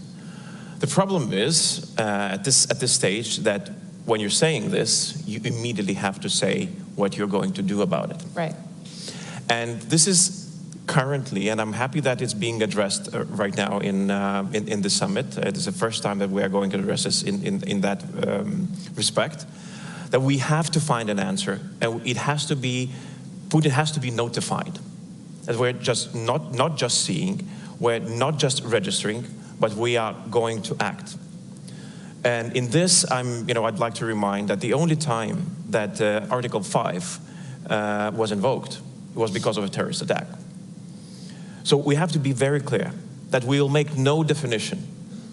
When it comes, when we'll decide that it's needed, we'll do it, and there will be an answer. So should these attacks be called terrorism? I mean, if it is terrorism, yeah, definitely. I mean, burning down a shopping mall, and paying a person to do that, and the money is coming from Russia, then yeah. How else can you call it? It's not just arson. They're sending death squads that kill people. That's definitely terrorism. Yeah, and I mean, in our case, Russian opposition representative in Vilnius, he was attacked. So it is clear, and I would not shy away from calling what it is, naming very clearly what we're going to do about it. Because if we don't do that, we have two problems. One is that Putin will escalate, because every time we keep silent, he takes it as a weakness and pushes forward. The second thing is that countries will be forced to formulate their own strategy. Their own strategy, because this is what our people in our countries will demand.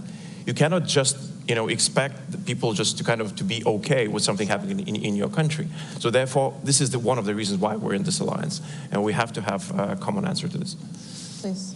One footnote. I expect the worst from Putin, but on the GPS signal, we had a brilliant briefing at the Council of Baltic Sea States by a Finnish specialist. I'm no specialist, so correct me if I'm wrong, but what he told us is this, that the GPS signal is in fact very weak coming from satellites, just above background. So it's actually very easy to interfere with. It's a pretty dumb instrument, if you will. And so if the Russians are protecting their own bases and assets, say around St. Petersburg, from these long-range Ukrainian strikes, which are sometimes very successful, that would have a spillover effect pretty widely, and is not necessarily deliberate.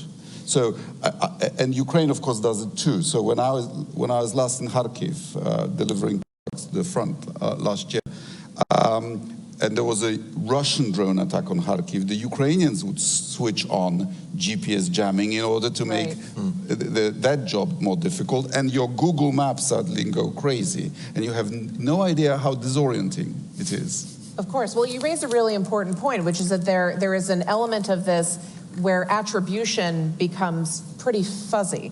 And we see this in cyber too, which is part of what makes it effective.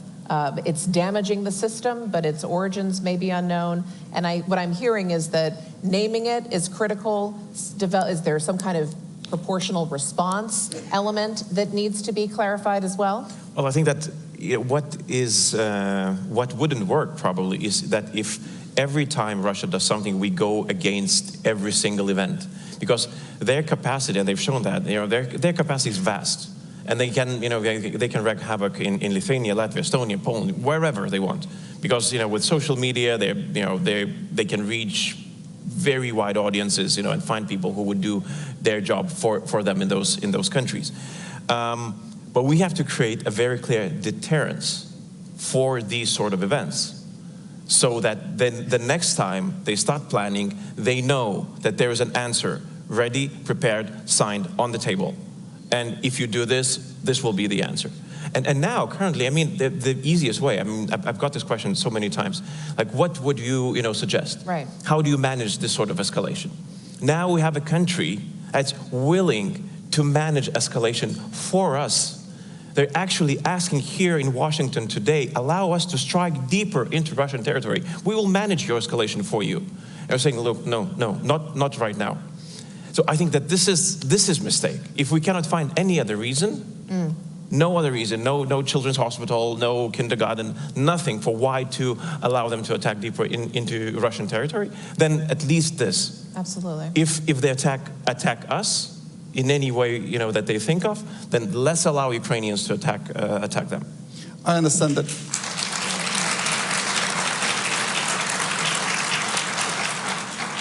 I understand that our final communique will refer to Russia as a multi-domain threat to the alliance. We have to have an answer to them in every domain of those domains. Yes. Folks, it's time to start queuing up. I'll take the first question from Anna Maria Boss. Making money available for new equipment is one thing, but how are NATO countries going to find the necessary personnel when many people don't want to serve?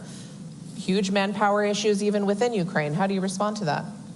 Well, in Poland, we are beginning to train the first Ukrainian brigade composed of volunteers from inside Poland. We have up to 1 million Ukrainians of both genders, and several thousand of them have already registered for that draft.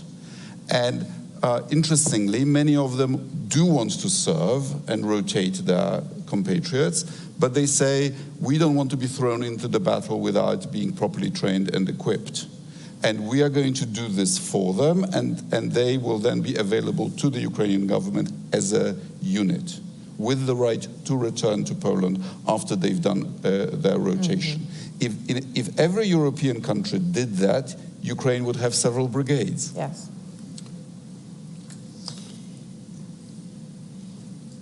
I want to take us to the future, but first go back just to this morning.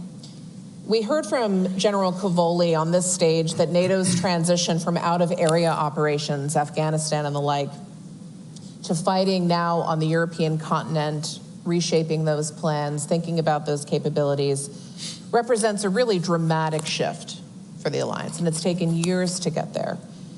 So in this moment now, what is the next big moment we should be planning for? What is the blindness that you feel we have now that we'll look ahead to 25 years from now and think, boy, we really missed that?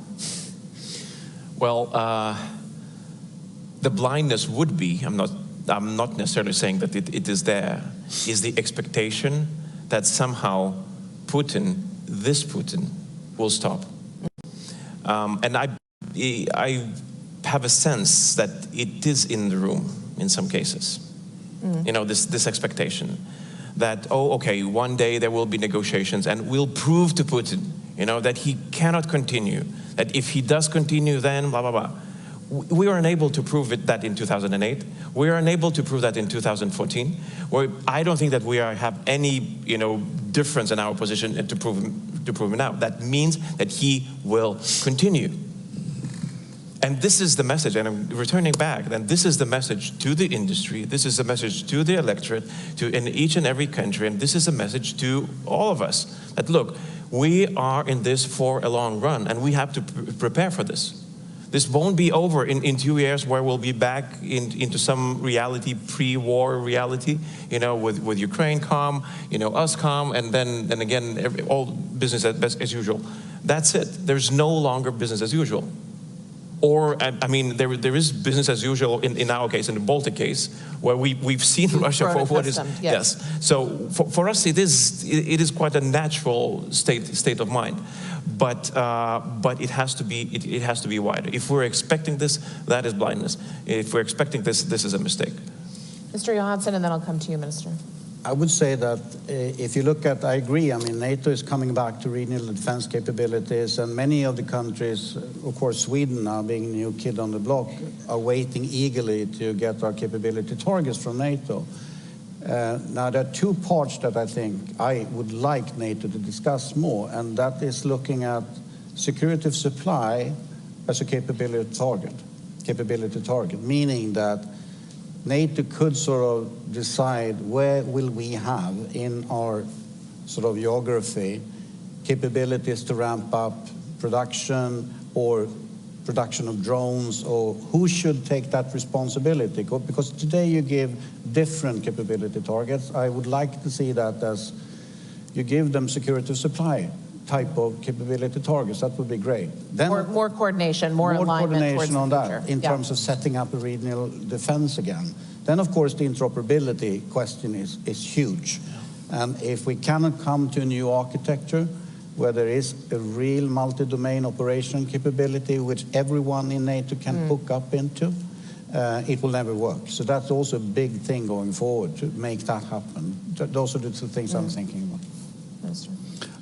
Deterring Putin is a NATO job in Europe. And if we stay the course, I believe we can sort him out in a couple of years.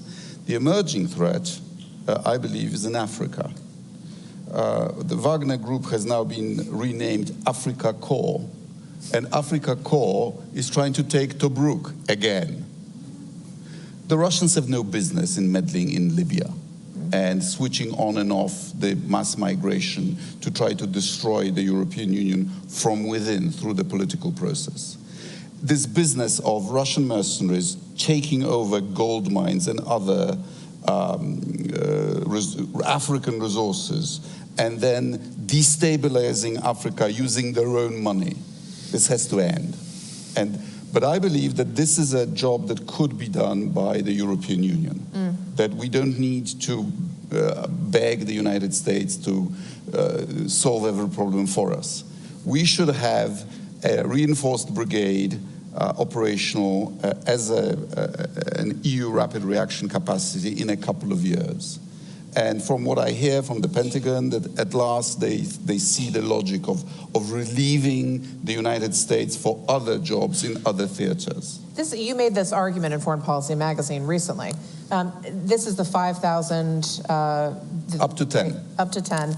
And you think this could be operational within the next few years? This is what we've pledged ourselves to do. We have a crisis center. We'll soon have a joint operations command. We have a defense budget of the European Union, wonderfully called the European Peace Facility. And I believe in the new commission we need a defense commissioner to ramp up production, mostly for the defense industry. Europe as Europe should be completely helpless. This brings me to another question, and then we'll turn to you, ma'am.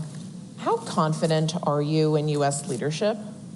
And what does the U.S. need to do to reinforce confidence in American commitment to European security? I think that a lot has been done to reinsure that that U.S. is interested in European security. Now what we need to do is we need a common approach from Europeans and United States when it comes to how do you ensure that it stays stable. The end goal, you know, and it's the note that you hear throughout the conversation here. How do you make sure that Putin is no longer able to do and to repeat the things even in more brutal way? So this is yet what we need to achieve and to find consensus. I don't see any other way. I agree with Minister Sikorski, what he says, that, you know, that Europe has to play a stronger role on its own, and that's definitely a fact, but Europe cannot act alone. And I don't think that any other major conflict globally, wherever that would happen, that US could act alone. That means that we need these two pillars of transatlantic alliance working together, either in Europe or anywhere else, you know, to support stability. If you had to make the argument to the American people about why its investments in Ukraine matter for American security, Mr. Sikorski, what would you say? Well, I could make it crude and say that you're selling us a lot of weapons made in the United States.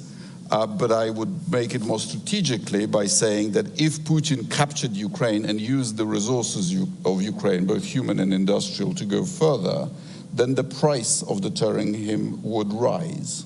And Ukrainians are doing our fight so that Americans don't have to go to Europe in greater numbers. And also, if Ukraine wins, it'll send a powerful signal to the Far East that recovering what you might regard as a renegade province is much harder than you think. So don't do it. Ma'am, please give us your name and your affiliation. Hi, thank you so much. Erin Osborne with Radio Free Europe. And we've heard from Secretary Cavoli and Secretary General Stoltenberg today that there will be a Ukrainian Information Exchange or Joint Training Center in Poland. So a question to you, Minister Sikorski. Well, thank you all so much for being here, but to Minister Sikorski, how will that help deter Russian aggression and make sure that Ukraine is ready to stand on its own 2 feet? Thank you.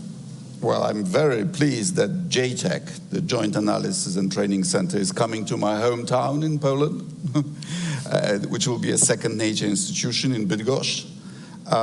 And we need it. It won't be big, but it's an analysis center. You know, this is the most up-to-date war, and it's re-evaluating many of our assumptions. You know, the role of drones has been transformational in this war.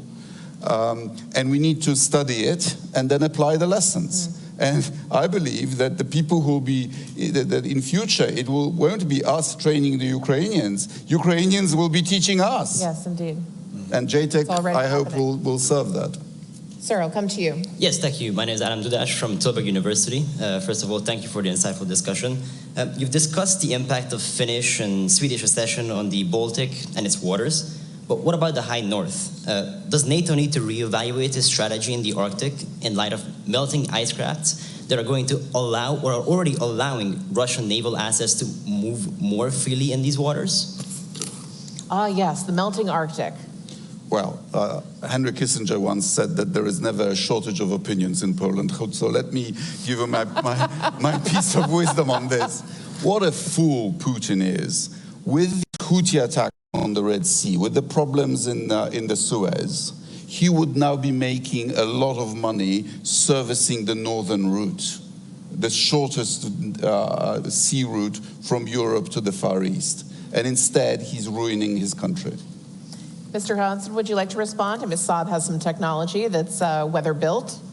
I think we're moving in the direction of looking at much deeper collaboration between the Nordic countries, so to say, in terms of how to at least have 24/7 coverage of what's happening there, in terms of airborne early warning and all that. So we are doing a lot in that area, and we do have the expertise of how to operate in that Arctic condition. So us coming into NATO being the alliance, I think will mean a lot.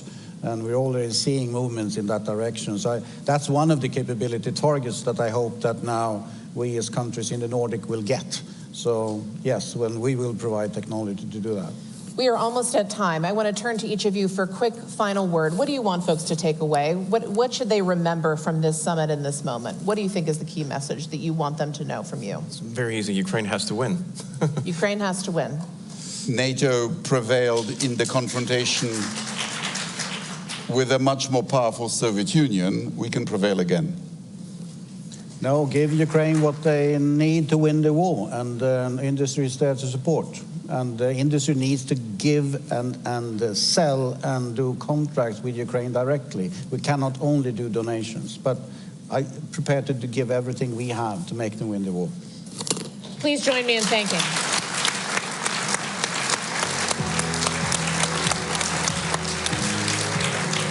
Thank you. Thank you, Jenna.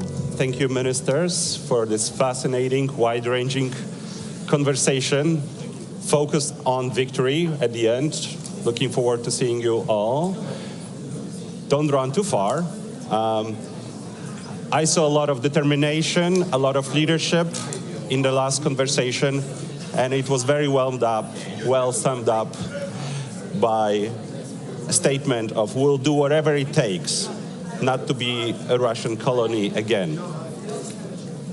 We are all having fun here, but we have another great panel coming, so please take your seats or set up conversations a little bit. Oh yes, this is great. Please take your seats, because we will now focus on a specific issue of Russia's ability to reconstitute its forces. And this conversation will be led by a good friend of mine, Henry Foy of Financial Times. Henry now serves in Brussels, but he has very good Polish roots. That's why he's my favorite FT journalist. Henry, the floor is yours.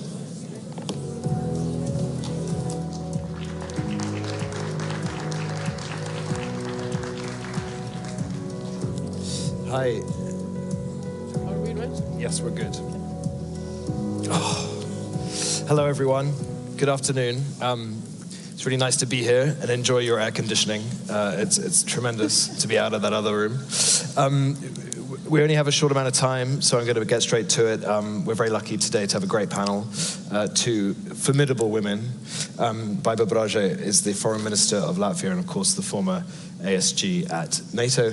Dara Masakot is the Senior Fellow at the Russia and Eurasia Program at the Carnegie Endowment for International Peace. We're going to talk about Russian forced reconstitution, which is a real tangible thing. It's a real thing that's happening. It's a really important issue that I think doesn't get enough coverage at the moment while we talk about more theoretical ideas. Baiba, you have a frontline view of what's happening across the border.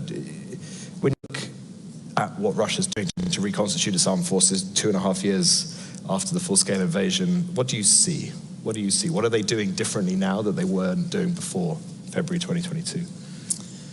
I think the big picture is pretty clear, that there is not one element, one instrument of power in Russia that would not be oriented towards the war. Right. So Russia's policy is war. And when we look at the military instrument of power, economic, politics, religion, education system, anything, it's all about war. Media, public, anything. So in that respect, I think it's on us to understand and to integrate that in our thinking and to really, and again, I will repeat what I said already yesterday at the dinner with our Ukrainian friends, is very clear that our problem is not support to Ukraine. We will get there. Our problem is Russia. And this war policy of Russia is not going to go away. So it's upon us to deal with that and to find a way how to degrade the military capability, economy, and so on and so forth. Because ultimately what the leaders have said is that the strategic objective would be returning Russia to peace, peaceful state. So if we put that in front of us, then of course in interim measures, whether it's containment, constrainment, whatever we will find in the declaration, using our instruments of power to achieve that objective. So that is ultimately, when we look at the big picture, is what is there.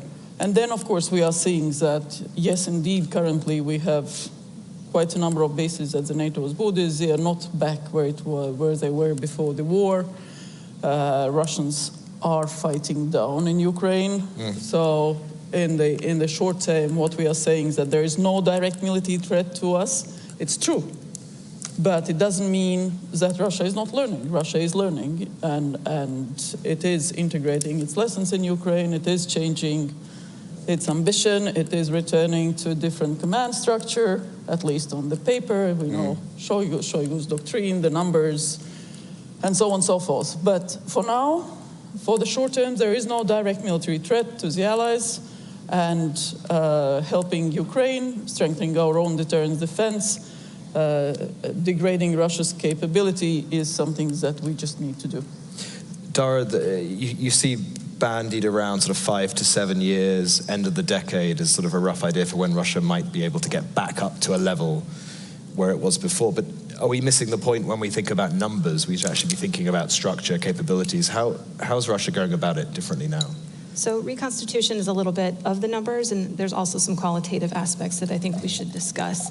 So just for everyone, reconstitution is restoring a force to a sufficient level of combat capability.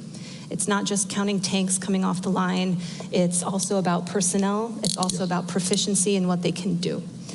So it's not how fast will Russia restore to 2022 levels, and if we only count the tanks and the artillery, we're missing some of the story. We should also be asking ourselves, are they reconstituted, are they not? The question is, reconstitute to what? For another attack on Ukraine? For an attack on NATO? For a power projection into Libya? There are different requirements.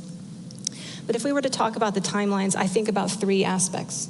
If we look at the equipment, based on their loss rate right now, based on the choices that they've chosen, the capacity that they have right now, I think 7 to 8 years is a good median estimate. Right. It changes a little bit depending on if you're talking about tanks, which is longer, armored vehicles may be a little bit shorter. The personnel question, yes, the lines are stable because they're using convicts, they're using foreign fighters. After the war, they're going to have some unresolved questions for recruiting and retention. Right. And then there's the issue of proficiency and learning, and that's happening now, but it's very much for survivability and lethality. The longer proficiency is something we'll know later.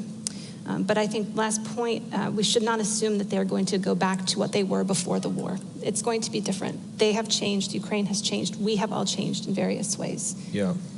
Interesting. I mean, do you agree with that assessment, 7 to 8 years? Is that sort of what? Different services have different assessments. There are those who look at the shorter term. Again, as Dara rightly says, it depends what you look at as a point of reference. They won't be going back to the spring of 22. It will be a different force. So it can be 3, it can be 5, it can be 7, depending what you take as an estimate. But again, it does depend on the success of Ukraine on the battlefield, and that depends on us. Huh? So, because the reason we care, of course, is we have to be able to defend against what they might be able to do. We keep hearing that the war being fought in Ukraine is not the 21st century war we all thought it would be. It's more like a 20th century war. Is Russia preparing for both in the future? And are we doing the same? Can we? Is it possible that NATO can prepare for both the 20th century war and a 21st century war? How do we balance those two? Well, it's both the First World War, Second World War, and the future war, because what we are seeing, I think it was the chair of military committee who said it's both mud and blood and bits and bots on the battlefield as we see it. So we see the use of most modern future technology. And our companies know it very well because quite a bit of modern tech, dual-use tech, whether it's drones or targeting or munitions and so on and so forth, are provided by our companies, and they are really working very closely with our Ukrainian friends and partners on that.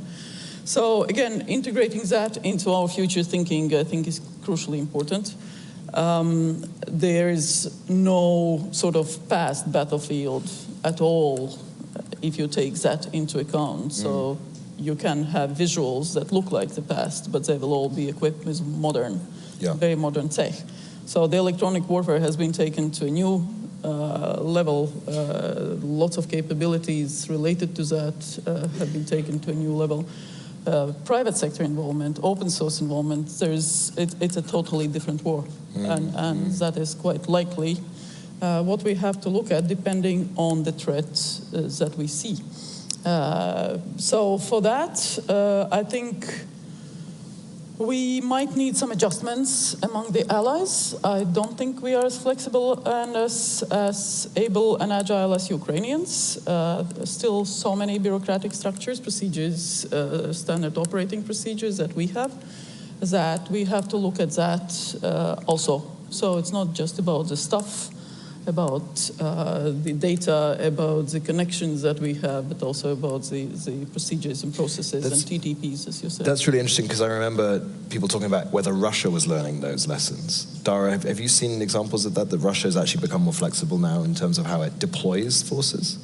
It is. So we've seen them make a lot of unexpected mistakes in the first 6 months of the war, and then that learning phase kicked in. Right. So I think something that we need to keep in mind, the Russians and the Ukrainians are coping with this every day, is just the pervasiveness of reconnaissance. Neither side can safely mass forces and attack each other. I mean, it's very difficult to even do rotations at this point. They're being disrupted. We're talking about food and water being delivered by drone. I mean, the nature of warfare, at least in the ground domain, is changing so rapidly. Electronic warfare is something I think we're still grappling with. NATO equipment works very well. It works very well at keeping crew alive. The precision is amazing, but it is very susceptible to electronic warfare jamming. And we're all learning that. Our enemies are learning that about us, and we have to move forward. I wanted to pick up on that. I mean, this idea that Russia's got a pretty good look at a lot of the weaponry that we're using, because we're giving it to Ukraine to use, but we're also getting a pretty good look at Russia's weaponry. When you had to assess the level of who's learned the most, where would you say we are, to both of you? Maybe Dara, if you want to start. Sure. So from a strategic intelligence level, I think that Ukraine and NATO far and away have the advantage, just in terms of our understanding of intentions and how things are playing out in the battlefield. That advantage, just like all intelligence work, is not guaranteed. You have to fight to maintain, you have to fight for that access. Tactically, they're both, Ukraine and Russia, they're learning about each other, and the cycles of adaptation and countermeasures are compressing. They are very rapid right now. And just like we as NATO are benefiting from what Ukraine is showing us and teaching us, we have to think about the other side as well. Russia's allies and their partners are learning from them. And this is now a currency that Russia has to give to Iran, China, North Korea, that learning of our equipment. Exactly. And when people observers are looking at this, I don't know that there's any real surprises here that Russian equipment is not very good at keeping its crews alive.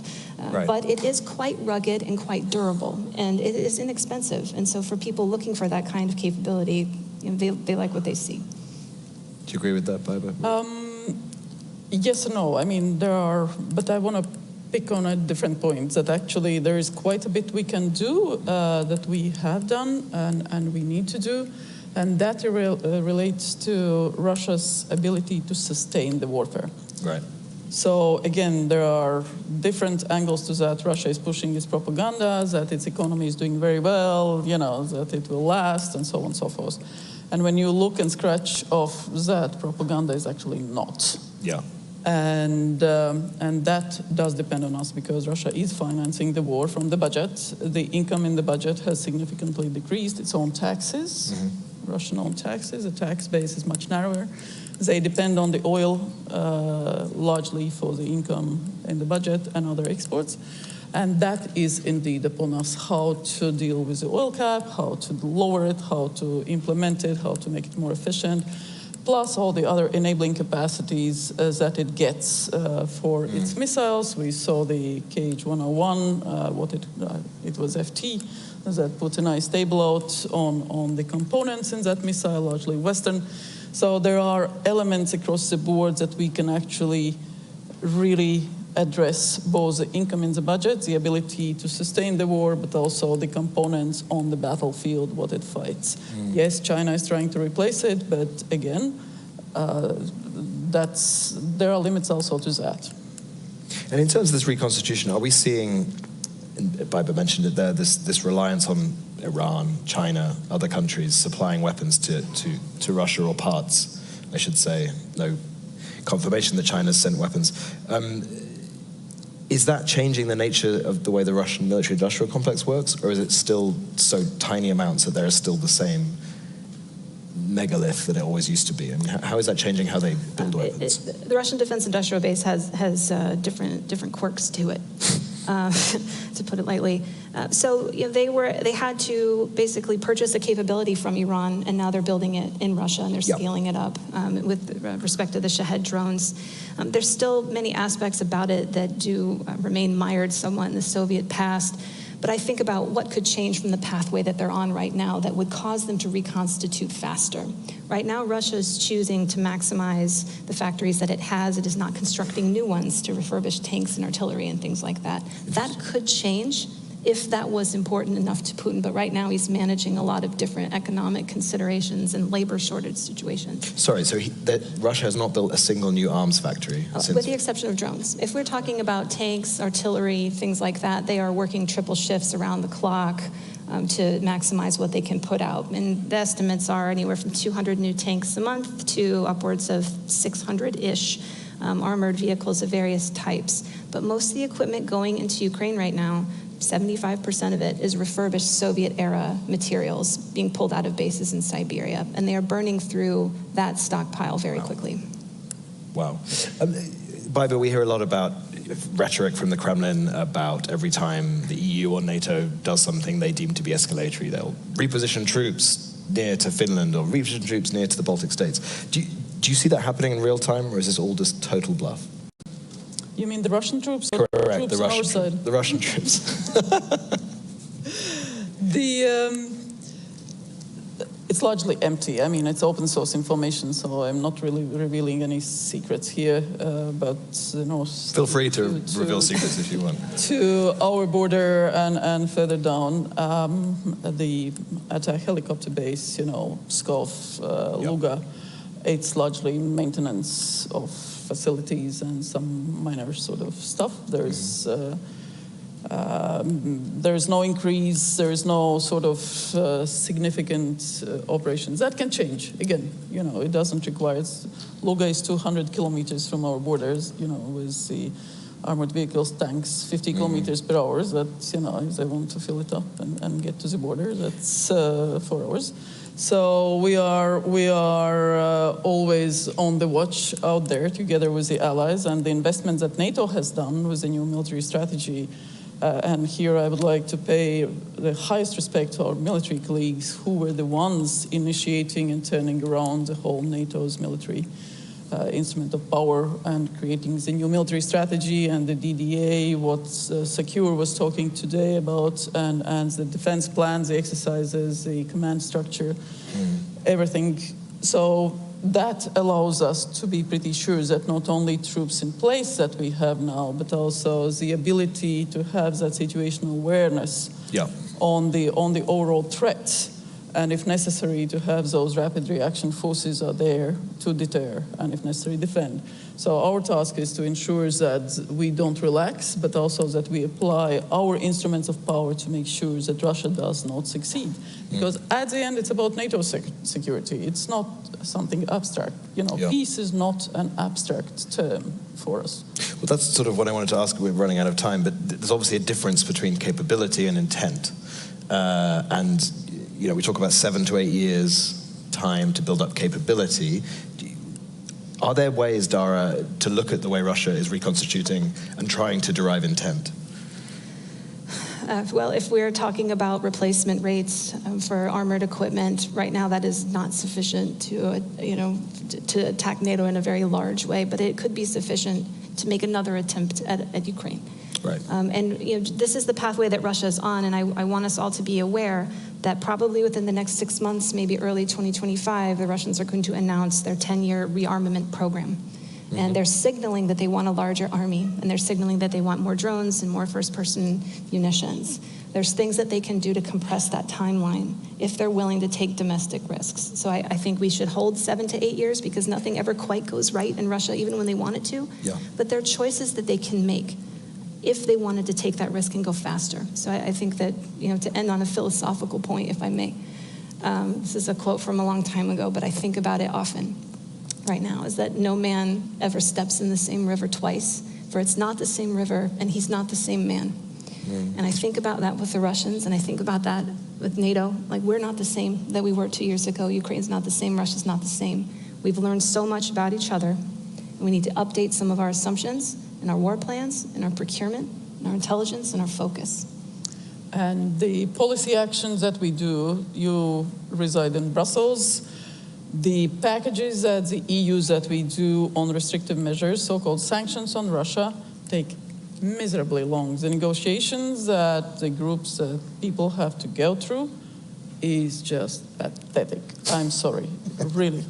The 26 ships that we designated now, carrying Russian oil, and I commend both your journalists who have done a fabulous job in bringing it out, the whole issue on the oil shipments that are insecure, but also violating the oil cap, all the rules. But also all the other work done by open source researchers on that. So we just need to get our act together, and we can actually make it. We are a border country. We see in our statistics everything that is going out and in through our borders. We see how the sanctioned goods decrease to Russia and increase proportionally to Belarus. That's why we did the sanctions packages to Belarus now. Not enough, not enough. So there is more that we can do. It's about our security, and as long as I am foreign minister, my colleagues, foreign ministers, knows that I will be at it with them, and it's not gonna stop. There we go. That's a great message. Thank you so much. We've run out of time, and there are sadly no questions from the audience on this session. But thank you both to Dara and to Pavel. It was brilliant. And thank you to the work your colleagues do. And pleasure. I mean, all you, you matter, you matter, you matter. We all love each other. Great. Have a good forum. Shall we? Henry. Thank you, Henry. Thank you, panelists. Another fascinating conversation with the closing questions about the capabilities which we know Russia will have versus the intent.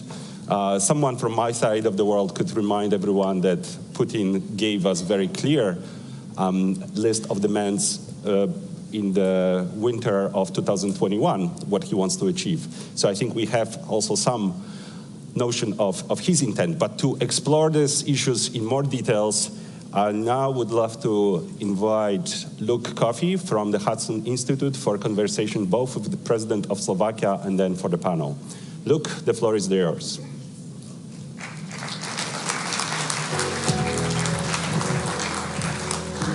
Thank you. Good afternoon, and for those of you watching online in Europe, good evening. Welcome to this event on NATO's policy towards Russia at the NATO Washington Summit Public Forum. My name is Luke Coffey, and I'm a senior fellow at Hudson Institute. Russia's large-scale invasion of Ukraine changed the geopolitical landscape in the transatlantic community in a way not seen since the Second World War.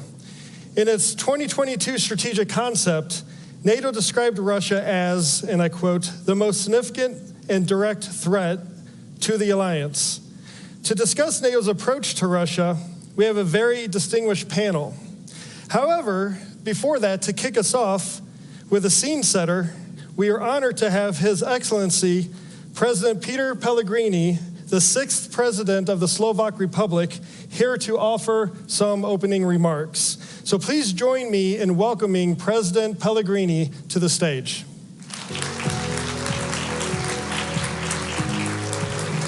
Thank you so much. Thank you. Thank you very much. Excellencies, ladies and gentlemen, it is really my pleasure to be here with you today, shortly after my inauguration.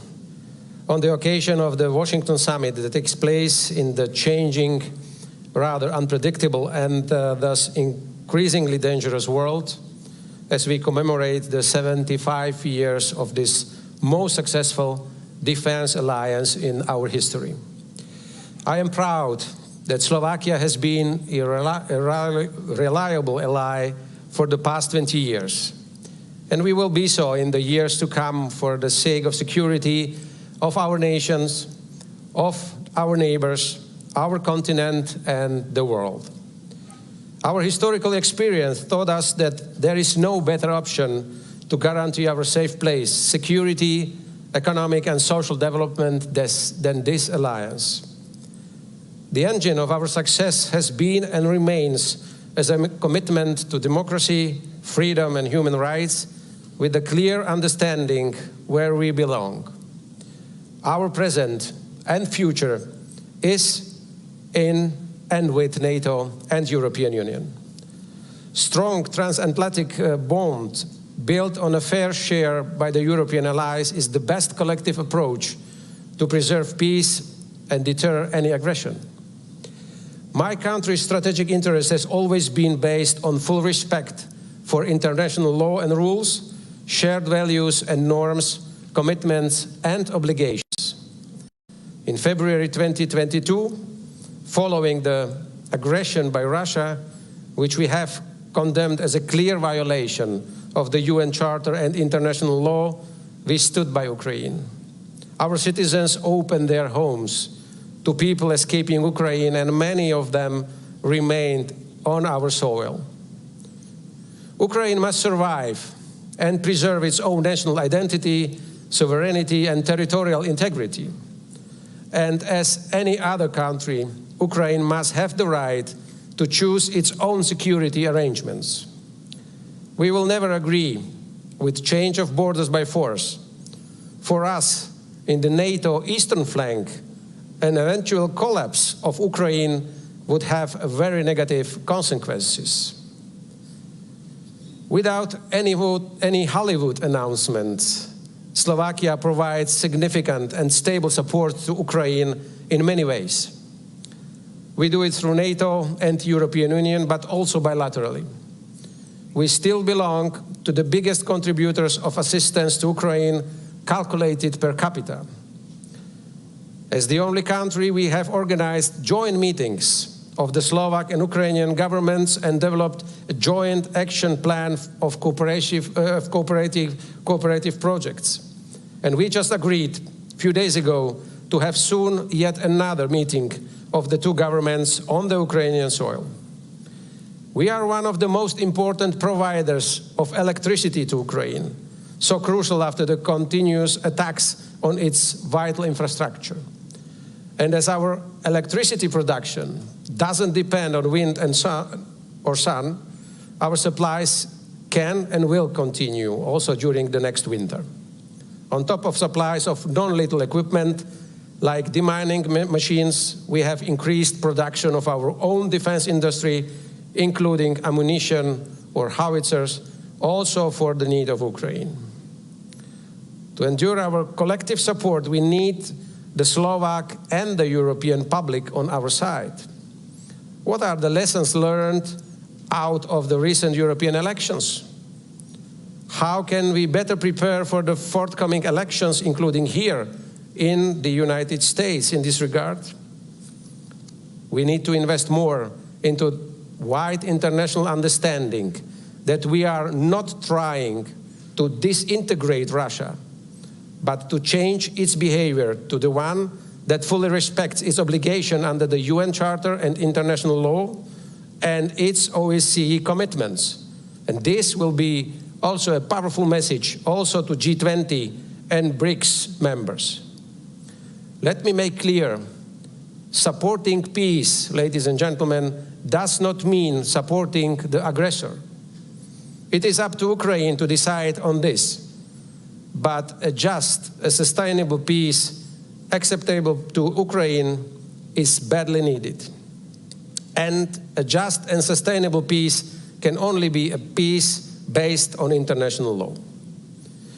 I wish to stress, to safeguard peace shattered by the Russian aggression, we, the alliance, must work on all options to be ready for all possible scenarios. Till peace can return to Europe, the alliance must be up to the task and responsibilities. It has to be the guarantor of peace, yet remaining true to its purpose of the defensive alliance. I am convinced the answer to today's topic, NATO's Russia challenge, lies with us. The future of security on our continent and our own deterrence and defense will be built on our own strength, on the ability to project power to deter any potential opponent, to test our resolve.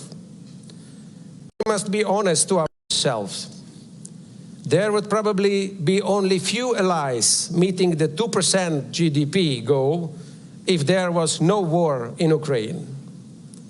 The Article 5, combined with the strength of the United States, made us more relaxed on our commitments in the past. We have largely ignored the fact it is not only Article 5, but also Article 3 we need to invest in to be able to defend our countries until we can execute a collective action. This is where we need to deliver more. Imagine Russia would not attack Ukraine, but one of our allies. The question is, were we really ready for the collective defense at that moment? We have done a lot in the meantime, an unprecedented strengthening of our collective defense, but it is enough? There are still gaps such as air and missile defense that we must fill in to make our defense up to the task, especially in the eastern flank. We have here several defense ministers, and I wish to ask them, is our defense industry ready to ramp up the production? If we speak about air defense, we may have plans, but how realistic are they? Can we build it in 5 years, or 10, or more? How much time does it take to produce, for example, to produce and sell 5 Patriot systems? Russia has managed to restart its defense industry. How much time do we need? It is evident 2.5 years have not been enough. We need to turn plans into reality, as our opponents do. And let us also not forget about the new. What are the lessons learned from this war? Drones, electronic warfare, keeping the technological edge, and the hybrid warfare that accompany this aggression. Are we already implementing this aggression? Are we already implementing these lessons into our plans and our forces?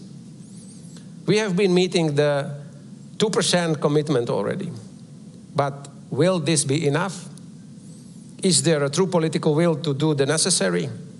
All those questions may be sensitive, uncomfortable, and absolutely necessary. And we need to find the answers and deliver on them, including in Europe, to send a strong signal to the United States that we are paying our bills and we are a solid ally. And, ladies and gentlemen, we should not shy away from the sensitive and maybe unpopular ones, including how to restore peace in Europe, how to make everything possible to have, again, peace in Europe. Thank you very much. Thank you.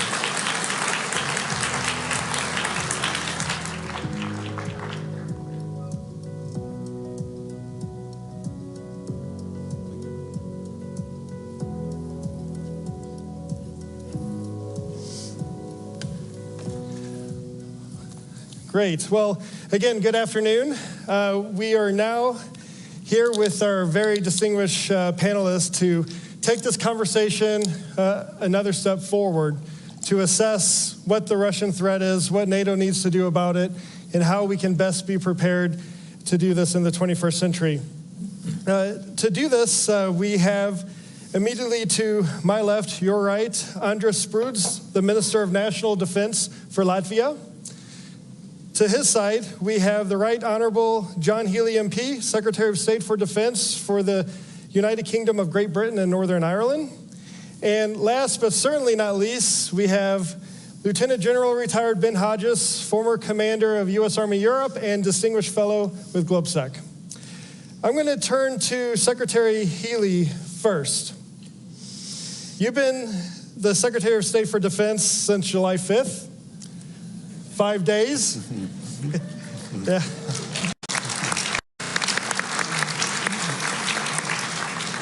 I'm told you haven't slept yet. No, I'm kidding. That's true.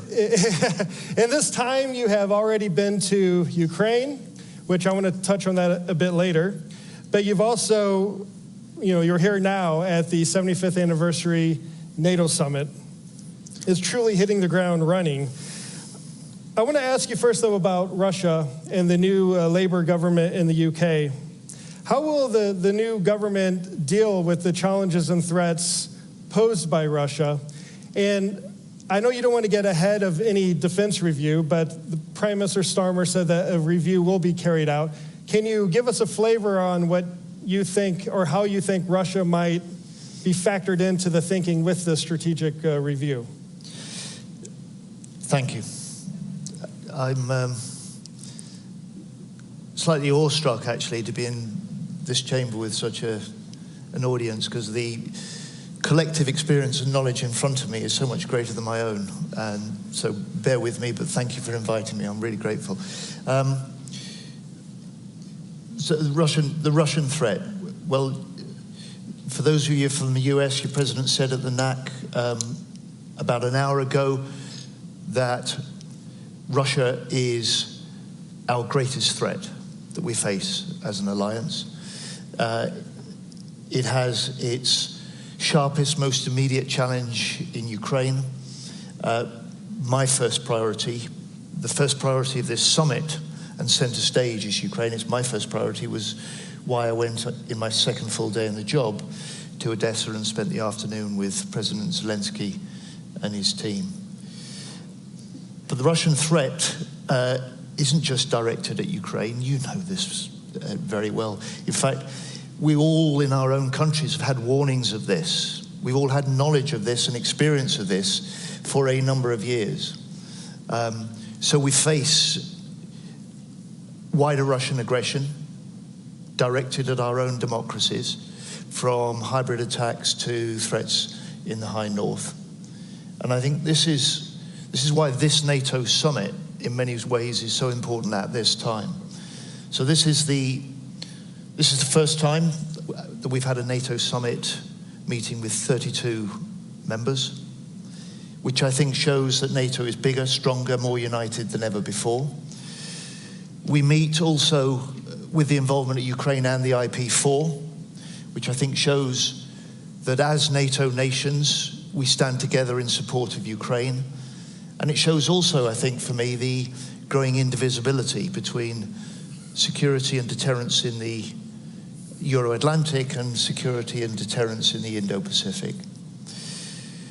And then finally, I suppose, for the UK, the new UK government at this summit,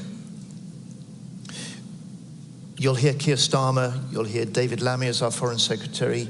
I'm afraid you'll hear from me as well as the Defence Secretary, that we will be a government that sets out determined to fulfill our NATO obligations, to secure our role as the leading European nation in NATO, and to make Britain democracy's most reliable ally across the world. So to link that to your, I think, third question in your set of questions. My third question and my one question. So we will follow up this NATO summit by launching a strategic defence review. That's the way that we get to grips with the threats that we face, the capabilities in the UK that we've got, the real state of our forces, the state of our alliances, and for all of us as governments, also the state of the public finances we've got to work with. That will be launched by the Prime Minister shortly after the summit. We'll do that at pace, we'll do that properly, but that will be the way that we then set out the approach that we'll take to defence and security of the UK and our alliances for the years beyond that, and it will have a NATO-first commitment right at the heart of it. Thank you.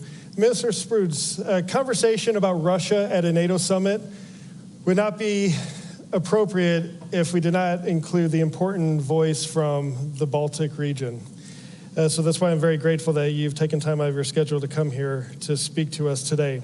Now, for years, of course, the Baltic states, including various Latvian governments, have been warning the rest of the alliance about the threats that Russia poses to the Transatlantic region.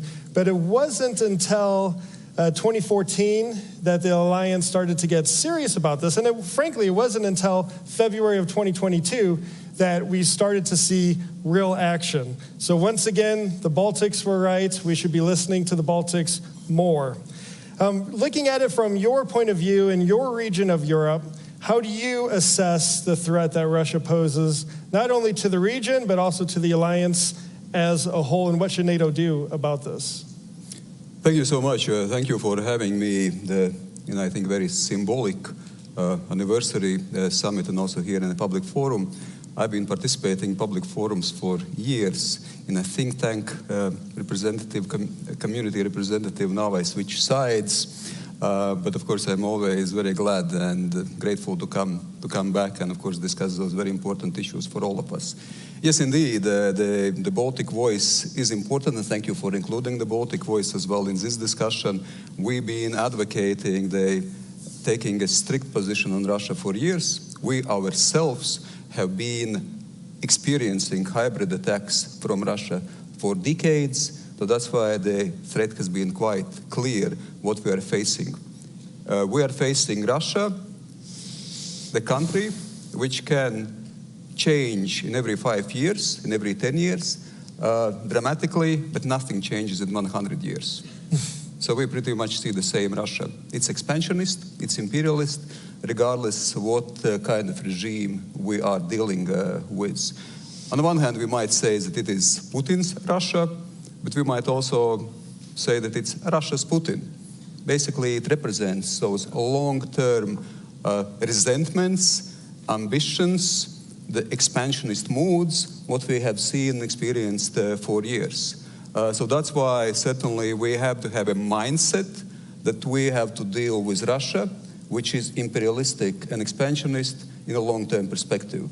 So the long-term perspective approach, the mindset is important. And I think we are there, because we start always with a basis of how we think about, how we analyze, how we assess. I think the threat assessment absolutely is the basis how we build our policies upon. Additionally to this, apart from mindset, I would say another layer of mindset is that we should approach Russia, and I would say not only Russia, we should approach the challenging, transformative world also from positions of strength. Let's not underestimate ourselves. Let's not underestimate the strength of our unity. Let's not underestimate the strengths of our democracies. Let's not underestimate the strengths what we can also put on a battlefield if we need to. We are the most successful collective defense alliance in history, and I can fully agree with those assessments. So that's why, of course, understanding and believing and also acting from positions of strength with Russia absolutely is important. What we should do practically, of course, that's also what the NATO Summit is about. Invest, and it's about political investment, it's about financial investment, it's about investment, of course, in our armed forces, in our military industrial capacity, it's about societal resilience. So, of course, we open also other domains as well, like hybrid security, cyber security, being resilient against illegal immigration, being resilient against any incidents against critical infrastructure, what we experience also in the Baltic Sea region, also in the Baltic countries. So that's why, of course, this 360-degree approach is pretty much also should be there, how we deal with strengthening ourselves, our own capacities, but of course also how we deal with Russia. When we deal with Russia, I would say the words like containment, constraining, countering, contesting, that we should of course constrain what Russia can do militarily, that it is not able to attack its neighbors, it's not able to undermine international rules-based order, that we are able also to contest globally, So one contests not militarily, but also politically, also in terms of information, also in terms of strategic communication, because at the very end, it's also about a global fight for the hearts and minds of the people. So the strategic communication absolutely here is a must as well. And it's not only with Russia, it's also with other authoritarian states which actually support Russia in its aggressiveness, assertive resentment, geopolitics, and aggressive geopolitics. And of course also the countering, so we should be active how we deal with those things. It's not just about being passive and reacting, but also basically moving out and clearly defining those strategies. And last but not least, of course, now supporting Ukraine. Then now the international rules-based order is being defended in Ukraine. The values of democracy, the values of freedom are being defended in Ukraine. So that's why, of course, support for Ukraine, imposing strategic defeat on Russia in Ukraine is a must, what we should achieve and what we should aspire. And we should once more not underestimate that we cannot do it. We can do it. Thank you. Thank you, absolutely. And for all the, yeah, well done.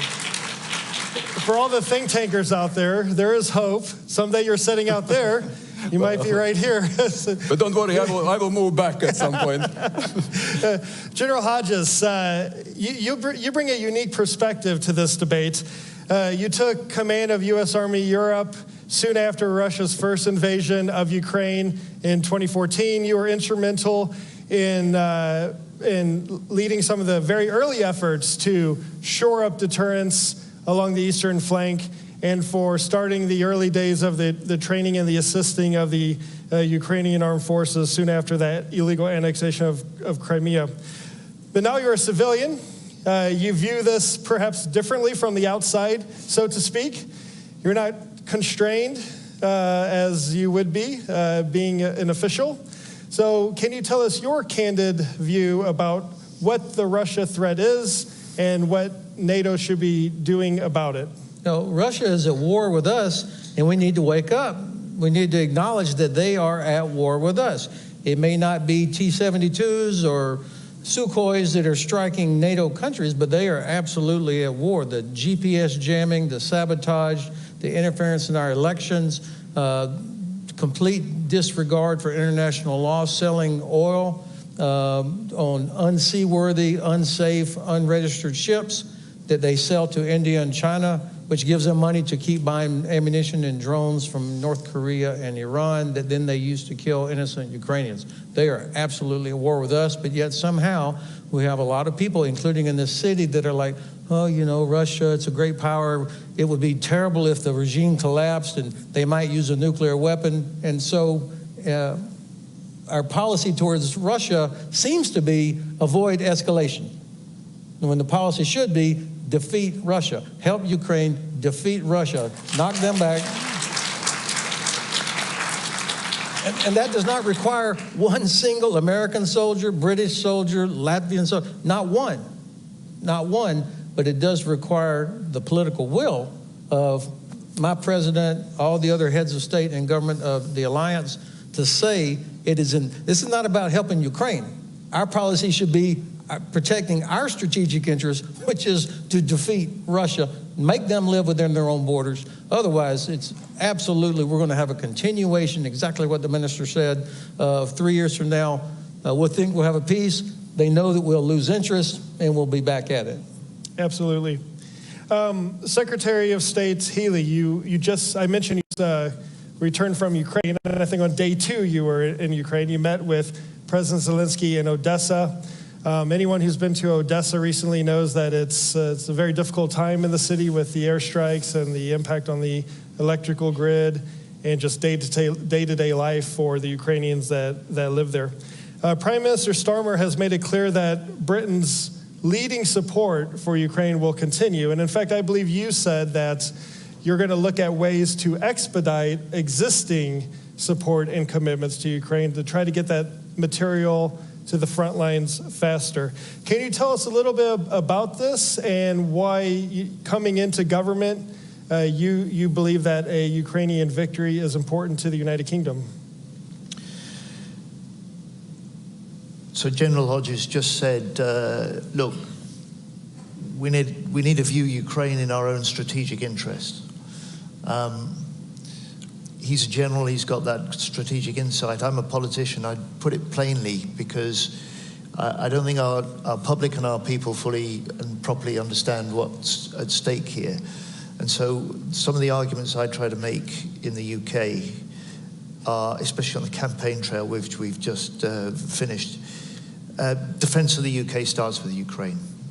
And that's true for us, it's true for most of the European nations, it's relevant also to America's interests as well. And that's the case because we know that if Putin prevails in Ukraine, he's not going to stop there. That's even before we get at the truth that General Hodges just said, that Putin, without deploying the military against us, is already at war with all of our countries. There's a wider importance as well, because if Russia does prevail, then it says to other big countries around the world, you've got the scope too to try and redraw international boundaries by force, which reinforces the instability and the danger to us all. So fundamentally, that's a public argument we need to make more forcefully. Certainly in my country, that may be true in other parts of the alliance as well. So for a UK perspective, we've been bipartisan from the start. It was just 5 weeks before Putin launched his full-scale invasion of Ukraine that David Lammy, now Foreign Secretary of the UK, and I together went to Kyiv. And we were discussing the risk then of the threat of the invasion. And we told them then, if Putin invades, the UK will stand united with Ukraine. And I'm proud that that's the case in my country. I'm proud of our government, the previous government, not ours now, and the leadership that you've mentioned on Ukraine. And Keir Starmer and I are dedicated to developing that. So that's one of the reasons that I wanted to be out in Ukraine at the first opportunity, having been appointed. And I was able to say to President Zelensky 2 days in, and his team there, first of all, we will speed up the delivery of the equipment and military aid that's already been pledged by the UK. We will do that, we will complete that delivery within 100 days.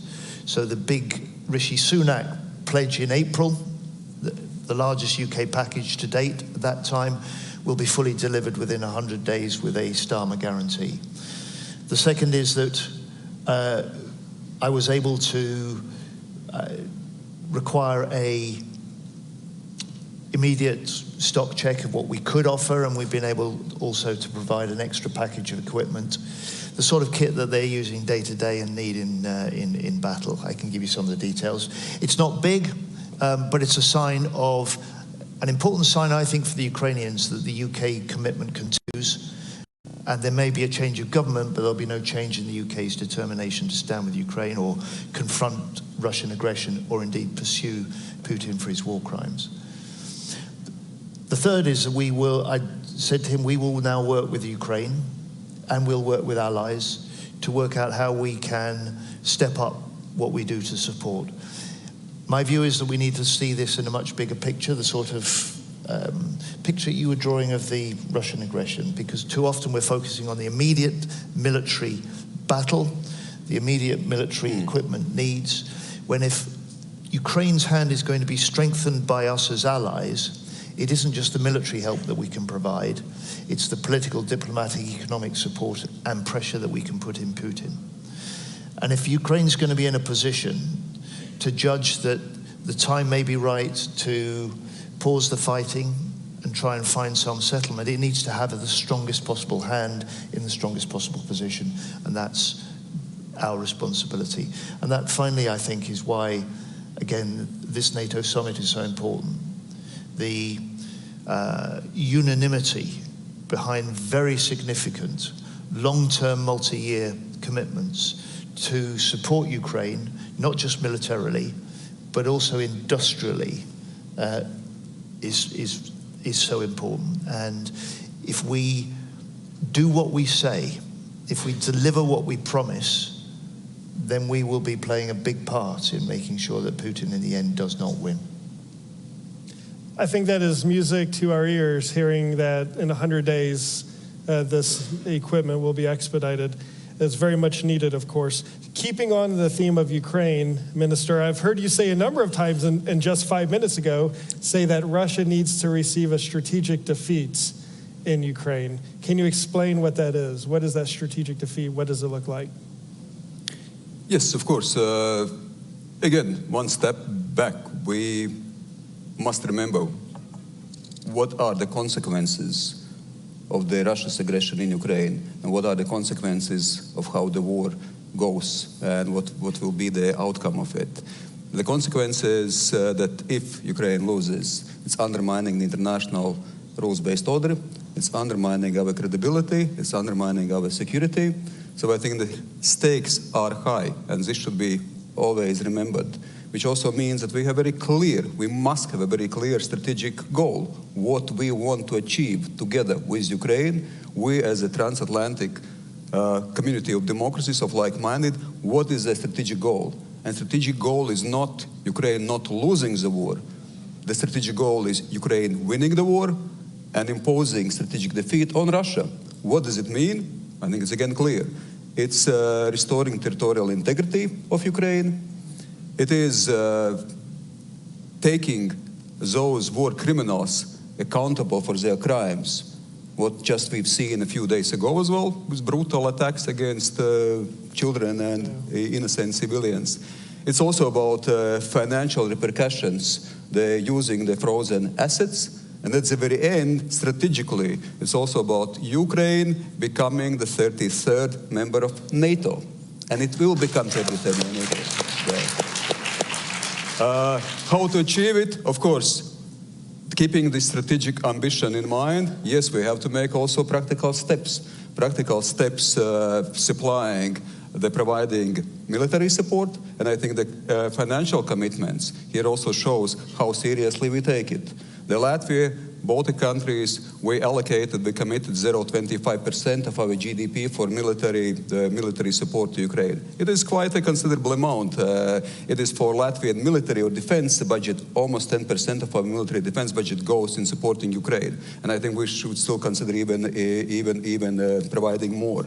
It is also, of course, about coordinating all those different activities what we have. We have a lot of activities. We're co-leading together with UK a drone coalition. And I think it's an excellent coalition. There are other mobility coalitions. What we realize that we should also take steps faster, a more in voluminous approach. Well, but we are also democracies with our procedures, so unfortunately sometimes things take longer than we expect. Last but not least, we should be ready to support Ukraine as long as it takes, being ready that the conflict must be or can be protracted as well. So be ready for it and support Ukraine, and I think the strategic goal of imposing strategic defeat on Russia will be quite realistic.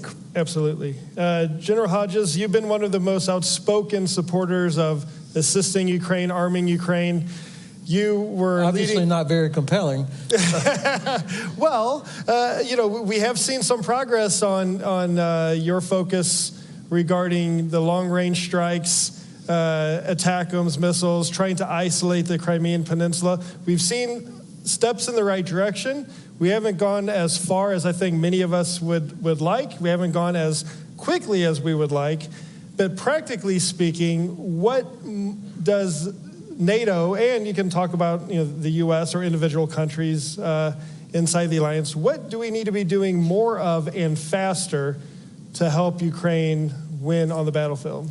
If President Biden would come out tonight when he's hosting all his heads of state and government guests at dinner, if he would say, ladies and gentlemen, it is the policy of the United States, it is our strategic objective that Ukraine defeats Russia.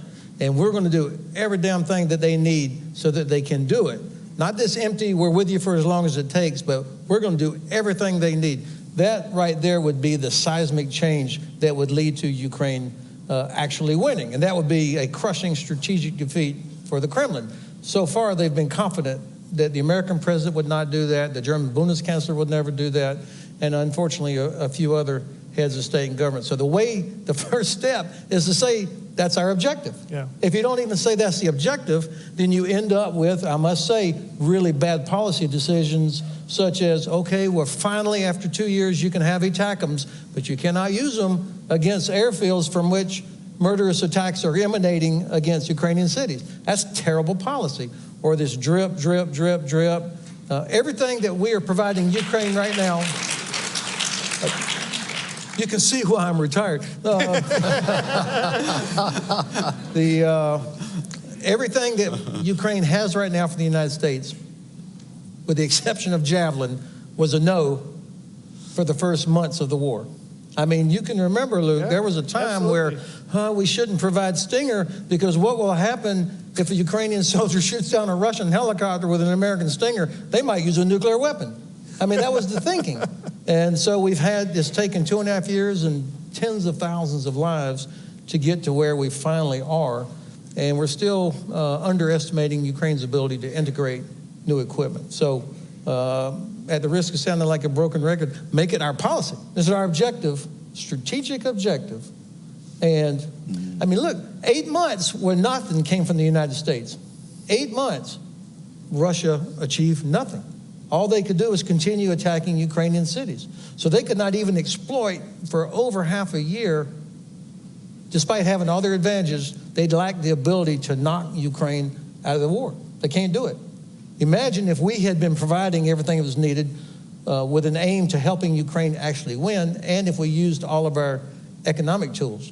I cannot understand why they are still able to get ammunition from North Korea, drones from Iran, parts from China, and your ships loaded with oil going through the Baltic Sea, which we control.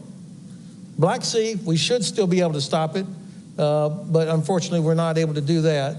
And that oil goes to India and China. You saw the graph that came out the other day. The top 20 countries that are buying Russian oil, India, China, but also 10 European countries, including Germany, still buying Russian oil. Unbelievable. And that money is what pays for that Kinzhal missile that slammed into that children's hospital. So we're not serious. We have to declare that we want Ukraine to win because it's in our interest. Yeah.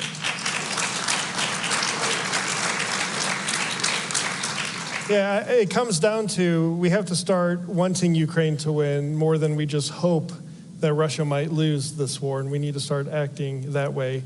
Now, these gentlemen have very busy schedules. They rushed over here from the NAC, and they're going to be rushing directly back to the NAC as this ends, and I'm very mindful of the time. I want to make their schedules delayed. So with that, please join me in thanking our three panelists.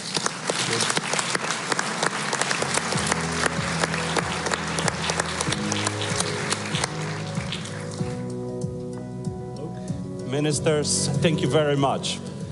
I must say that this perhaps was one of my favorite sessions because it was a very clear-eyed assessment of the threat from Russia, also an assessment of the long-term nature of the threat, and of course we could count on General Ben Hodges to give us very specific ideas of how to deal with this threat.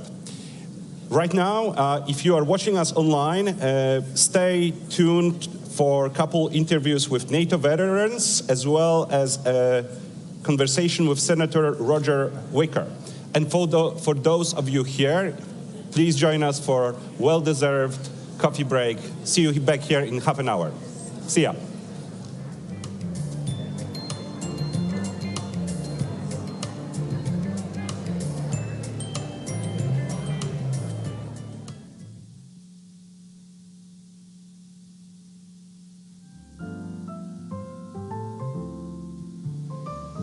Good afternoon. We were asked today to come and share some perspectives from the ground level as veterans of NATO operations. And although we can only share our limited perspective from our own personal experience, we want to do this in honor of all of those who have served on NATO operations and sacrificed over 75 years providing security for our 1 billion population. My name is Lieutenant Colonel Melanie Lake. I'm a combat engineering officer in the Canadian Armed Forces. I had the privilege of serving 3 tours in Afghanistan with NATO's International Security Assistance Force, and most recently commanded Canada's training mission in Ukraine, Operation Unifier, just prior to the full-scale invasion. I currently work with Canada's Ambassador for Women, Peace and Security, and I'm really honored to be here today with my distinguished colleague, Mario. Mario, can you introduce yourself? Sure, thank you. My name is Mario Marquez. I'm a retired Marine Sergeant Major with 31 years of service. I first entered the Marine Corps at the end of the Cold War, so 1989. And I served all the way to the end of December of 2020 when I retired, and I stayed here in the Washington, D.C. area. I currently serve as the American Legion's National Security Director, America's largest veteran service organization. My time in the Marine Corps took me to places like Kosovo under NATO forces. I also served 4 tours in Iraq. I served in 2 earthquakes in Japan, 1995 and 2011, and I also served in the Middle East under Central Command, and I retired out of 3rd Marine Expeditionary Force in the Pacific. I'd like to close out my remarks by saying that I am grateful to the Alliance for invoking Article 5 after the 9/11 attacks when I was a young 31-year-old Marine in solidarity for the United States and on behalf of our nation. We are grateful for that, and we will never forget. So thank you. I'm glad to be here for this opportunity. It's interesting that you start with 9/11. I was a young 4th-year officer cadet at our Royal Military College in my last year when, on that terrible morning, when we watched as aircraft crashed into the World Trade Center and the Pentagon. And in those moments, I mean, all of us, all we could think was, how do we help our American partners in this time when they're under attack? And I had a very similar feeling on the 24th of February of 2022, watching as Russia launched its full-scale invasion into Ukraine, where I had been just 4 months earlier, feeling that we need to do everything we can to help our Ukrainian partners as they defend their democracy and ours, and to enable victory and defeat of this unprovoked aggression. I was struck really recently by these images of President Zelensky meeting with a U.S. veteran on the shores of Normandy during the 80th anniversary of D-Day, and seeing them recognize that commonality in their fights against evil and oppression, and the courage needed to face it, and face it decisively. And I think we're reminded of how critical that is right now after seeing, this horrible attack on Monday against a children's hospital in Kyiv. As soldiers in the Alliance, I think that those of us at ground level, we've always understood and accepted that great sacrifices might be required of us in the defense of our values, our democracies, protecting other nations' rights to self-determination, and deterring others who might be aggressors. And we stand very willing to do that and ready to do that. Finding ways to contribute for me when things go wrong in the world gives me a way to counter some of that frustration and anger that I think many young people are feeling right now watching world events. Mario, I know you have immense operational experience. What have you learned on your many tours working with allies and partners? Thank you, Melanie, for that. I think I talked about my time in Kosovo, and that was my first exposure to NATO in a formal capacity. I was the operations chief for the 24th Marine Expeditionary Unit, and we quickly moved from our ships into Greece, Macedonia, and we began operating across southern and southeastern Kosovo.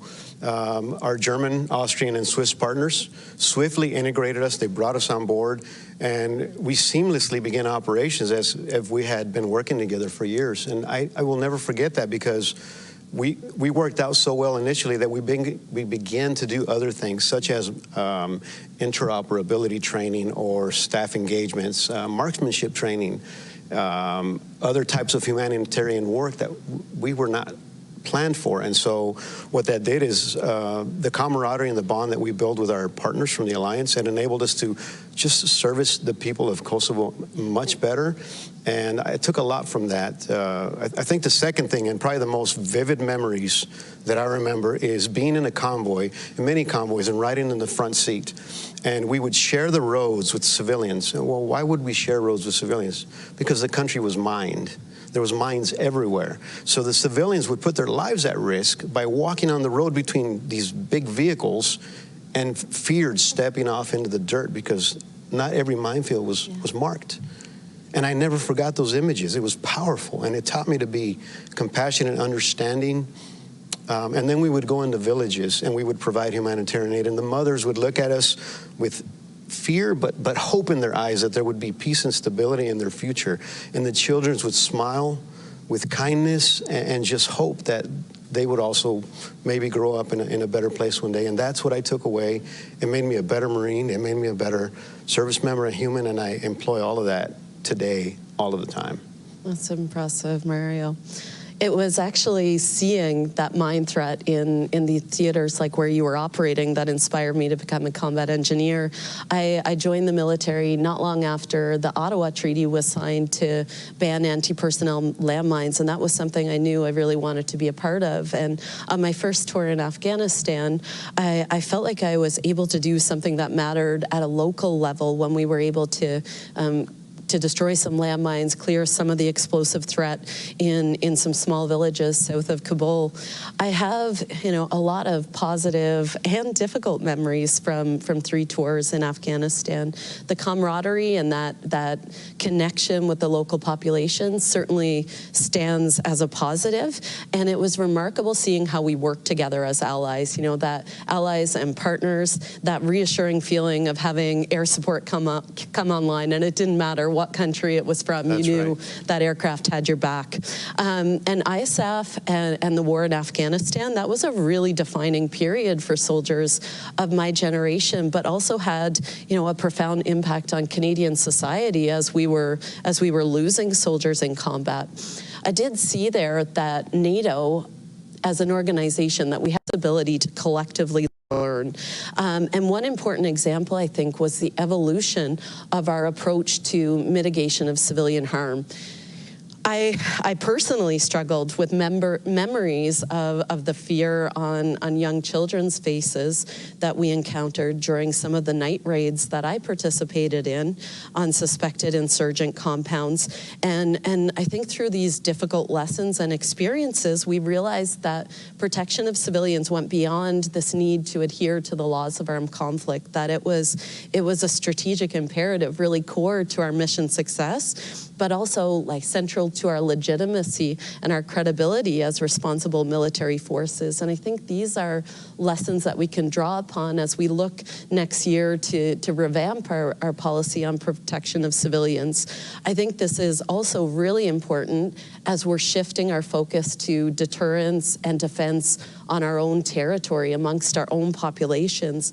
And, seeing the images of Bucha and Irpin, understanding what even temporary occupation under Russian forces looks like, I think that, we have to reconsider some of these military concepts in defense, like trading space for time.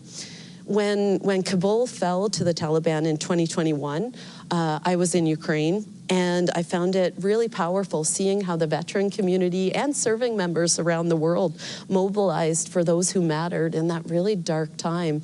And, so many of us who served there were left questioning, what was this all for? And it was Afghan women who gave me the clearest answer on this. They said to me that, this gave us 20 years to pursue our education, get jobs, be a part of public life here. And we've seen what our country can be, and we're not willing to give up on that. And right now, they are the fiercest resistance that the Taliban is facing, both at home and in exile around the world. And I think we really need to continue that support to them in this fight. Now, pivoting back to you, Mario. This week, the Secretary General published an op-ed that said NATO's main purpose is not to fight war, but to prevent it. And our experience taught us that the best way to maintain peace is to be prepared for war, that credible deterrence and strong defense. How do we get there? Sure. First, I'd like to comment on your last segment you just spoke of. I'm really proud to hear of your experience. It brings back a lot of memories. It's healing. It's soothing to know that other people have witnessed many of the things that veterans from across the Alliance have seen and felt and suffered and worked through. To answer your question, for me, I've heard a lot of fantastic briefs, not only during the summit and the forum, but throughout. And I think it's important to discuss all those things. They are all matters of urgency. But my advice and my recommendation to every leader that is listening today, both partner nations and the alliance, is to invest in your non-commissioned officer corps. Because without that mid-level leadership who is competent, able to make tough decisions in a decentralized manner, carry out commander's intent, whether it's in humanitarian missions or combat, those are the critical aspects of any successful military organization or alliance. You will never achieve your full aim without a competent non-commissioned officer corps. I couldn't agree with you more.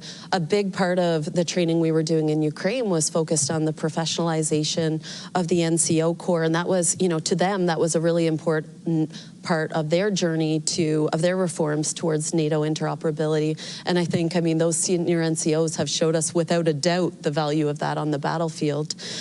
From Canada's experience, as we stood up our Enhanced Forward Presence Battle Group in Latvia, which is now growing to brigade with 14 countries all working together, we're working through many of the complexities that come with interoperability. I mean, there's a lot of challenging technical aspects, like how do you get your radios to talk? How do you work through language barriers? How do you get your resupply?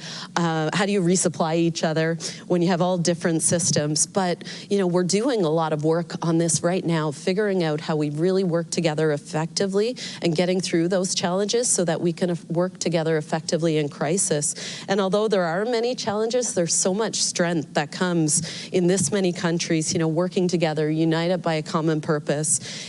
It was a young Master Corporal on my training mission in Ukraine when we were training the 4th Rapid Reaction Brigade, he had just arrived, and we were training, and he said to me, "Ma'am, we'll go to war with these soldiers tomorrow." And I looked around, and all of our soldiers were wearing Ukrainian flags on their arms. All the Ukrainians had Canadian flags. And it struck me that, you know, the foundations of interoperability, they truly start at that most basic level with human relationships, friendships, bonds, and that understanding that comes from working side by side. One final note on this, I think that, you know, another lesson from Ukraine is around civil society and citizens, how they're integrated with their military. And I think there's a ton that we can learn around civil-military cooperation in total defense from Ukraine to strengthen our own resilience. And a shout out to the incredible role that women in civil society are playing to that. We're down to 2 minutes. Do you have any final thoughts? I'm just blessed to be by your side. I really am. Look, for the leaders out there, the alliance, the partners, and even other people watching this throughout the world, we need to do a better job about incorporating our veterans from military to civilian life.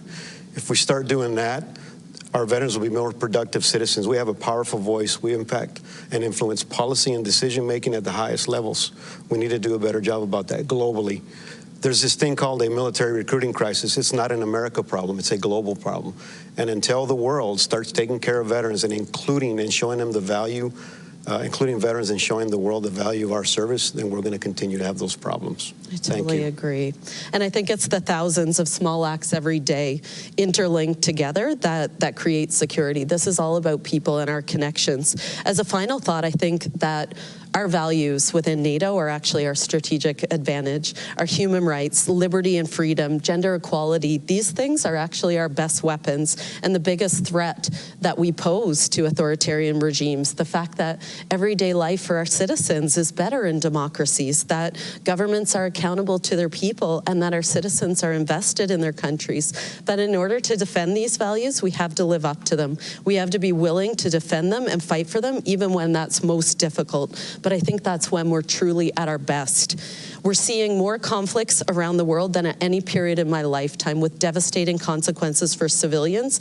And I believe that, you know, with this alliance, by courageously living up to our own values and defending them, we have the ability to change this, to be a force that stands in the starkest contrast to authoritarianism and the defense of freedom. Thank you so much on behalf of both of us for this time today. We truly honor the service of all those who came before us, those who continue to serve, and we never forget those who gave the ultimate sacrifice for all of us. Thank you.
Welcome to the NATO Public Forum. I'm John Walters, President and CEO of Hudson Institute.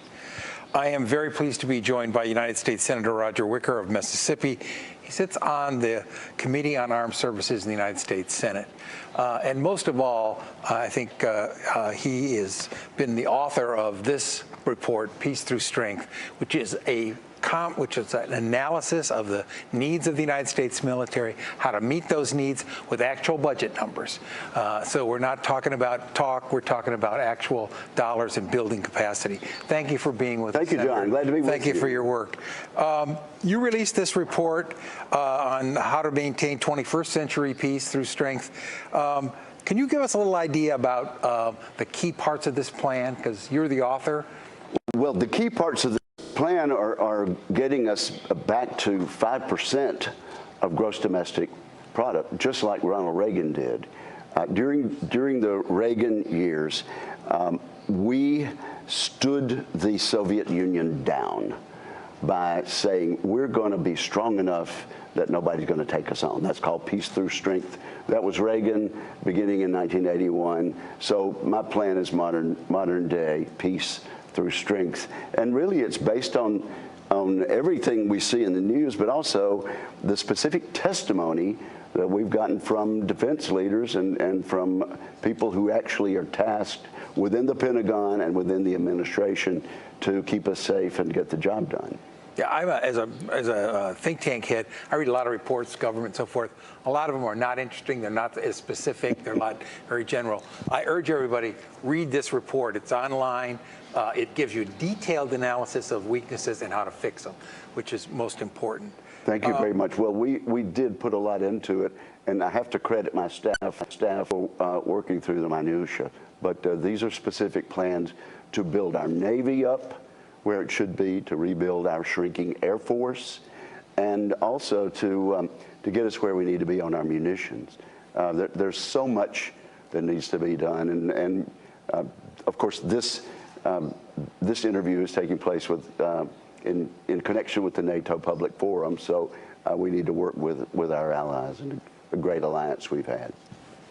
What do you see as the biggest shortfalls, and where do we need to make up deficits? The nice thing about the report, I think, is also it does near-term needs and threats and building a base for longer term. Well, the principal shortfalls are in the Indo-Pacific, but also this report asks us to recognize, and excuse me for my voice, that we are facing an axis of aggression between Russia, China, North Korea, and Iran. And in regard to what we are being challenged by, what's going on in Ukraine, for example, it's Russia on the attack, but there's no question Iran is helping. North Korea is even sending assistance to Russia. And certainly, Xi Jinping is doing everything he can to keep the West tied down in Ukraine so he can continue to build up in the Indo-Pacific. This NATO summit is on the backdrop of burden-sharing discussions, burden-sharing and what allies actually owe each other and how they work as allies and not as dependents or protectorates. And that's a big debate in the United States. You've been a part of that debate. Can you say a little bit about how you think, where we stand? Are we making progress on burden sharing? How do we deal with this? Given the threat environment, it becomes more critical. It is absolutely important, essential, that our NATO allies keep their promise that they made several years ago at a NATO conference that each country would spend at least 2% of their gross domestic product on national defense. Now, at first there were only a handful, really single digits of all the NATO members, and that was indeed troubling. Now we're up in the 20s, but there are some notable exceptions, and quite frankly, the leadership of the Senate, me included, met with Prime Minister Trudeau, our northern neighbor and one of our closest allies, yesterday, and we pointedly mentioned that they are one of the laggards when it comes to putting in money on their national defense so they can help the alliance. It's only about 1.5% in Canada. I can report to you that Prime Minister Trudeau said that they were going to unveil a plan later on this week, and perhaps it will come Thursday, Friday, but before the end of the week, to get Canada to 2% of GDP by the end, within a decade. So that will be helpful. Clearly, we're making progress. Clearly we're not where we need to be. But it is, I would have to say, the strong rhetoric, perhaps hyperbole, on the part of President Trump during his term of office and during the course of this election has been a wake-up call for our NATO allies. And so they're headed in the right direction. A lot more needs to be done. And since the context here and allows speaking to the American people as never before, and a reminder, what is the importance of NATO as you see it? You have to look at the appropriations for the U.S. military. You have to work with our allies. But you see the overall threat situation. When you look at that, how do you tell your constituents what the importance of NATO is? Well, the question is, who will lead the world in the rest of the 21st century? Will it be dictatorships like Iran, Russia, Communist China, North Korea, or will it be the great democracies of the West and people like them, like we're beginning to form alliances with in the Indo-Pacific, Japan, South Korea, the Philippines even, and Australia. So someone is going to lead in the world. Will it be the dictatorships of Putin and Xi Jinping, or will it be the United States and our allies? And that will determine what kind of world we live in. I don't want to turn this country over and the rest of this century over to my grandchildren in a world that is ruled by dictators. Democracies don't invade their neighbors. Look around. The countries that threaten their neighbors and try to change the borders by violent aggression and armed forces are the dictatorships of this world. And chief among them are this war criminal named Vladimir Putin. Absolutely, if Russia were a democracy, they'd be tending to their own business and seeking to internationally recognized borders that the rest of the world has agreed to abide by. Since we've had NATO, we've had a relatively peaceful Europe, and that has meant a relatively peaceful Atlantic alliance, including the United States and Canada. Yeah, I think people forget that the combined GDP of America and its European allies, when they worry about being swamped by the economic power of China and others, we dwarf them out as far as you can see. We'd have to let them not wreck that. True, except for this. China is increasing their defense spending dramatically, and that's why we have this report. We're getting.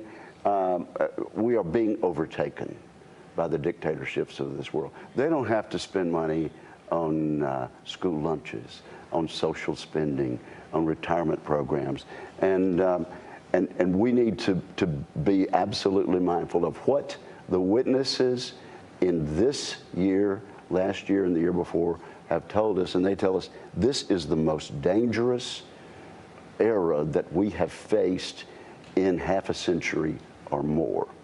And so, yes, while we have the economic might, we're not spending a big enough portion of it on defending our future and defending freedom and democracy. Well, I want to thank you again for this plan. Well, John, thanks for your leadership. Thanks for the Hudson Institute. We really appreciate it. You're welcome. Thank you, sir.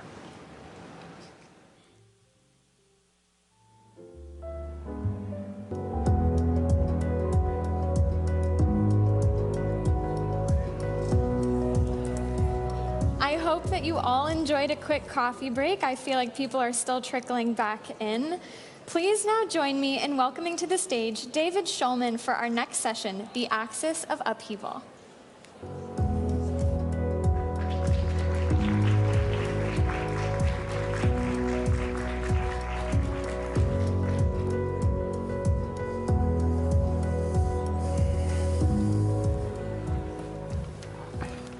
Okay, well, welcome back, everyone. Welcome to our panel on the axis of upheaval.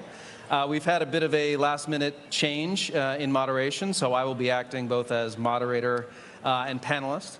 And what we're here to discuss over the next 40 minutes or so is, we've discussed over the last couple of days, of course, NATO's successes in recent years and expansion, but it's critically important that we discuss as well what NATO adversaries are doing. Obviously, Russia, we've talked a lot about China, but also the role of Iran and North Korea, and what that means for the NATO alliance, what that means for the United States and for Europe. Just as Russia's invasion of Ukraine has revitalized cooperation and cohesion among the NATO allies, it's also spurred a lot more cohesion among Russia and its backers. We've seen the consequences of that in cooperation that's on full display in Ukraine, where the support Russia has received from China and Iran and North Korea has enabled it to sustain its warfighting machine, and we've talked a lot about that over the last couple of days. But that's really just the tip of the iceberg. We see their relations deepening in a whole range of different domains. They're increasing trade, all of these countries. Russia has become China's largest supplier of crude oil. Trade between China and Russia hit a high mark last year. Moscow is now Iran's largest source of foreign investment. And they're finding ways to work around the Western financial system in critical ways that undermine U.S. and NATO foreign policy tools, including de-dollarization. And of course, they're also deepening military cooperation. And we see China and Iran and Russia having held naval exercises just recently in the Gulf of Oman, and having done that now 3 years in a row. And they're also looking to expand their access to other countries. So this is a really critical domain that we need to dig into further. And we have some excellent panelists here today to discuss it from a variety of different angles. I'm happy to be joined by John Alterman, who's a senior vice president and holds the Brzezinski Chair in Global Security and Geostrategy, and is director of the Middle East program at CSIS. And we have Benedetta Berti, who serves as head of policy planning in the office of the Secretary General at NATO. So maybe, why don't we get started and just jump in, maybe start with you, John, and give us a sense of where you think Iran is when they think about this axis that we're talking about between North Korea and China, Russia and Iran. How do they view it? How is it of utility to them? And where are maybe their concerns going forward? Thanks very much, David, and thanks to all of you for coming. Very important set of discussions this week in Washington. It seems to me that Iran feels very isolated in the world and looks and talks about how much it shares in common with Russia and China. And one of the principal things it shares in common is it hates that countries aligned with the United States have non-kinetic means of coercion. What they would like to do is say, if you want to stop us doing something, we'll fight you. And that's a high threshold. And they have lots of asymmetrical tools to use, and that's the space they want to be in. When you start talking about sanctions, when you start talking about diplomatic action, from an Iranian perspective, that makes Iran more isolated, weaker, and they love the fact that they feel that both China and Russia share an interest in undermining the ability of the United States and its allies to use those non-kinetic tools. So they try to build that sense of commonality. They try to use China and Russia to defend them in international fora. I think the rub is that oftentimes the Iranians understand just how weak they are vis-a-vis China and Russia. China represents about 30% of Iranian trade. Iran represents less than 1% of Chinese trade. And the Chinese have a much bigger game to play. And they use Iran. And Russia has had a long and often difficult relationship with Iran. It's changed with the Ukraine war and with sending drones and other materiel. There is a tactical sense of partnership, but deep down, Iran aspires to be a great power. It knows it's not a great power. And the larger powers, Russia and China, find Iran disposable in a way the Iranians wish they can change, and they can't. So they try to build the common practice of undermining sanctions, undermining the kinds of collective action that the US and its allies work on, while they desperately try to build leverage against these great powers who, on the one hand, they need, and on the other hand, consistently disrespect Iran and use Iran to further their own goals vis-a-vis the United States, the West, and others. I think great points, and I think the fact that you started, or at least centralized your comments around Iran's desire for this access to fight U.S. centrality in the global system and to push back on the United States generally, that's very similar to, I think, China's view of this relationship, specifically with Russia, but also with Iran and with North Korea. There is this concern about U.S. hegemony.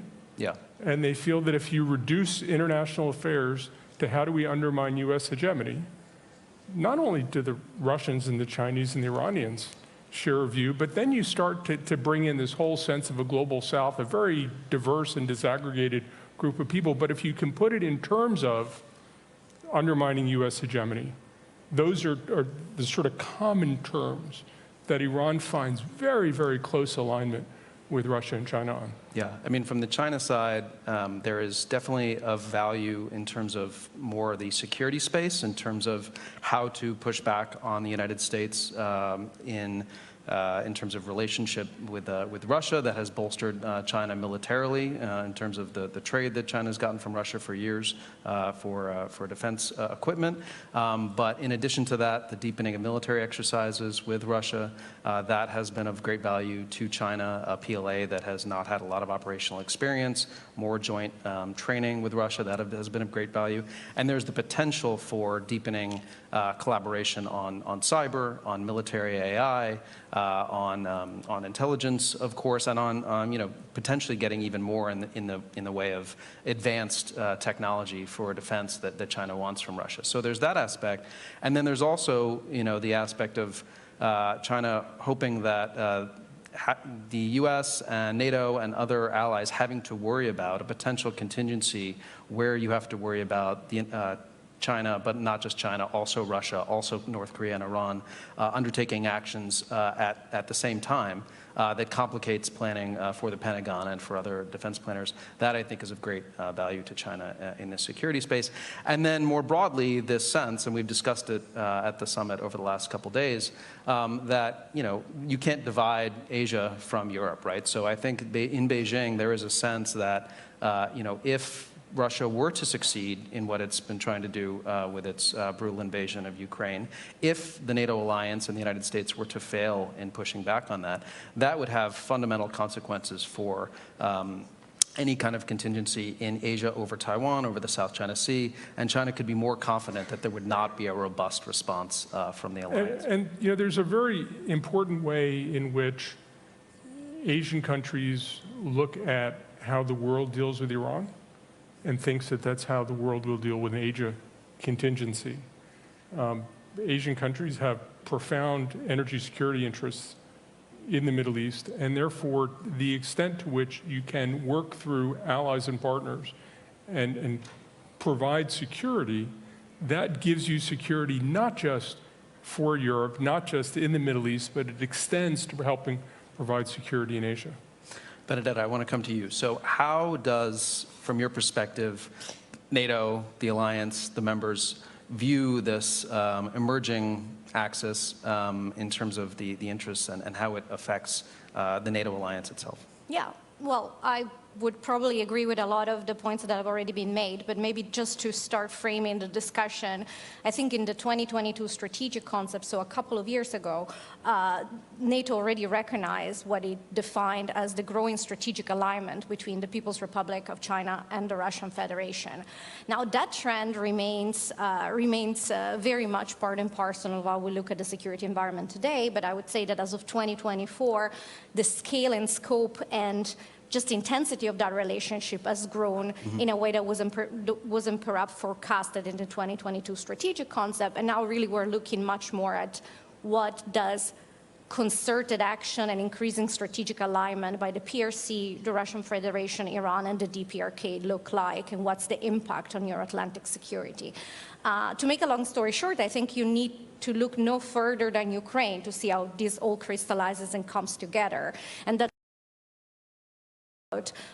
as a test, both for the resilience of Ukraine itself, but also for the future of European security and global security at large. And in terms of what are their concerns, what are the trends that we pick up in Ukraine, and what are we learning about it?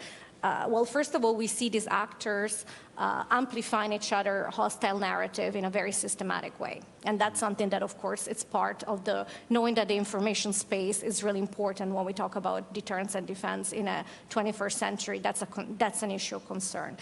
Another issue of concern is that, of course, we see these four actors working together to try to minimize the impact of our foreign policy tools. For example, to hold Russia accountable and to try to constrain its war machine, including by circumventing sanctions. So that's, of course, a very significant issue of concern, especially today, where we know that the PRC is the largest enabler of Russia's war of aggression against Ukraine today. And really key to how the Russian Federation is reconstituted, its military instrument of power, and why that's working out at a faster pace than anticipated. So that reciprocal enablement is, of course, a very strong issue of concern. That goes also with, that's not just an issue between the PRC and Russia itself. We also see, as was mentioned, the Iranians supporting the Russian Federation through drone technology, but Iran gets something in return. And the same is true for the DPRK. Just as important, I think I would highlight the trend of authoritarian learning, mutual learning. And I think you have to look no further than the recent example from the Iranian strikes against Israel, in which they use a large combined swarm of drones and missiles in a way that very much resembles what the Russians are doing in the Ukrainian theater. So these two theaters operationally are more and more linked, and that's a cause for concern. The more these actors learn from each other, the more, of course, we have to be concerned.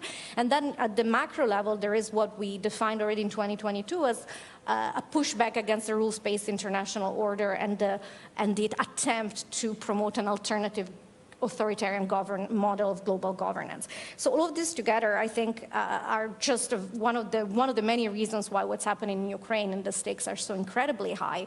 And the concern, of course, is the more the Putin's war of aggression is seen as succeeding in Ukraine, the more these actors will be emboldened. And that's why for Ukraine to prevail is for us one of the most important, if not the most important test for the future stability of the Euro-Atlantic space. In terms of what we're learning, I will say very much agree with you in terms of this highlights the interconnectedness between the different theaters and the fact that we might wish to separate, but our adversary are not going to play that game, and they're rather driven by opportunism or strategic logic. They're going to try to create strategic dilemmas simultaneously for us, and we need to prepare for that. Maybe 30 seconds just to say that since you asked me to highlight the concerns, I did that. But I also want to say that these actors working together are, yes, a reason for concern, and yes, their strategic intent and actions are growingly convergent, but they do not have anything that resembles the type of alliance that we have with NATO. In terms of institutional, in terms of force structure, in terms of military might, economic heft. So we need to also remember that. And when we work together with our Indo-Pacific partner, then we're talking about 60% of the world's GDP and military might. So yes, it's a cause for concern. No, it's not a cause for panic. Yes, it's a cause to double down on the rebuilding of our military instrument of power and on that cross-theater solidarity that we see at play this week in Washington. And if I could just add to that point, one of the interesting things about the way that these countries engage with each other is they're constantly calibrating how close should we be, how far can we be. There isn't the sense of common purpose. They have some shared strategic goals. They have a whole number of goals that don't overlap.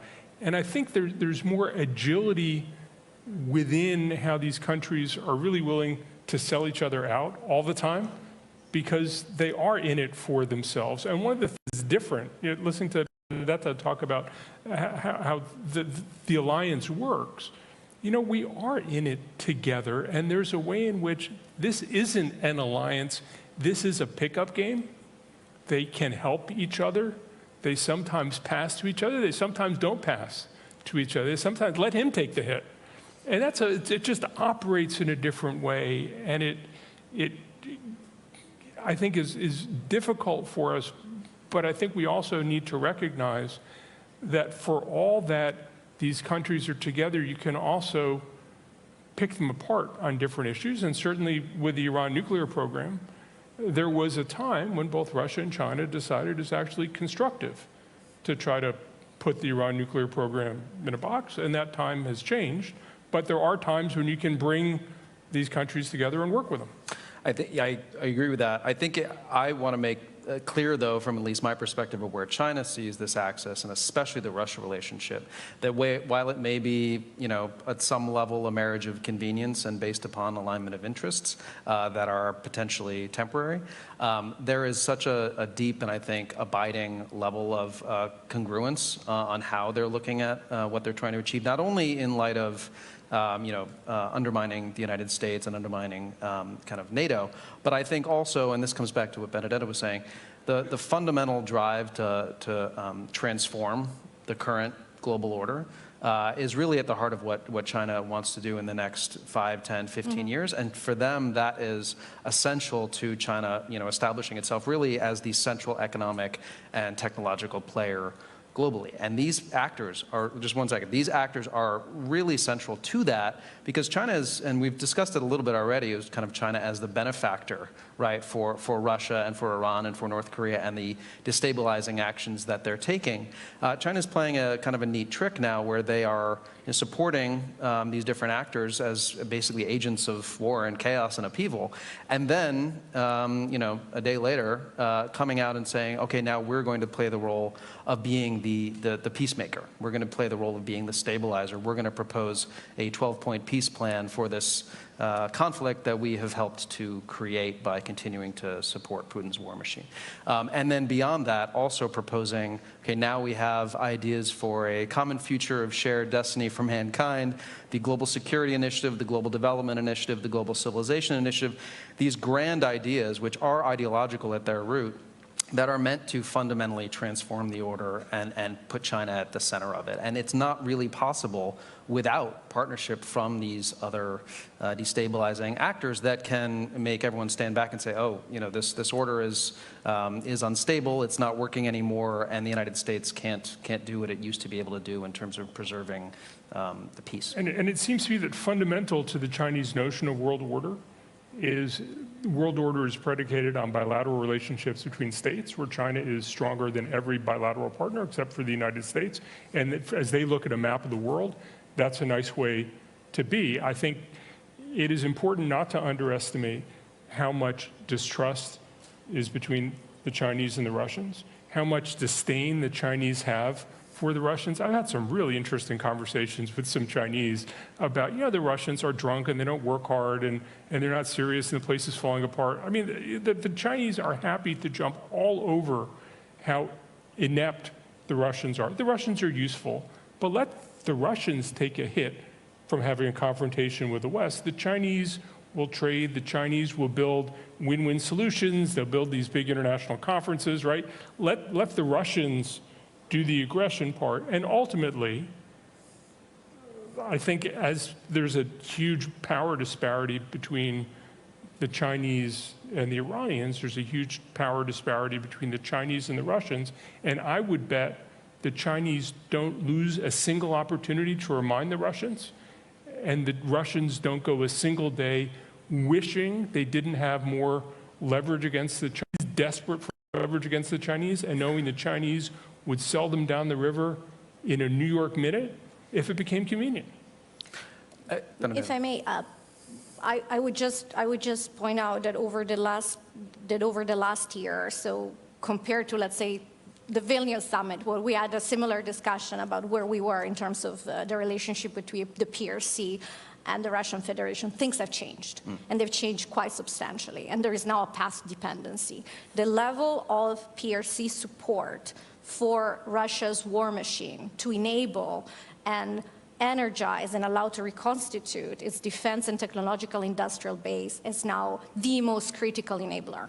And that is really important to underline. So it is really, we may have very intellectual discussion about whether we want to call this a marriage of convenience, a strategic alignment. The reality is today Russia is able to fight its war in Ukraine and reconstitute its military instrument of power at the speed and scale it can because of the provision of dual-use goods from China. And I think that's an important point that we are discussing this week. And one of the issues that you will hear leaders discuss is exactly what should be our response. Is it reasonable to have a country that on the one hand wants to trade, wants to be treated like a normal and respected member of the international order, and on the other hand, it is their financing the largest full-scale war of aggression, illegal war of aggression that we've seen in generations. And perhaps there has to be some type of signaling that it's difficult to have your cake and eat it, and consequences must come to You went exactly to where I wanted to go, which is this notion of forcing China to choose, as the Secretary General and others have said, because China is different in many ways, but in this particular way, different from the other three countries that we're talking about in the sense that they do want to portray themselves as a force for stability and peace, as a responsible player, and they do want to be able to continue to have productive relations with Europe and with developed countries for economic reasons and for other reasons, unlike, arguably, but correct me if I'm wrong, Iran and Russia and North Korea, which are quite content to kind of be, accept that there's not going to be any deep integration with the West or benefit from engagement with the Europeans. And the question, I think, is, can China get away with that? Will there be costs to China trying to have it both ways? The last Iranian reformist president, Mohammad Khatami, had this big idea of the dialogue of civilizations. And there was a big Iranian idea that, in many ways, maybe planted some of the seeds of some of the Chinese global initiatives and all these things. You now have a new reformist president in Iran. I don't think the reformist president in Iran has any power to make the kinds of changes the rest of the world cares about. But might there be language coming out of Iran that would try to imitate that, to move into some of that space of let's just talk about this, while acting in deeply malign ways. Yeah. But I think we might see Iran pick up some of the language as part of its recent political impact. Whether that matters either for China or for Iran, I don't know. I don't know if you think that any of these global Chinese initiatives are meaningful at all, either practically or even in terms of information, whether anybody takes them seriously. I mean, I think people do and should take them seriously, even if they are, kind of fluff language that you have to kind of dig into if you want to try to get to, okay, what is the meat of this? What does this mean? Understanding how these kinds of phrases and these kinds of initiatives, including the Belt and Road Initiative, have shaped China's grand strategy and foreign policy approach, especially in developing countries over the last 10 years. I think we make a mistake if we dismiss them as meaningful, because I think China now, in the way that it has for years referenced the Belt and Road Initiative in most of its engagements with countries across the developing world as well as in the developed world, it's now referencing the Global Security Initiative and the Global Development Initiative, et cetera. And it also underscores the fact that what China is trying to achieve here is ideological, right? I mean, it is a transformation of the order to one that is, China at the center, not U.S.-led. But inherent in that is what China puts forward in these initiatives, which is, no focus on individual rights, of course, or democracy, a focus on sovereignty, which, of course, we know that China itself violates by its support for Russia. But, all these other principles that are baked into a notion that is, countries such as Europe and the United States should not be lecturing other countries on how they run their own systems. And one system, authoritarian, is just as legitimate as another. So in that sense, I think we should take them seriously. And certainly there's enthusiasm in the Middle East, not only in Iran, but in the Gulf and Egypt and elsewhere about Belt and Road and what it means for them. And I think it's important as we think about the alliance that there isn't a Western strategic vision that's attractive either to people in Iran or even throughout the region. And certainly the Gaza war has created even more fissures between the region and for countries like Iran that say we're part of the resistance to what's happening in Gaza. It gets them support throughout the developing world. And the Iranian strategy under President Raisi, which was let's look more toward Asia, look toward regional partners, let's stop chasing the West, and let's support these agents of resistance. That strategy, from an Iranian strategic perspective, I think most Iranians think it's worked really well. Mm-hmm. And the Western alliance hasn't come up with a way to undermine it. Yeah. Well, we have a few minutes left, and then we're going to come to questions. So I encourage people to start to come up to the mics if you have questions for our Q&A session.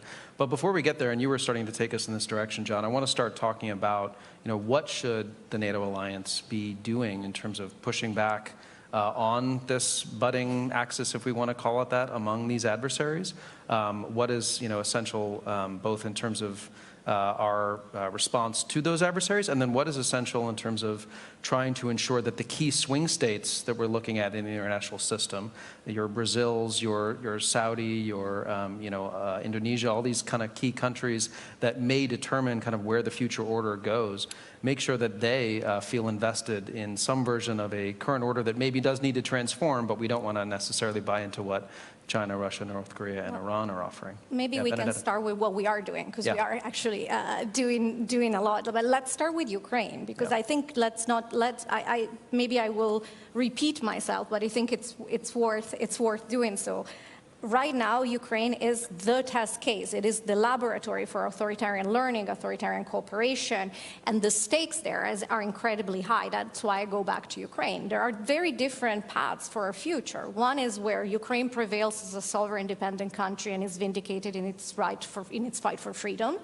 And that's a world in which there is a powerful lesson sent to Beijing, sent to North Korea, sent to Iran, sent to Russia itself, of course.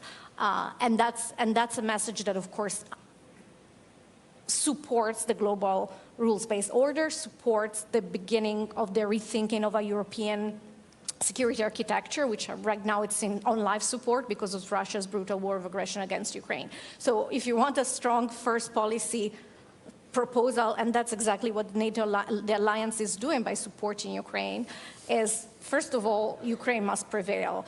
The war of aggression must fail. These authoritarian actors need to see that using force does not pay off. And that's really important, because the alternative, one in which Putin's war of aggression is successful, is where these actors become even more emboldened, even more brazen in their actions. And we already see it in the last year with Iran's destabilizing role in the Middle East, support for terrorism, non-proliferation concerns. We see this in the Korean Peninsula. We see this, of course, with the PRC enabling Russia's war of aggression. We see this with the Russian Federation itself, which is now stepping up its hybrid activities in our allied countries. And you will hear statements from allied leaders this week expressing not just concern, but also our response options to make sure that we build resiliency and counter this hybrid attacks. So first of all, Ukraine. Ukraine must prevail. These actors must understand that aggression will not pay off. In addition, we are, and you will have heard this, I think, throughout the day, in the midst of the largest reinforcement of our deterrence and defense posture in generations. This is part and parcel of how you communicate, resolve, and credibility to these adversaries, because I don't think we must be naive. The main language that Putin understands is power.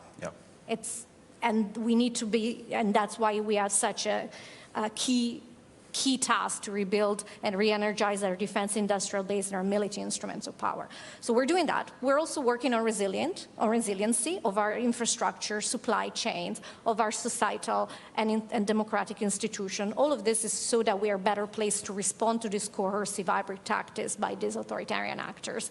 And we're doing that not alone. We're doing it as an alliance of 32, but we're doing that more and more with our partners. And it's not a coincidence that tomorrow there will be a session with our partners from the Indo-Pacific, Australia, Japan, the Republic of Korea, and New Zealand. Again, this is what transatlantic and Indo-Pacific solidarity looks like, not just in supporting Ukraine, but in pushing back against authoritarian aggression. And of course, we also have multiple partnerships in the rest of the world, working with countries that are interested in cooperating with us on issues like counter-disinformation, countering hybrid threats. So there is a lot that we are doing. I'm looking forward to hearing what more we can do, but I think we always have to start with recognizing that we recognize the reality, we're responding and adapting to it, and possibly, again, I'm going to be boring, but the most important thing we can do today is ensure Ukraine prevails as a sovereign independent country. That is the lesson that we want to send to Beijing, to Moscow, to Pyongyang, and to Tehran. I couldn't agree more. Yeah. Thank you. Thanks. Absolutely agree. John, anything to add? I think there are any number of ways in which the actions of countries like Iran and North Korea threaten the interests of countries like Russia and China, and we can find ways to cooperate on what we can cooperate on to constrain the bad things that Iran is doing. For example, Red Sea security affects China in a pretty profound way because so much of Chinese trade passes through the Red Sea and through the Suez Canal. China cares a lot about Egypt, and China has a lot of investment in Egypt, and Suez Canal tolls, which are a huge source of revenue for the Egyptian government, are down 50% since the beginning of the year. I think there is a case that can be made that China should be playing a more constructive role, not to help some broader international alliance, not to join, not to bolster the United States, but to advance Chinese interests and call out China for not doing it, to call out China when it does the right thing. I think, say, on the Iran nuclear issue, we had support from Russia and China for the JCPOA. I think there are ways to make it about less than global hegemony and more about these countries' interests, and just be clear about you're hurting yourself, you're hurting everybody, you could play a role, be responsible. And I think that there are ways that Europe can work with the United States to make clear to Russia and China that there are rewards for doing the right thing and costs for doing the wrong thing.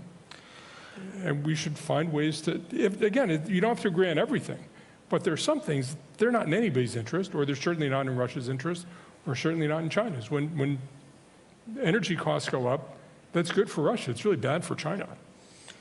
Yeah, I agree that, I mean, I think the fundamental way to approach this, at least when it relates to China, is not trying to create wedges between these countries, because I don't think that that's going to work, but to basically change China's calculus such that they start to understand that their interests are going to be better achieved not by aligning themselves with countries that start and lose wars. And I think that that's, and that they're not going to get to this position of centrality in the global system and be perceived as a responsible player by doing this. The problem at this moment, as we kind of have said already, is that China at this point is making these decisions in terms of its support for some of these countries and its position on things such as Iran's support for the Houthis, based, I think, more around what might hurt the United States and hurt NATO, not so much what might be not convenient for Chinese interests, such as shipping through the Red Sea, right? We can talk about the extent to which China actually put pressure on Iran, but I'm betting it was pretty minimal. So, I mean, that I think is the challenge, is that we're not necessarily framing this, as the Chinese would say, in Cold War terms. It's China that is looking at the United States and is looking at NATO from through that lens, and how do we deal with things given that reality. Oh, we have a question. Great. Please share your name and your affiliation. Yes, hi, I'm Nick Locker from the Center for New American Security. Dave, I wanted to ask you a little bit about how China is viewing the deepening relationship between North Korea and Russia that we've been observing, you know, really since the onset of the February 2022 invasion, with North Korea's military support for Russia's war against Ukraine, and then, you know, we did just see Vladimir Putin visit Pyongyang recently. So just, you know, I assume that this has some implications for China's outlook on the region more broadly, but I'd be curious to hear your thoughts on that. Thank you. Yeah, thank you. That's a great question. You know, as you know, I mean, China has long-standing relationship with North Korea. North Korea's only formal treaty ally going back to 1961. And I think, you know, when we look at how China views this burgeoning tightening between Russia and North Korea, as you mentioned, we have this meeting between Putin and Kim Jong-un in Pyongyang. They had a new announcement of a defense pact. I think on the whole, China is uneasy about this development between Russia and North Korea. I think there is a positive in the sense that obviously we've seen where there's indications that North Korean missiles and other support are going to Russia, and from China that's probably all to the good. But in terms of China's ability to have sway over North Korea in the determination and the decisions that it makes, that potentially gets diminished by Russia and North Korea deepening their ties. And I think, you know, China, as we've discussed, kind of views itself as a more responsible player in these other countries that it's dealing with as the risk appetite, ones with high risk appetite and doing things that might be dangerous. And when you look at the Korean Peninsula right on China's border, I think the notion of Russia and North Korea getting closer and potentially making decisions that are risky that damage China's security is of great concern to China. Potentially Russia even giving North Korea advanced technology that helps North Korea to further its nuclear development in ways that could create even more security hassles for China in the region. So on the whole, I think China is watching this warily, not terribly happy about it. But there's not much they can do about it, to be honest. And I think the question that I've gotten about this is, well, is this an opportunity to create a wedge there between these countries? And I don't see that at all. I think it's just something to watch and wait. But it is an indication, as we've discussed, that there are these. This is by no means a smooth relationship between these four countries that we've been talking about. No, I would agree that smooth is possibly not the word that comes to mind, but I think still the reality is that it is further along than what we would have, I think most analysts would have anticipated before 2022 and the beginning of Russia's war of aggression against Ukraine. And that also when we look at the DPRK-Russia relation. And there are, of course, very serious concern, as you highlighted, about what would, in the future, or even a very imminent future, North Korea get in return for the significant military support that is providing to Russia, and what would it do in terms of stability in the Korean Peninsula, what would it do in terms of concerns over non-proliferation, and more broadly, what would it do for the stability of the Indo-Pacific theater, which, as we know, is incredibly important to global stability, global prosperity, and of course has also direct implication for the security of the Euro-Atlantic area, being such a central domain of growth, development, and competition. So it is a very, I think, concerning development, and I would agree that maybe not everyone in this quote-unquote axis, which is a word I'm a little hesitant to utilize, but maybe whatever you want to call it, strategic convergence, not everyone may be enthusiastic about it, but yet none of these actors is taking active steps to slow down the cooperation or undermine it or call it out in international fora or, frankly, support sanctions to North Korea. So I think that again, we see that despite the fact that there may be baked-in frictions and disagreements for the time being, the broader strategic direction of trying to undermine the United States, NATO, and its allies remains, I think, the dominant consideration. That's something that we need to take on board and reflect upon and adjust our posture and actions accordingly. But of course, it's something that we need to keep a close watch on. Yeah. John, anything to add in terms of the Iran-North Korea relationship, and how you think that is developing or not, or where's the kind of runway for that to kind of become? Well, they talk to each other, and a former Iranian foreign minister was gleefully telling me about the advice he got from the North Korean foreign minister about the Trump administration, which is only deal with the president, don't deal with his aides. So I think there's a lot of conversation. I think there's conversation probably on some of the nuclear issues. I don't think there's a lot of trust and mutual respect, but these countries don't have a lot of options. Yeah. There aren't a lot of people who will talk to them. And I think that they do think there are things they can learn, and they are in contact. You have a question here? Yeah, please. Hello, my name is Julia Jamila Werner from Germany. I'm the co-founder of the Transatlantic Student Initiative. In Iran, there's just recently been an election, and economic ties to Russia, for example, also China, are flourishing, also when it comes to European partners. Do you think that NATO and its allies has really understood the impact of the alliance we're talking about when it comes to the war in Ukraine, for example, or are we still a bit too easy with that?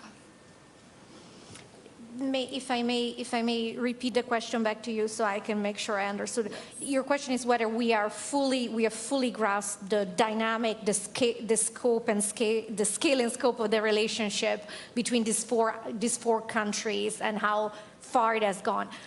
Exactly that, or are we too naive? That's always a good question because it's really good to check our assumptions, and we may in the past have been that way, but I would say that as today, and you will see it this week in the discussions that the NATO leaders are having at this summit. I think we're clear-eyed about the fact that this relationship is incredibly worrisome, that there is a strategic alignment, that there are concerted actions.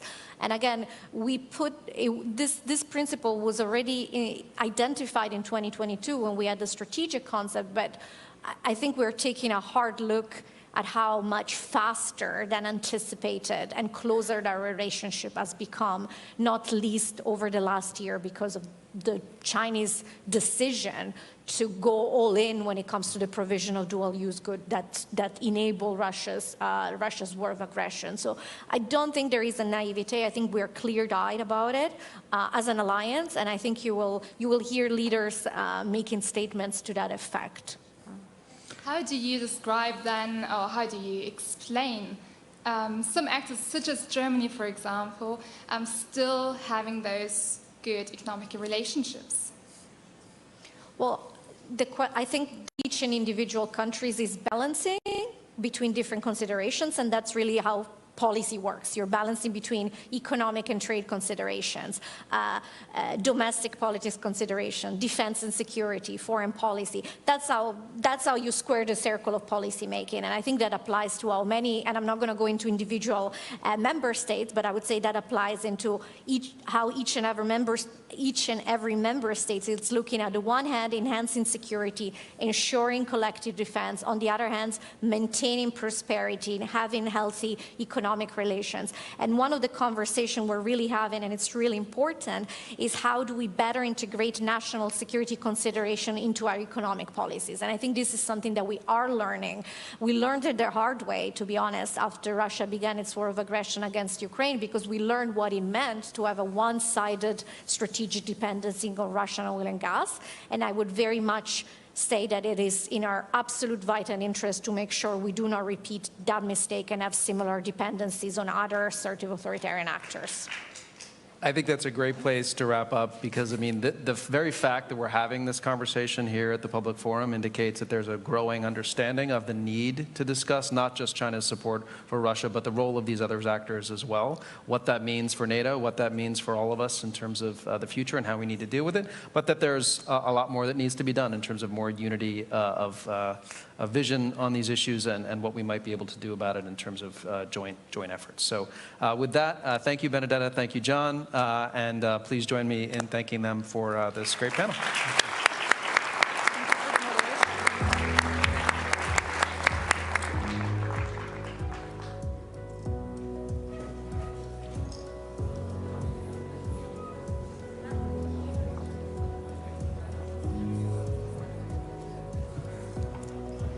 What a brilliant panel discussion. Thank you to our panelists. We talk so much about Ukraine and how NATO member nations can provide assistance to Ukraine right now, but it's always helpful to look at the future and take a step back and look at what it's going to look like 5 years out, 10 years out. And looking at the relationship between Russia, China, North Korea, and Iran is crucial to that conversation. And the panel touched on such an important point that China's willingness to back Russia and enable its war in Ukraine is allowing Russia to continue its war of choice against Ukraine. And they discussed as well North Korea and the burgeoning relationship between North Korea and Russia, which the White House has raised alarm about in terms of whether there are expectations from North Korea to receive additional military assistance from Russia as well. So thank you to the panel. For the next portion of the agenda, we will have 2 concurrent sessions. The first session, Nuclear Checkup, will take place in Salon 12. And the second, a conversation on NATO Looks South, a perspective on strategy and partnership. The salon will take place in the other salon, I believe it's Salon 10, but please check with any of our audience members on the way out. The salon is located on this floor, down the hall and to the right. Please proceed to the breakout if it interests you in an orderly and timely manner so our next sessions can begin shortly. Before the next session starts, we will take a poll and answer the question, what is the most pressing challenge to global security today? So start thinking about it, but in order to vote, go to the polling function in your app, if you have the app, and select your response. Soon we'll have some results to share with you. If you're on the live stream, press Slido to access the poll. So we'll wait a minute while the results are coming in. And I'd like to take a step back and bring us through a moment of reflection of our day so far. We're on the sidelines, obviously, of the summit, where world leaders are discussing the same critical issues that we have heard so many world leaders discuss today. And we've gotten a front row seat to those discussions.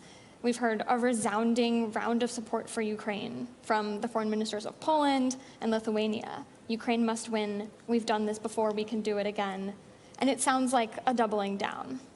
We've also heard from UK's Defense Minister, John Healey, and he put a fine point on the stakes. If we don't stop Russia in Ukraine, Russia will not stop there. The stakes couldn't be higher, and so many members know that very deeply. We've also heard a similar message focused on Americans today. If the fight is not won in Ukraine, Americans may also face some further threats in the future. And we've even seen some acute threats in just the most recent days. Earlier this month, of course, commanders put bases on high alert, a very rare case linked to threats that might come to harm service members and their family and facilities. And it's been reported that's due to Russian-backed plots of sabotage and attacks targeting US military personnel and facilities. This is already, of course, impacting Americans. And here's the thing. We've heard a number of esteemed guests talk about how we are in a changed environment 2.5 years into this after Russia re-invaded Ukraine. Russia's changed, Ukraine has changed. And Lithuania's foreign minister put a very intriguing point out on the stage today.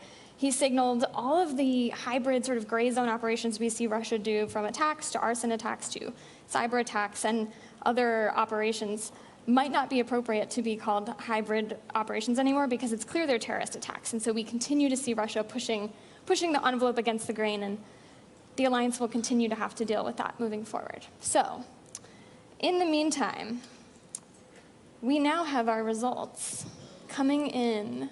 It looks like they're still coming in live a little bit, but it looks like the most pressing challenge many people feel is, okay, we've got military actions by Russia at the top. However, the erosion of democracy is a close second, 6% behind here. And with that, I think I will turn us to our next panel. Please join me in welcoming to the stage GMF trustee and Senior Vice President of Global Public Policy at the Boeing Company, Steve Began, who will moderate a conversation on the perspective of NATO's southern states. Thank you.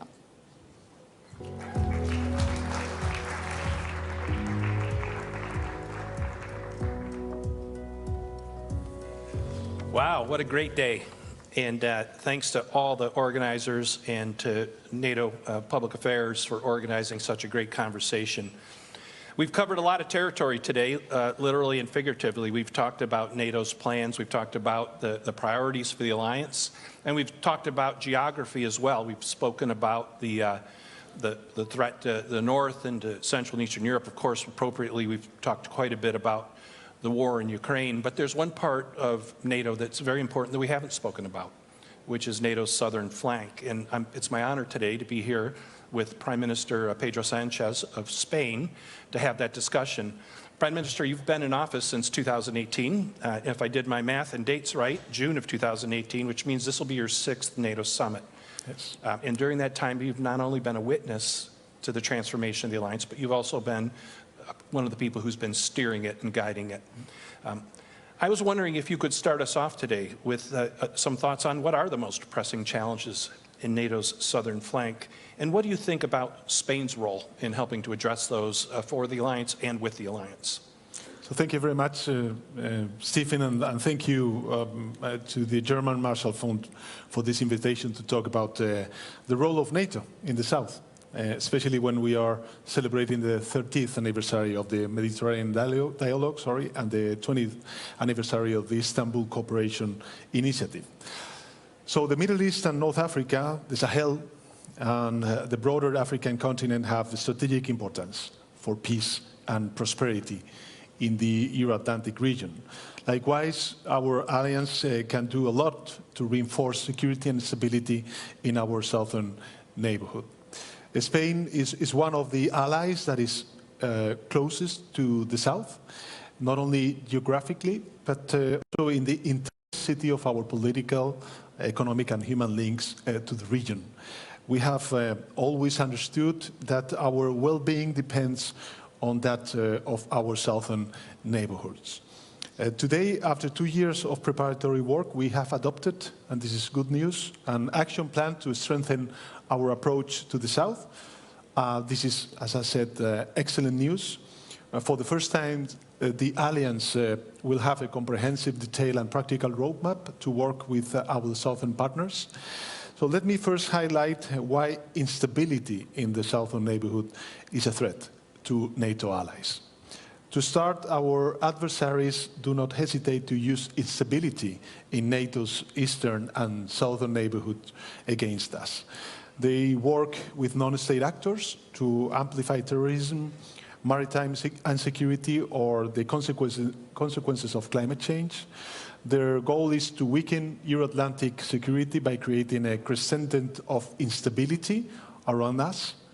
In the process, they harm human and state security in our neighboring countries, who are the first direct victims of these destabilizing tactics. Dozens of women, men, and children are killed in raids of Russian mercenaries in Sahel villages, and thousands more are forcibly displaced trying to escape. Furthermore, Russia is developing links between stability in the east and the south through human trafficking organizations, terrorist networks, or coordinate disinformation campaigns against NATO in many African and Middle East countries. Thousands of people drowned in the Atlantic and the Mediterranean after falling in the hands of human trafficking networks. Irregular border crossing originating in Africa into Poland are increasing dramatically. Who is helping these criminal networks and why? The human cost of these hybrid tactics is dramatic. NATO, I believe, must therefore have a comprehensive strategy to promote stability and good governance in the South. To work with our partners for strong security and defense institutions on capacity building with practical cooperation measures, and doing all of this based on mutual respect. This is where our new action plan comes in. First, through this action plan, we will invest in more political dialogue and more hands-on cooperation. NATO's political dialogue with our southern partners must reflect this spirit of friendship, mutual respect and mutual benefit. NATO has to be more present in the south, We already have a regional center in Kuwait, and we hope to have a liaison office in Amman soon. Second, we will work more with international organizations. The African Union, where we have a liaison office, the Gulf Cooperation Council, the Arab League, or are very important interlocutors and partners for NATO. With our support, they can be effective in areas that are essential for regional security. For example, initiatives to curb the spread of light and small weapons are crucial to end the insecurity that plagues the daily lives of millions of peoples in the south. NATO should particularly coordinate its actions with the European Union. I think this is very important. This is instrumental, especially now that both organizations have adopted comprehensive approaches with their southern neighborhood. And third, NATO is ready to work with its southern partners on critical issues such as terrorism, climate change, maritime security, or resilience. So let me finish, Stefan, by highlighting that the endorsement of this action plan is a big step for NATO. It's a real big step for NATO. And we particularly welcome the appointment of a special representative for the South. But this is not the end of the roadmap. Implementation in years to come will be key. In this difficult endeavor, you will always find the staunch commitment and support of my country. Spain is already working on many of these fields with our southern partners, and we are ready to scale up our efforts in the context of NATO cooperation. So thank you very much for your attention, and happy to exchange some views on this with you. Great. Well, thank you, Prime Minister, and congratulations on the action plan. I know Spain provided the leadership and the heft to get that through the alliance, and you know, in another year, it might have been seen as one of the centerpieces of the summit. But for what's happening in the East, what's happened since Russia's invasion of Ukraine, the full-scale war in 2022. But in the shadow of all that concerns us to the East, there's also a war happening in the South, as we all know. The war between Israel and Hamas, despite efforts to broker a ceasefire, continues. And I was wondering if you could share your thoughts on where this conflict is headed, and what are the implications for NATO South? You ticked off some of the challenges that the southern flank of NATO face, the refugee flows and so on, terrorism.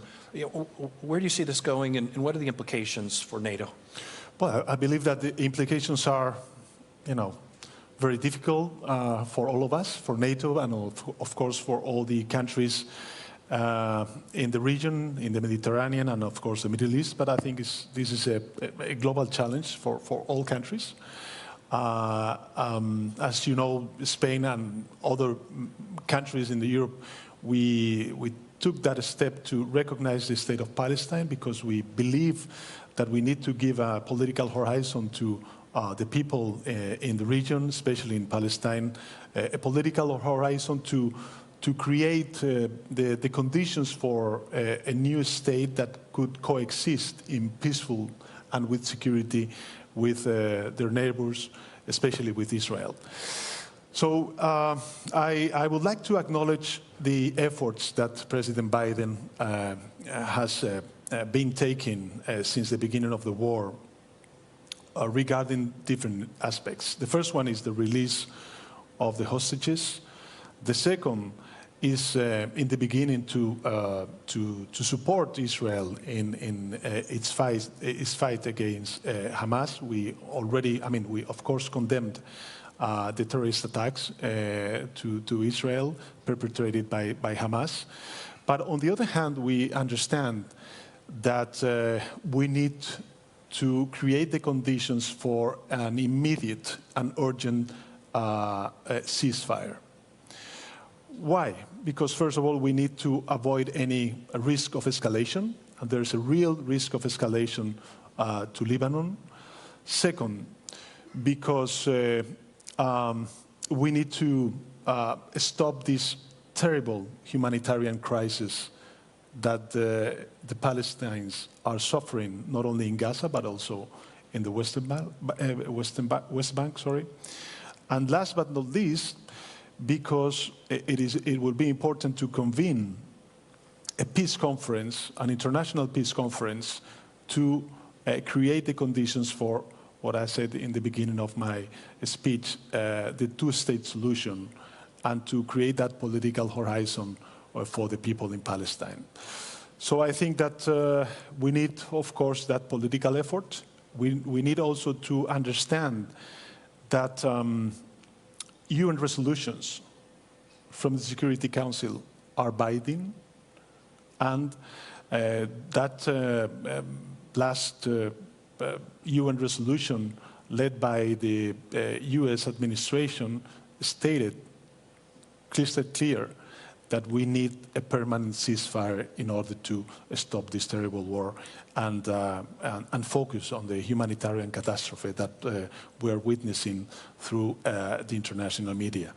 So, of course, I think that this is going to be one of the challenges of the southern flank that we need to face and address from our NATO organization.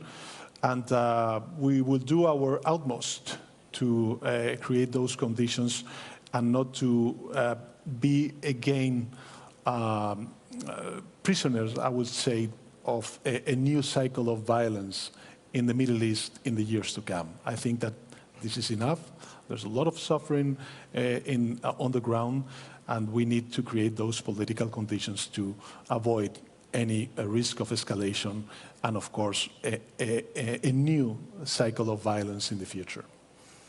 Well, I hate to jump from one gloomy environment to another, but there's another part of Europe as well that's suffering terrible violence and bloodshed right now. The brutal war that Russia is waging against Ukraine as Ukraine fights for its own independence. One of the things that we've talked about here during the course of the day with other leaders is the bridge to NATO membership that the summit is agreeing to today. I was wondering if you could kind of give us your take, the view from Spain, which is a long way away from Ukraine. What is your take on the bridge to NATO membership for Ukraine, and what do you see as the opportunities and challenges along the way? So we actually have, Stefan, in Spain more than 200,000 refugees coming from Ukraine, even though, of course, we have this long distance. And I can tell you that large number, the majority of the Spaniards, they support our efforts regarding Ukraine, and because we understand what is at stake. It's not only the defense of the territorial integrity, the freedom, the right to exist of a nation, but also the respect of a world ruled by clear, let's say, principles, and this is also what we are defending: democracy, freedom, and the right to exist of a country such as Ukraine. So, you know, I think that it is indeed very important for our citizens to understand that what we are defending in Gaza and in Ukraine are not only the international law, but we have a consistent position, a consistent political positions, that we don't have double standards. So if we are telling our people that we are supporting Ukraine because we are defending the international law, this is the same to what we have to do towards Gaza and the war that we are now witnessing in the Middle East, saying that we are backing the international law, especially the international humanitarian law. So this is, at least from our perspective, what we defend as a country. And I would also add that, coming back to Ukraine, perhaps we don't have the conditions yet on the process for the integration of Ukraine in NATO, but in the statement, the declaration that we already endorsed, we say that that path is irreversible, and this is something that is going to happen. In the meantime, what we need to do is to support and back Ukraine as all member states from the NATO. From NATO, we are doing. And last but not least, I would say that it is important, this double path, not only NATO enlargement, but also the European Union enlargement. And second semester of last year, we had the privilege to chair the European Council, and we were leading, along with the Commission, the process for the enlargement of the European Union towards Ukraine. So I think this is also very important, because at the end of the day, NATO and the European Union, we have a strategic partnership that could create those synergies, not only on the defense and security dimension, but also the political one. And this is something that I think is recognized, and people in Ukraine are grateful for that. Well, Prime Minister, I know you have a busy day, and I wish you the very best in the summit proceedings. On behalf of the entire forum, let us join in thanking Prime Minister Pedro Sanchez for his time. Thank you, sir. Thank you.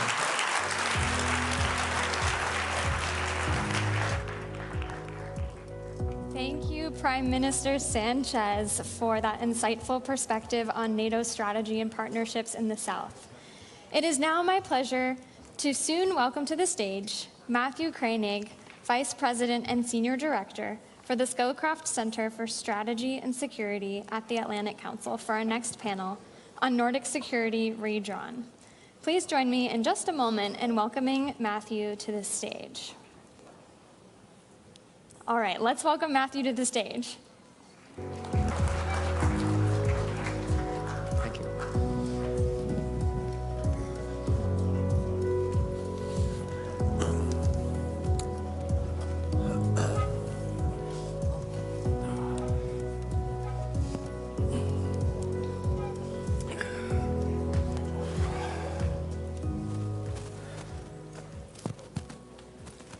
Well, good afternoon. I'm pleased to welcome you to this discussion on Nordic security redrawn. As you've just heard, my name is Matthew Koenig.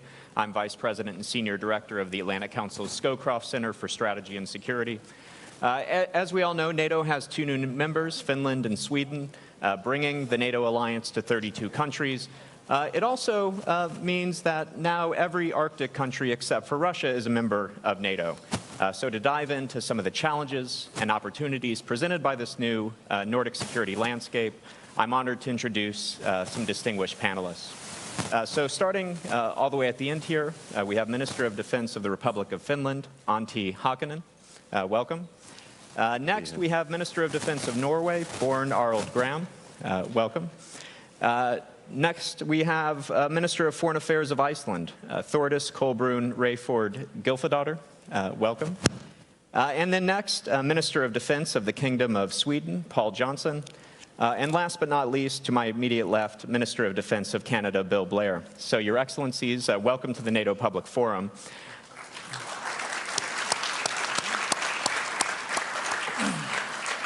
And we have 5 ministers and only about 35 minutes, so I think we want to jump into it. And so let me ask the first question, and Minister Johnson, you're the rookie here, so maybe I'll start with you. You know, some Americans might say, well, additional countries in NATO, aren't these just additional countries we need to defend? Why is NATO stronger with Sweden in the alliance? Sure, and thank you for that question, and also thank you for having me on with a great panel. We interact a lot, and I think there's many things that unite us around this panel as well. But just a few things then on Swedish NATO membership. I'll start with geography. Sweden, of course, being located at the heart of the Nordic region, meaning that when we're inside the alliance now, we're going to be an important staging and basing area for assuring that NATO can deter and defend the Baltic states and Finland. We just ratified in the Swedish Parliament the DCA with the United States, meaning that the US also will have the possibility, for example, for basing military equipment in Sweden. So that's important also for the alliance as such in its ability to defend defend and defend. And then, of course, there's capabilities we bring to the table. We have been operating for many decades in the Baltic Sea with our submarines, with our surface combatant Visby-class corvettes, and in the air with our air surveillance plane and our intelligence planes. So we know the Baltic Sea inside out, we like to think. Yes, that's the other countries on the panel. We also have good Arctic capabilities. I always say there's one thing to be able to survive in that cold weather up in the north, but another to fight, and our soldiers know how to do that. We also, for being a smaller country, we have a quite strong defense industrial base. There's no other country in the world 10 million who can produce fighter aircraft, submarines, advanced surface combatant artillery systems, and IFSWs. And we score quite well on innovation, both military innovation and civil innovation. So we are also enthusiastic about joining Diana and the NATO Investment Fund as well. So that are a few things that we can bring to the table. And in the end, I think Sweden is safer and NATO is stronger by having us inside. Many impressive strengths indeed. And let's go to Finland next. And Minister Hakkinen, same question to you. Why is NATO stronger with Finland as a member? Well, I think that when there's a situation that the most of the democracies belong to NATO, NATO is stronger in that case. That's why that's the one point. Like we see that the world is dividing to autocrat countries, and they are playing even stronger together, and that's why democracies must play also together. That's the main big issue. But what Finland brings to NATO, for example, we have decades built our own defense. Neighboring Russia, we have thought that we have to manage by ourselves. That's why we have almost, I think, the highest number of will to defend the country, over 80%. And 90% of our people also say that they are willing to defend NATO allies. Now, this is the recent newest poll. We have a large reservist army. We have almost 900,000 citizens who are military trained. Wartime strength, almost 300,000. We have old traditional warfare capabilities, but also new highly valuable capabilities. We have almost largest artillery in Western Europe. We have kind of been prepared for that kind of conventional warfare what Russia is now waging in Ukraine, because we have true intelligence, watch it really closely what Russia is doing. That's why end of the Cold War we didn't let our guards down. We kept our large reservist army, large artillery, large land forces, and now we are also purchasing new high-tech capabilities, F-35s, and developing our army with heavy investing programs, 2.4% last year. And now it's a new thing for us to do a close cooperation with all our allies. We have done it closely with the Nordic countries, with several partners in JEF cooperation, and with United States for decades. But still, Article 5. That's a new thing for us, and last year when we joined to NATO, everything has gone smoothly. We have been integrated really fast to NATO, to our kind of a common defense system, and that's why we are really happy to see the results from this summit. We are taking a stronger stance with the collective defense, and also the Finnish integration into collective defense has been really smooth. Wonderful, thanks very much. And I should note that you're going to have to leave us a little bit early, so if he walks off stage, I didn't offend him, he has somewhere else to be. But Minister Graham, let's maybe come up to you next. A lot of focus on NATO's eastern flank, the war in Ukraine for obvious reasons, but Norway's often been oriented to the high north, and of course there's increased geopolitical competition in the Arctic. Tell us a little bit about why we should be focused on the security challenges in the high north. Why could a conflict with Russia escalate into the high north? How should we be thinking about this? You know, we have a border with Russia. We have never been in conflict with Russia, but we see their will to use force against another peaceful neighbor of them. And Russia is always the point of interest when we think of our defense planning. And just a few miles across the border, we have one of the world's non-Western largest nuclear bases. Russia has their much of their strategic nuclear weapons, nuclear submarines and so on the Kola Peninsula, just across the border. And this basing complex increases in importance for Russia these days. Much of their conventional forces on the land has been sent to Ukraine, and they are depleted there. They are killed, but they have most of their nuclear forces, their submarines, their airplanes intact. And with the difficulties they face in the Black Sea with their naval forces, the Baltic Sea is more of a NATO lake, you could say. Then the Northern Fleet and their basing in the Kola Peninsula is even more important for them. They, of course, want to defend and protect these capabilities. So for us, it's very important to have situational awareness, to have presence in the High North, follow the activity. This was also a very important part. We had just presented and had a unanimous support in Parliament for our new long-term defense plan.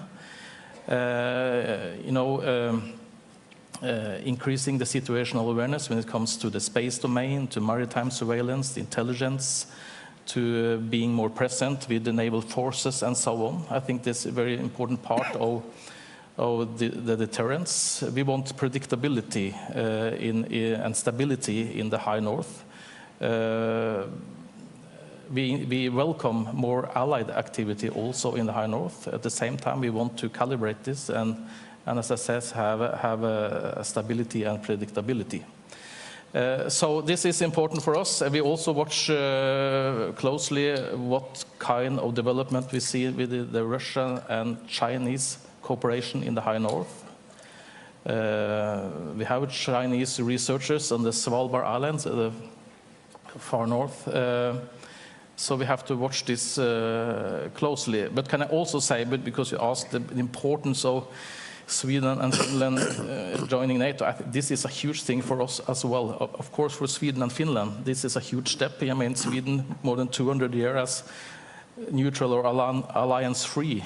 But also for us, this is a huge development. You know, being able to see all the Nordic geography, the whole of the Scandinavian peninsula, when it comes to defense planning, to operational cooperation. We have been used to be, for the first time, we have a border with a land border with a NATO ally. That was when Finland joined last year. Trusted ally. and now we have this Nordic defense cooperation. We see so many possibilities in all domains, in all areas, when it comes to defense planning and defense capabilities. So this really opens a new world, and it happened really. There were some hiccups when it came to the ratification process, but still it happened really fast. So we don't have all the answers yet, but we see there is a lot of possibilities to strengthen the northern part of the alliance. Great. Minister Gylfadóttir, let's come to you next. And Iceland is a unique and special country in many ways. One of the ways it's unique is that it doesn't have standing armed forces. So given that, how does Iceland contribute to NATO's security? Yes, thank you. I need 2 mics for some reason. I'm sorry. First of all, Iceland is a founding member of NATO, 1 out of 12, and our contribution is partly, literally our strategic location, being in the middle of Europe and North America. Our presence and us being a member of NATO is, of course, a cornerstone of our national security policy, and it has been for all these decades, 75 years, but it's also a contribution to the region. We have radar stations around the island, which feeds NATO information 24/7. We have Keflavik Air Base, where, of course, the United States was there up until 2006. We took it over. We have host nation support. So when friends and allies are operating and doing all kinds of air policing and practicing and etc.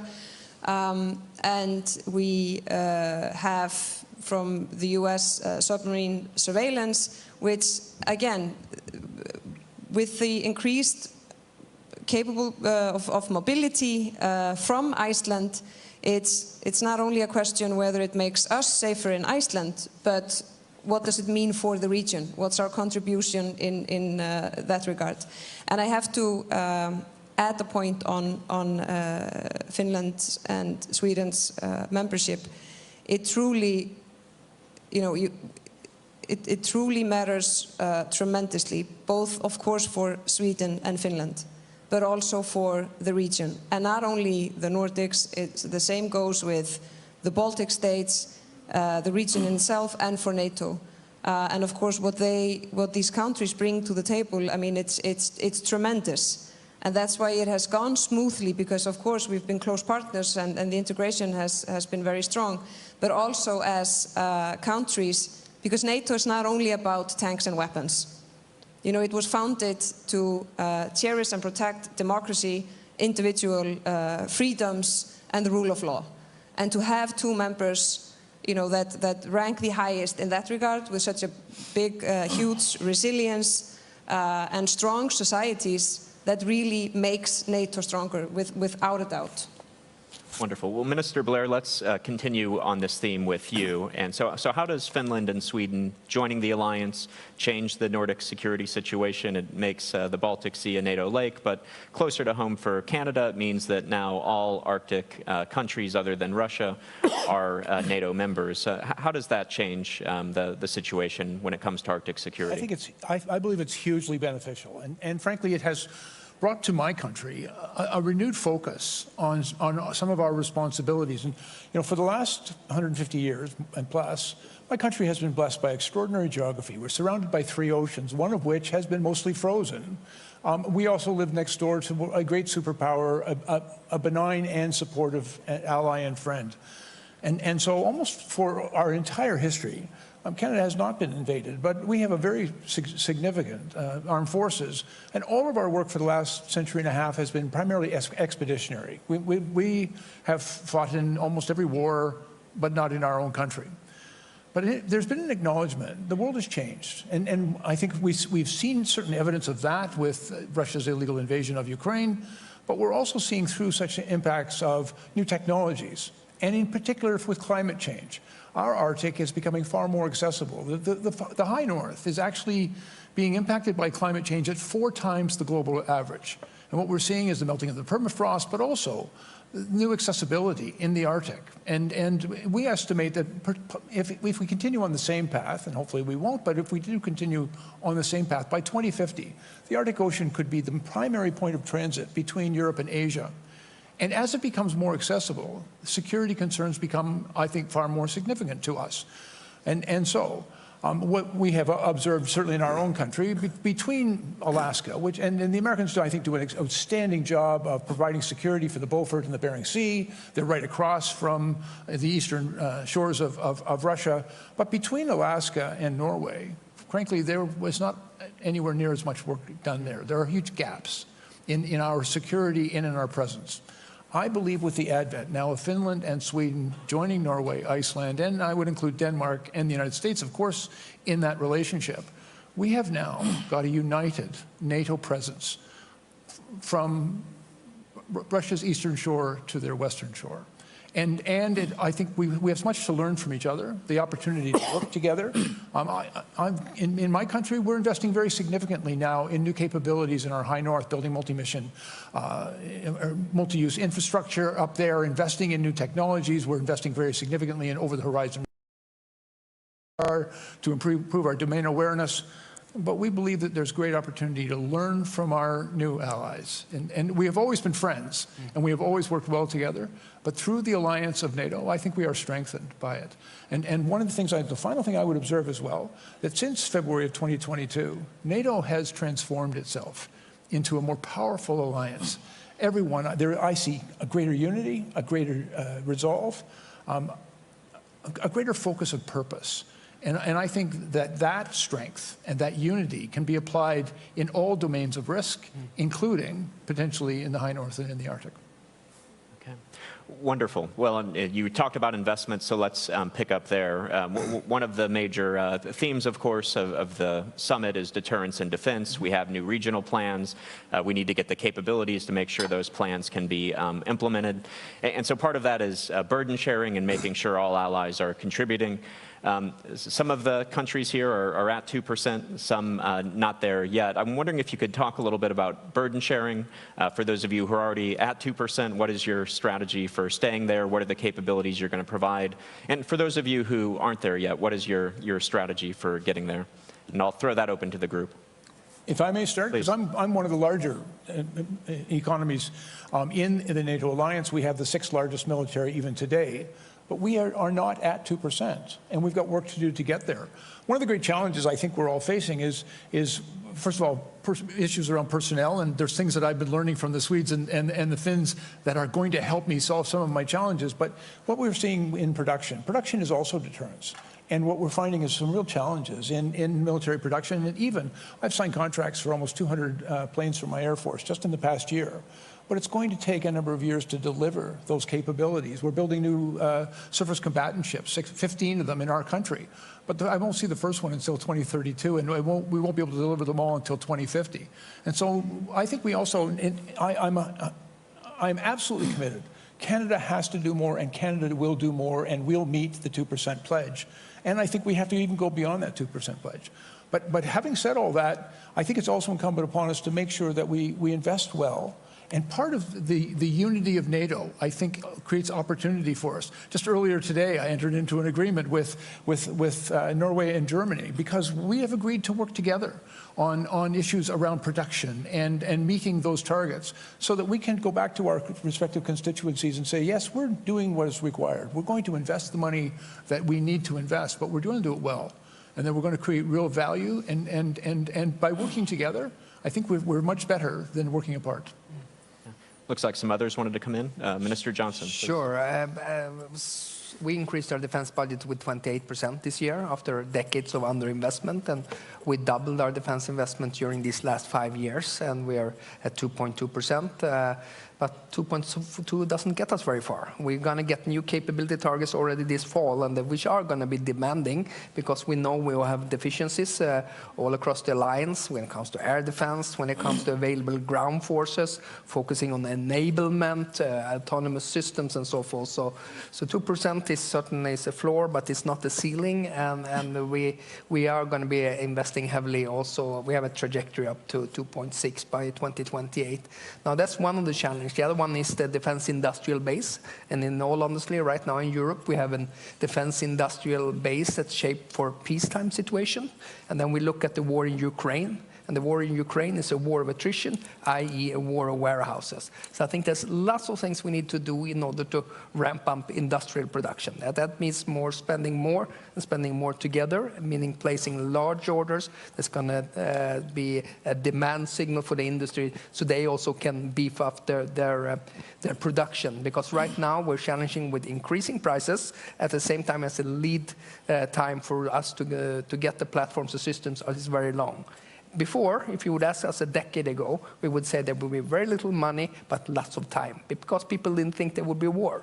And now there's much more money, about 100 billion, and of course 23 allies now being at 2% or more, but there's little time because due to Russia's behavior, its full-scale invasion of Ukraine, its propensity to use military force, its low, and the fact that it take political and military risks and so forth. So I think there's a sense of urgency within the alliance, and we need to more also on the industrial side. Mm-hmm. Minister Graham, please.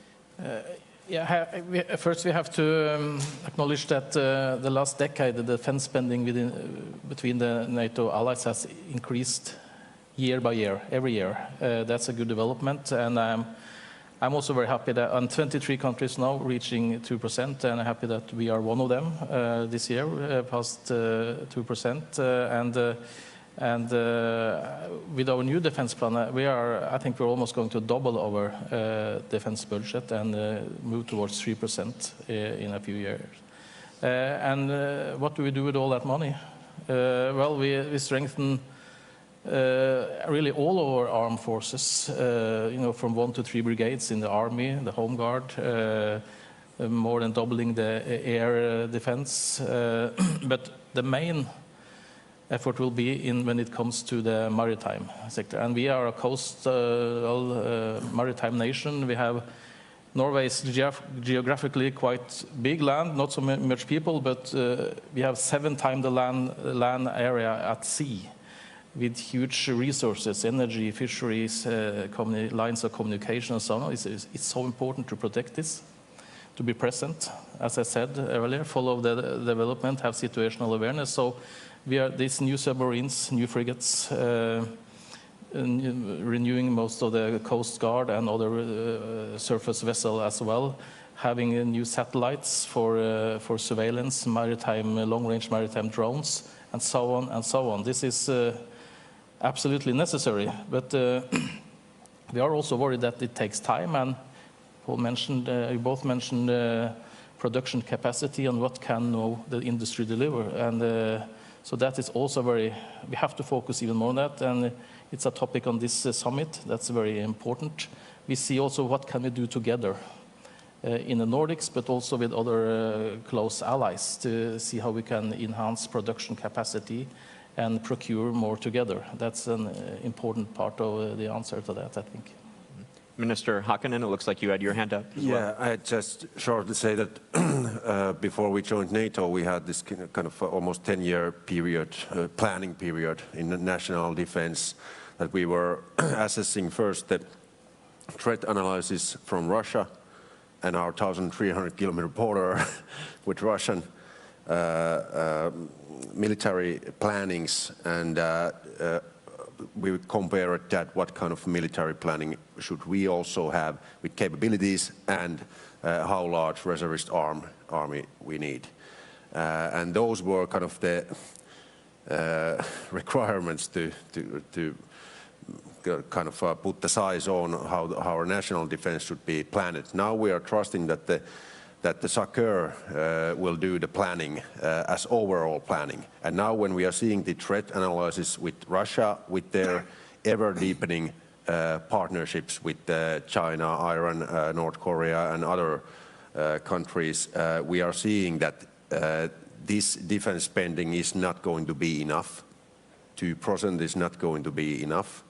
Like Paul said, it's going to be a floor, but where's the ceiling? I don't know. During the Cold War, it was 3 to 4% in Europe, the spending rate. Is it something like that? I don't want any news now, but it's much higher. If we are looking where the world is going, and do we want to keep our defense in good shape, but even the deterrence, which is even more important, that Russia is taking huge risks. And that's why the deterrence is also a big question. We know that even though we have invested heavily in our defense for decades, we need a lot of more money to build up these new capabilities, what comes from NATO also. But I think it's much more cheaper than to let them kind of off the list. That's why the Finnish people are trusting that the NATO capability targets are kind of planned wisely, and the money which we use to the NATO capability targets, it's wisely used money. And together we need a lot of these, what Paul and others said here, that joint procurements and cooperation with EU and cooperation with transatlantic industry. And there's a lot of good things going on now. Yeah. Well, you said the 2% may not be enough. And in fact, I was talking to one defense official recently who said, according to their internal calculations, to get the capabilities needed to implement the regional plans, it might take something more like 3.6% across the alliance to get there. So I think maybe we all have to do more, maybe even in the United States. Roger Wicker calling for a major increase in the U.S. defense budget. So I think we all can do more. You mentioned your long border with Russia, and of course a lot of focus on the Russia's conventional threat, but there's also the hybrid threat, the disinformation, the cyber attacks. Because of that, a lot of focus in the alliance on resilience. And at the Atlantic Council, we're setting up a new national security resilience initiative, so I'm very interested in this. But I guess maybe we'll start with you, but open it to the group. You have a lot of experience with resilience, your total defense concept. What are the lessons the rest of the alliance needs to learn about dealing with these Russian hybrid threats and how we can be more resilient? Well, first of all, we have a long history with Russia after the Second World War. They have used during the Cold War all their tools and means in this broad spectrum influence or hybrid influence, what do you call it? With all means, and now we are just seeing that they are using, they are doing the same thing, hybrid warfare or hybrid influencing with these new modern age tools. The first thing is that we have in Finland this comprehensive security model, where we have kind of participated all our civil sectors and private companies to kind of what's the overall security situation in the society, and all those sectors have a role to support also the defense. And that's a good way to kind of also watch the hybrid influencing what Russia is doing. For example, now we are watching much more tighter restrictions to Russian real estate ownership, migration flows in the border control. Now there's a stricter law also coming to that, critical infra and those. We have done a lot for last decades, but now we are seeing that Russia is finding new tools. For example, migration is a new tool, and tackling also in the cyberspace some new measurements. That's why we have to run fast and do a closer cooperation between NATO countries. Others want to jump in on resilience? Maybe you, Minister Johnson. I know you have a new national security strategy just out with resilience as a major concept. Sure, we launched it on Monday actually, and I think what do you should think this about resilience, and this is not an issue I'll be able to solve at the Ministry of Defense and not even at the Ministry of Justice. So this is a whole of government, but even better a whole of society approach, I think is really important. I mean, there's various forms, and we see that Russia is stepping up when it comes to activities such as cyber attacks, disinformation, cyber espionage, foreign direct investment into critical infrastructure. So build a whole of society endeavor, making sure you have good interagency cooperation, making sure your security services and the military intelligence, I think, is really, really crucial to it.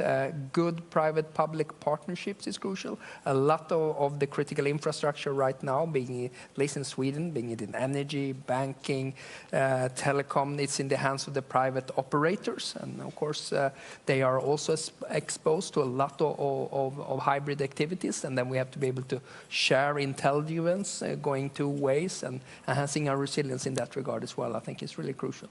Okay, great. Minister Gylfadóttir, you wanted to come in on resilience. Yeah, just to add some points, because I think, you know, societal trust and national resilience, information sharing and political unity are probably the most important issues to counterattack that. And we have increased the cooperation and information sharing a lot, and I think we need to do even more, because what we're seeing as well as, it's really important to look at it holistically. There's a pattern there, and we're being tested, and we have to have, you know, the overview of what is really happening, and we also have to have honest conversation with our peoples about what is happening. Both because it shows the development, it shows that what is truly at stake, because we're always saying, you know, we're being tested, they're gonna test, but still a lot of people think it's quite far away from them. And I know that from my own country, for example. And we see the development, and we need to do the information sharing between friends and allies, but we also have to have an honest discussion with our people. And the other reason why we have to do that is because we need resilience within the society to counterattack that. So people always also have to be vigilant. And we need, you know, we have misinformation, disinformation, and then, you know, way more serious hybrid warfare.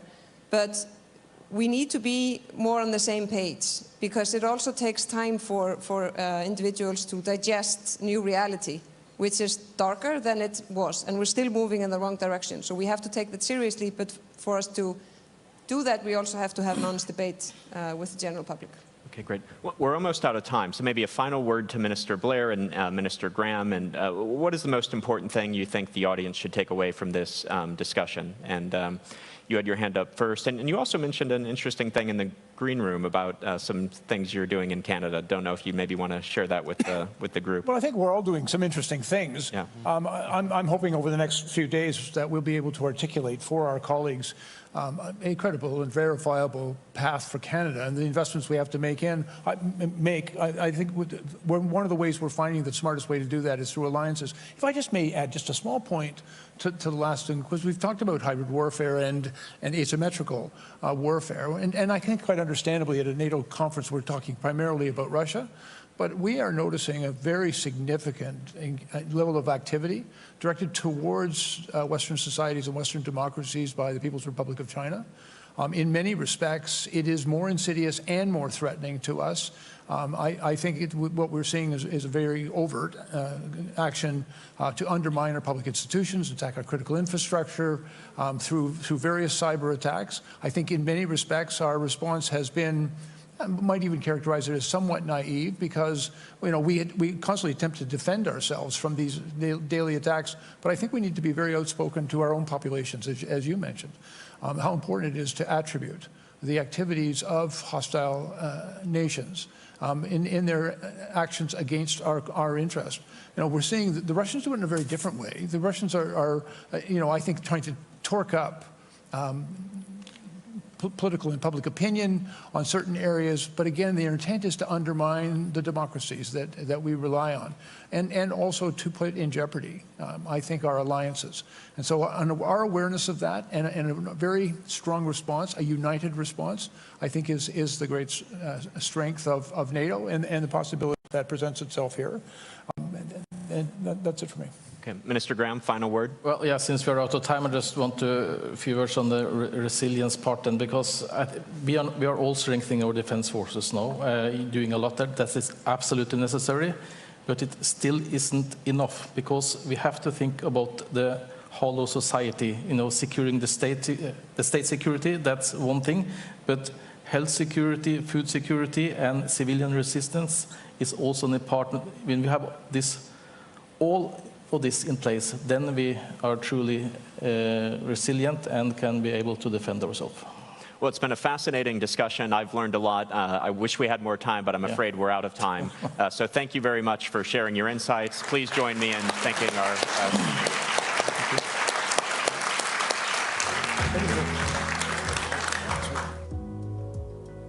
Thank you for that very insightful perspective on Nordic security. Now, please allow some time for your colleagues to rejoin us here in the plenary room from the Nuclear Checkup Parallel Panel. We will resume our programming shortly. Please do not leave the room during a brief pause as colleagues join us. Thanks.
everybody. Thank you for your patience as we all filter back in.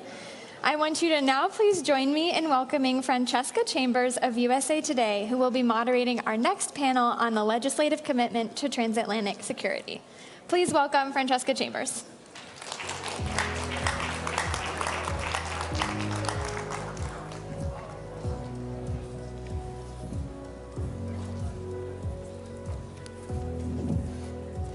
Everybody left, didn't they? Come back in. Well, I'm Francesca Chambers, White House correspondent for USA Today. I am thrilled to be leading this discussion between Senators Jeanne Shaheen and Thom Tillis. Thank you all for being here, and thank you for the invitation to speak at this forum, marking the 75th anniversary of the NATO alliance. As you may know, Senators Shaheen and Tillis are the co-chairs of the Senate NATO Observer Group, a bipartisan group that they reestablished in 2018 after more than a decade of inactivity.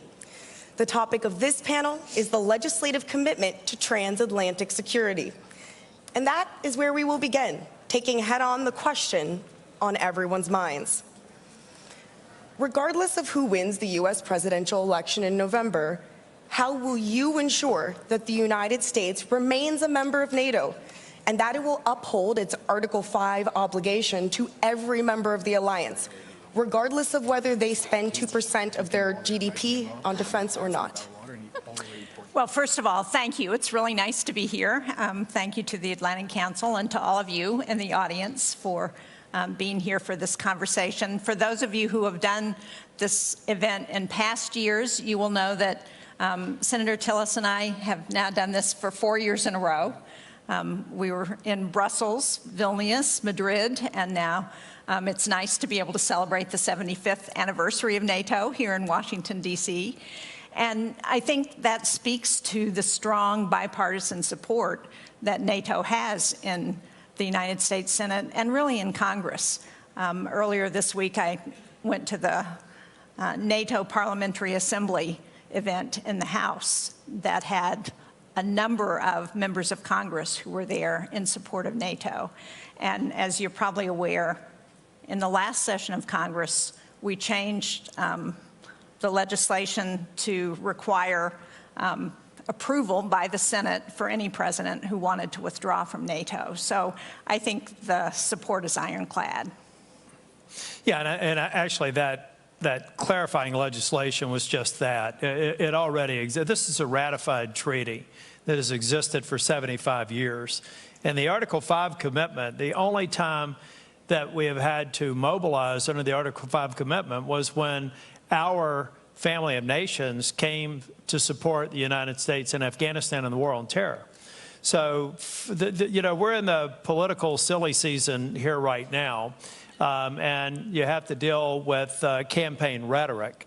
But for that Congress would ever support the exit from the most successful, most important alliance that's ever existed is, quite frankly, rubbish. And I'll speak purely at this point from a Republican standpoint, and I think Jeanne would say the same thing for my Democratic colleagues. So, at this point, we have to speak frankly about this. This is not a real threat.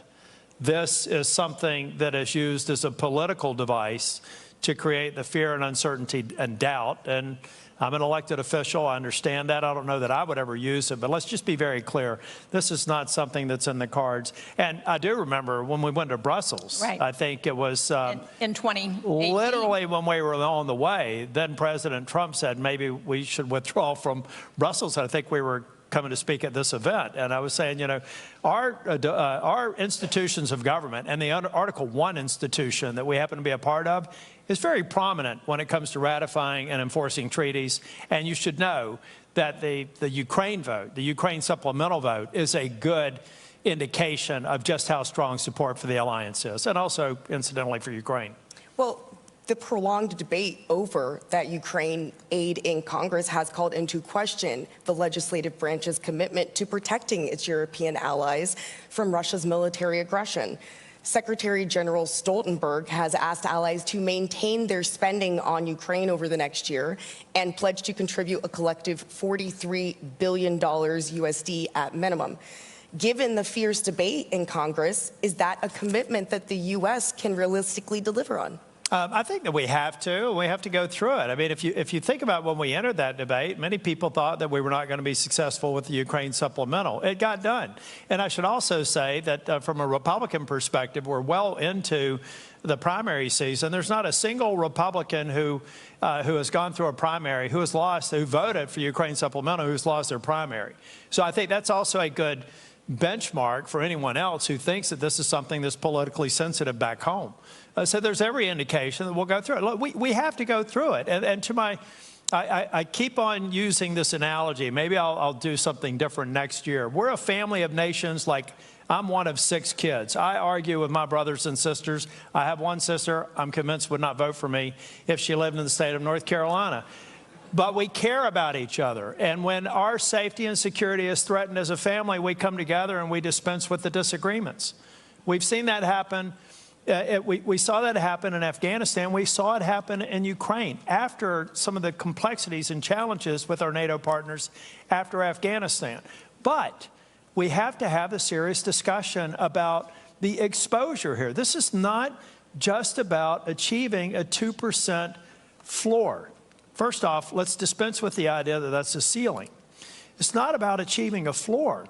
It's about take in today's dollars, the dollars that have not been invested in our modernization and our mutual defense and our defense industrial base. I can think of one founding nation that in this century, the amount of money that they have not committed to achieve their 2% minimum obligation is $300 billion in today's dollars. So adjust for inflation, that's $500 billion in modernization that we've lost over the last 24 years. Russia exposed some weaknesses that we're now addressing, but those weaknesses will be buttressed by a consistent commitment to 2%. For my purposes, take that off the table. And then when you do that, almost all the political headwinds that we have to deal with here will essentially go away or be de minimis. Look, I think we will continue to support the Ukraine effort against Vladimir Putin, not just because it's in Ukraine's interest and Europe's interest, but because it's in our interest in the United States. The reason the Ukraine supplemental bill got done ultimately is because a significant piece of it went to our defense industrial complex here in the United States. And as Senator Tillis says, one of the things that the war in Ukraine has exposed is the challenges that we have to get prepared for war, to support our own national security. I had a chance to go to the Indo-Pacific back in March with a delegation, and we visited the Philippines, Vietnam, South Korea, and Japan. And one of the things that really surprised me was the focus among the leaders that we met with about what was happening in Ukraine, because they got the connection between what happens in Ukraine and what Xi is looking at in China and his interest in the South China Sea and in Taiwan. They got the fact that there is a connection between what happens in Europe, NATO, and what happens with our adversaries. So it's not just our allies who are watching what we do in the United States, it's our adversaries. And the best thing we can do to slow Xi down in China, to help ensure that in Iran and in North Korea that they are being very careful about challenging the United States, is to see Vladimir Putin defeated in Ukraine. Staying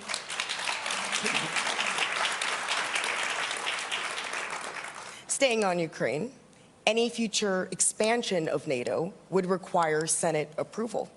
Allies are poised to declare at this summit that Ukraine's inclusion in NATO is irreversible, provided that it makes the reforms that NATO allies are seeking.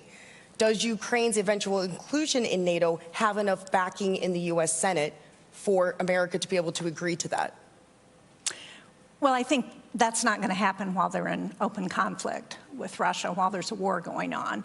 But I think the the goal is to provide a bridge to NATO membership. That's part of what our security agreements have been about with the U.S. and Ukraine, and also some of the other bilateral security agreements. And obviously, as you point out, NATO is not just a defense military alliance, it's also an alliance of values, of shared values, democratic values. And so Ukraine needs to continue on its reform path to ensure that it can also comply with all of the values that are part of the NATO alliance. Yeah, I agree with Jean. I just think about, we moved fairly quickly to move forward with the accession votes in the United States, actually more quickly than historically with both Sweden and Finland. But going back to the family analogy, now we got 32 family members. I think that we will provide the Ukraine and others seeking accession in the future. We're going to continue to enlarge NATO, but we've got to maintain a high bar. And in the meantime, figure out what we need to do in terms of defense cooperation and other things to provide, incentives and a sense of security short of NATO membership. But I clearly see a future for Ukraine. Ukraine has demonstrated incredible. Let's go back and thank the Ukrainian people for their bravery, their adaptability, their innovation. I mean, this is an extraordinary country, a population of people and a parliament that is listening to us while they're fighting a war. When their capital city is being bombed, they're having committee hearings about the very reforms Jean referred to that they have to get into place to continue to make steps towards secession. That is extraordinary. So we should thank the Ukrainian leadership for addressing things that arguably maybe they should have addressed sooner, but we are where we are. And we should thank those on the battlefield for doing the courageous job that they're doing every day. Hear, hear.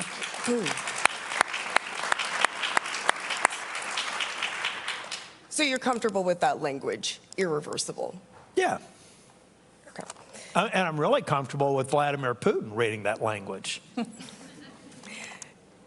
This NATO summit marks the 75th anniversary of the alliance, with cause for celebration among member nations, but it's also a chance for reflection. Change is afoot in Europe and the US, as we've discussed here today. Later this year, the organization will usher in a new Secretary General for the first time in a decade. What are the biggest threats to the alliance strength and relevance, politically and militarily? Well, I think when Vladimir Putin invaded Ukraine, he thought he was going to split NATO. He thought it would be weaker. We would not be able to stay unified. And in fact, it's had just the opposite effect. And I think that's the most important thing going forward that we can ensure that NATO provides, is to continue to be unified. And it's also stronger. I mean, not only is it stronger in terms of its compact and the provisions that we are doing in terms of putting more troops on the Eastern Front, looking at interoperability for our equipment and making progress on that, new weapon systems. But it's stronger because we've added new members. The addition of Sweden and Finland has really been amazing. Amazing both because they have changed their internal policy of being more neutral to actually having so many of the highest percentage of their population who wanted to join NATO. And they add a lot of capability as well, both from the geographic location near the Arctic and Finland sharing the long border with Russia, but also because of their capability on the sea, in the air. Tom, talk about your piece on Finland, where you talk about the F-35s that Finland has. Yeah, and I've tried to explain this to some of my members as we were talking about accession with Finland. I said, this country has ordered 65 Joint Strike Fighters. if the United States on a per capita basis were to order the same number, we'd have to have 4,000 operational 24/7. That suggests to me that they're a badass country, and they will be welcome to NATO. Here's the other serious topic that we have to talk about. Ladies and gentlemen, I do believe that Putin subjected us to a stress test that he thought we were going to fail as an alliance. He honestly, there's no way he could have assumed that he would have been successful if he was gaming this out. He had to make a certain assumption with a high degree of probability that there would be fractures in the alliance, and that did not happen.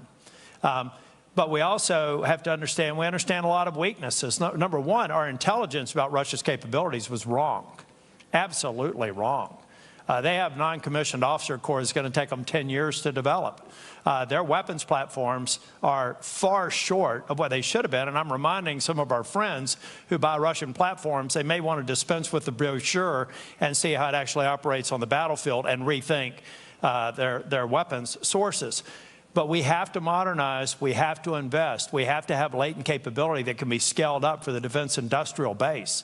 These are not necessarily things that have to go 24/7, 365 today, but we have to be able to demonstrate that capability, hopefully never have to use it, but it will be an enormous deterrent. But if we don't have it and we get into a live fire situation, we will be dramatically limited in terms of our response without addressing elements of the stress test that were not relevant to what we've done in Ukraine, but would be absolutely relevant if we had to come together and satisfy our Article 5 commitment. You know, the other thing that NATO is working on, and I'm really excited about this because I've been involved in the U.S. in women, peace, and security, and I know there's going to be a panel after this one talking about this. But, you know, back in 2000, the UN passed a resolution on women, peace, and security that basically recognizes that women need to be integrated into all aspects of what we're doing. NATO is working on this. They have a proposal that they're presenting this week on implementing WPS into all aspects of their operability, which is really critical. And it's based on the recognition that when women are at the table in conflict negotiations, that those negotiations are 35% more likely to last longer than 15 years if women are part of that. That's one of, there are a number of other data points that show the connection between women's participation and empowerment and stability in societies. But that's one that I think is really critical, and it's exciting to me as the sponsor of this legislation in our Congress back in 2017, and as we are the first and only country that has implemented this legislatively, and to see NATO adopting it and really fully implementing this policy is important. I'd like to go back to something.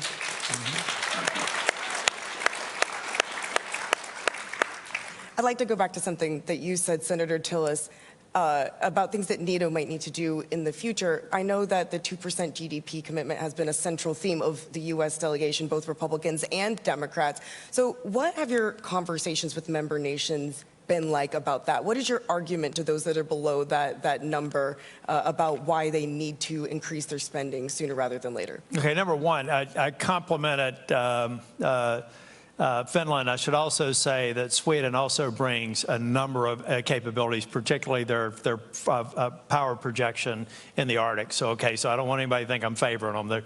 I'm glad Sweden's in, and happy anniversary to Finland now that they're 1 year old. Now, ask the question again. I had to get that in. What has your conversations been like with member nations that are below the 2% GDP? What is your argument to them to increase that spending? The reason why I try to use the family analogy is to make it very clear I care deeply for every one of the other 31 members of NATO. This isn't a discussion of criticism. What I hear from some people, it doesn't play very well back home. You know, they want us to spend more on this policy or that policy. I said, have you explained to them that their personal safety and sovereignty is a part in increasing that? improving their safety, improving our collective ability to even deter an aggressive act by making this investment? Have you really connected with your population in a way to make that understood? Because if we don't continue to press on it, then why should anyone else who's struggling politically continue to pursue the 2% or more? Why can't, I mean, we can't afford in the world that we live in today to get back to single-digit members contributing 2% and considering that a ceiling. We have to dispense with that and communicate it in terms that the population understands. I would love to spend resources on other things that address domestic priorities, but we only exist as free nations and are able to implement those policies because we are sovereign and we are secure. National security is a prerequisite for long-term democracy, and we have to communicate it that way to diffuse the politics and eliminate that. I'd love to have a NATO conference where we're not talking about the 2%. 30% of the dialogue this week would probably be about fair share or burden sharing. Let's get past that. Talk about modernization. Talk about industrial base expansion. Talk about deterrent effect that comes from the amount of money that we're spending on modernization, interoperability, defense supply base. Let's get to that point. I agree with Senator Kallas. I mean, I'm not going to disagree. I think one of the other arguments that I have used with some of the countries that still need to get to their 2%, and there are a couple that don't have a plan to actually do that yet, and we're hoping to see those plans this week, is that it allows us in the Senate and in the U.S. Congress to take that off the table in terms of opposition to whatever might be happening at NATO. And it allows us to stay focused on what the real issues are, which is defending, I really want to make sure, and, yeah, I'm sorry, Jen. I really want to make sure that we understand numbers here, because 2% doesn't sound like a lot. But I used one example of a nation that is below 2% and has been below 2% just in this century. And the delta between what we believe they should be paying and what they paid is $300 billion. Ladies and gentlemen, let's aggregate the others and say, what if all had been paying 2%? What would $2 or $3 trillion more dollars over the last 24 years have created in capabilities? Who knows? I mean, you know, it's only guessing, but if we had put $2 or $3 trillion more dollars into our mutual defense over the last 25 years, would Ukraine have even happened? One has to ask the question. Yeah, it's about deterrence. Yeah. And defense. Well, other than that, I don't have an opinion on it. Well, let's talk about the next 25 years then. How should the NATO alliance approach the Indo-Pacific in light of the military aggression that we have seen from China in the South China Sea? Well, I think one of the exciting things that's happened over the last 3 years has been the addition of those 4 Indo-Pacific nations to, they're not NATO members, but they are participating in the NATO Summit. The compact, the NATO compact coming out of Madrid talked about China for the first time and the threat that China presents. And I think having those partners in the Indo-Pacific who recognize the connection between what's happening in Europe and the potential for what happens in the Indo-Pacific is really critical. And again, as I said, what we know is that they are watching what happens in Ukraine, that China is watching what happens in Ukraine, because it has an impact on what President Xi might actually do in Taiwan. They see the connection. If Putin is successful in Ukraine, what's to prevent Xi from going into Taiwan? So it's connected, and they understand it. It's not by accident that Japan has announced this year that they're going to double their defense spending, because they recognize the challenges to their own security that China and North Korea present. I actually think having the IP4 here since Madrid, right? Yep. There was a funny story. We were meeting with the Japanese delegation, went to the wrong Marriott, but we finally got there and had a wonderful discussion with them, welcoming them to the NATO summit. But having the IP4 now for the third year, China's watching. You know, I don't know that China is necessarily concerned with quantitative differences between our arsenals and theirs, or maybe even qualitative differences, but we know that China is concerned with our alliances. And that the more we see this cooperation, for the first time in the strategic concept, China being mentioned 6 times, those are things that China watches. I think by itself it has a deterrent effect, but it also forces discussion amongst our allies, amongst the IP4 and this forum and other forums, which I think are very helpful and by themselves have a deterrent effect. Do you see a role, though, for NATO in that theater? And if so, what would that role be? You know, I for one thing, I don't want to get into NATO necessarily becoming a global alliance. It may be. I mean, in terms of the United States, the world is small. And I think increasingly our colleagues in Europe feel the same way. But I don't want to get into the complexity of making NATO a global sort of alliance. I think that we could have something short of that and have other agreements, alliances that make sense for that part of the world. And for some of our partners in NATO, it may make sense. For others, it may not. But I don't think we have to get there yet, because we're only 3 years old in terms of having Indo-Pacific nations represented here at NATO. And I think we continue to build on that. That by itself is great progress. Yeah, I think NATO will determine that along with other countries, what's appropriate. Well, you'd have to change the acronym and everything, too. Well, we are almost out of time here, so I just want to offer you both the opportunity. Are there any closing thoughts that you'd like to deliver? Well, just to reiterate that 75 years is amazing to have the strongest, longest lasting military alliance in history. I was talking to the president of Kosovo yesterday, President Osmani, who was talking about Kosovo's liberation or freedom as an independent state being one of the biggest successes of NATO. And she said, you know, 25 years ago, we became a country, and my children are the first generation that hasn't had to struggle with war that we can remember in our country. Well, I hope that 25 years from now, we will be hearing from the people of Ukraine that their children don't have to worry about war because of NATO's support for Ukraine.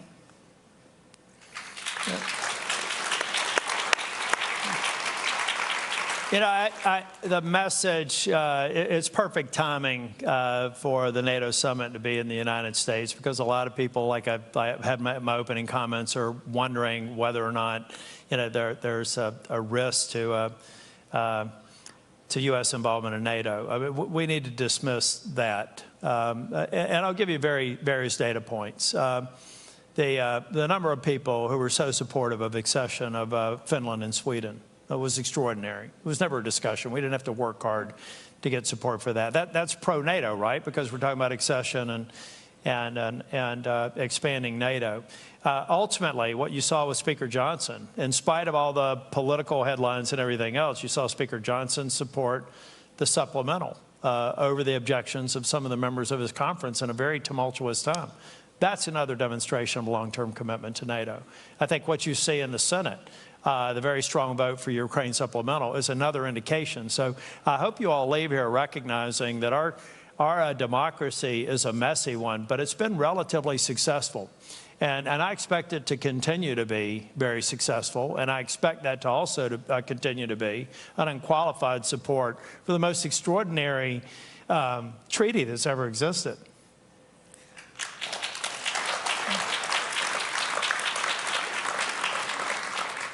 Well, thank you both for being here again and doing this panel again together. And thank you all for coming. And I think we have another panel after us. So thank you very much.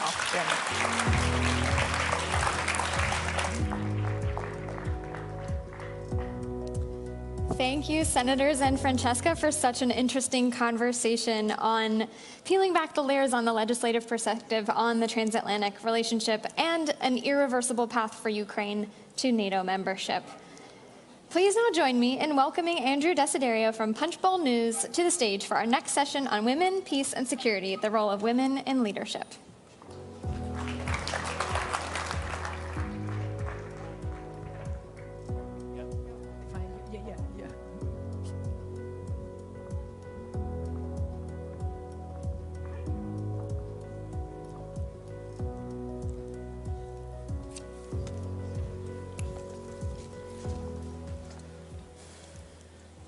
All right, good evening, everyone. It's my pleasure to welcome you all here to Washington and to this session on women, peace, and security, the role of women in leadership.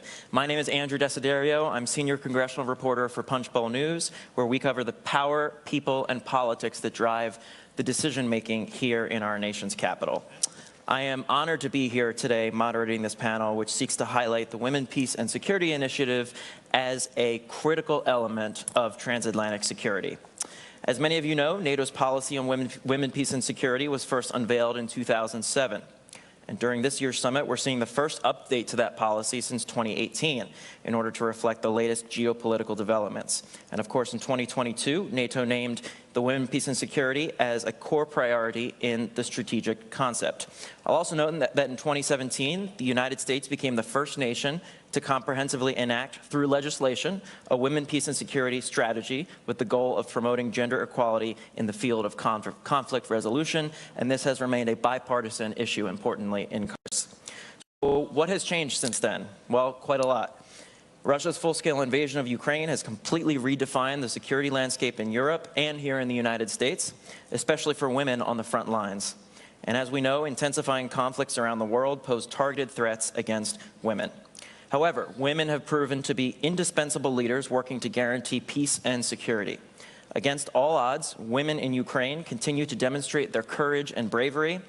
And across the entire NATO alliance, women in positions of power are transforming the very way we think about our collective security and defense.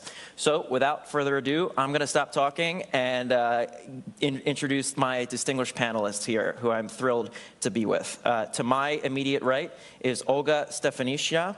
She is the Deputy Prime Minister of Ukraine for European and Euro-Atlantic integration. We also have Irina Felin. She's the NATO Secretary General's Special Representative for Women, Peace, and Security.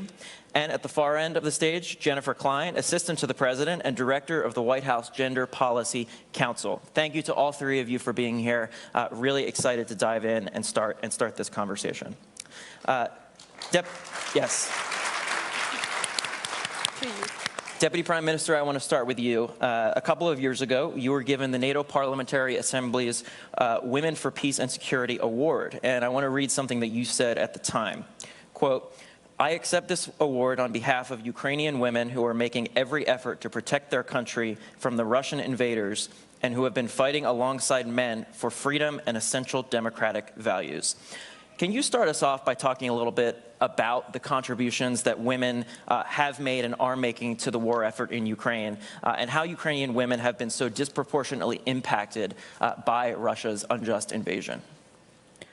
Well, probably I'll start with the numbers, which are not that vivid across Atlantic and probably somewhere beyond the Ukrainian borders.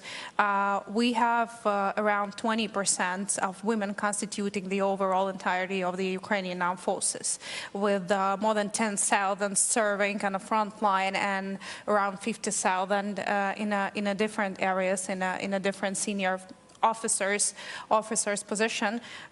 Just to compare, it's a totally different number from the one we had before the full-scale war. Although as a advancing democracy, we were mainstreaming gender equality policy and trying to lift every barrier which has been arising from our post-Soviet legacy, putting restrictions to women to access to military, to any other professional or whatever. But the situation has changed dramatically because of the war, and as a country who has continue to be an advancing democracy throughout the war. Our country remained fully functional and resilient, regardless the massive aggression and amount of the war crimes. We also made sure that we can catch up with our legislative and institutional changes, enabling women to be more effective throughout the war. That's why we have started a lot of transformations. We lifted all the barriers for women to access any profession in the armed forces, in the security and defense sector, enabling them to have the same access to defend their country as the men had before. It is done. We, of course, reinvent the woman's role in recovery and reconstruction of Ukraine, as we are going through a mobilization period where we need a mobilization to be scaled up, to be capable to defend and win back our territories. So, and mostly conscription addresses the man, and that's why but the recovery needs are not getting smaller.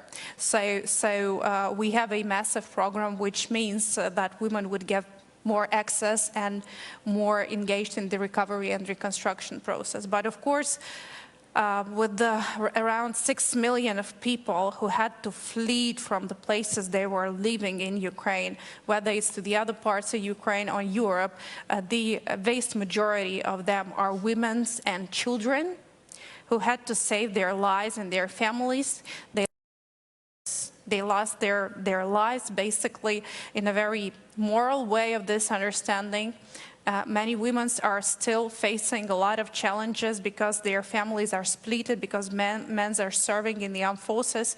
These are the same men who were designers, painters, technicians before the war. These are different people.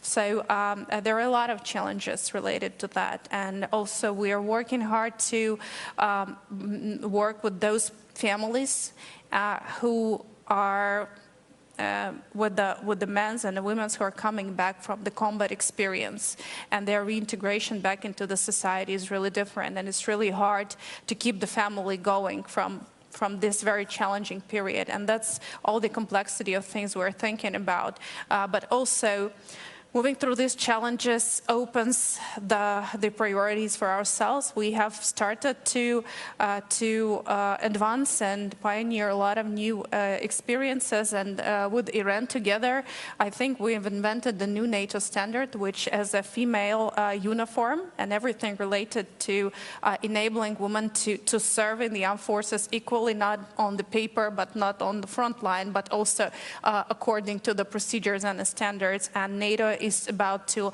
launch and finance a new massive project which will sponsor the development and production of the female uniform and everything related to that. So Ukrainian women will feel that they are not serving because of their desire, because the country is proud of them and make sure that they're part of it. So many things are going on, but I think from this point, when the full-scale war started, we all were standing as a nation, as one, women and men, elderly and younger one. And of course, I think the major element of morale for all the people serving on the front line is that those families who keep the country running, and these are mostly the women of Ukraine. Thank you very much for sharing that with us. I think it's a very good foundation for the conversation we're having today. Special Representative Filene, I want to go to you next on something that the Deputy Prime Minister set us up for, actually, the modernization this year of the WPS policy. You were at the State Department yesterday with Secretary Blinken. You spoke about this.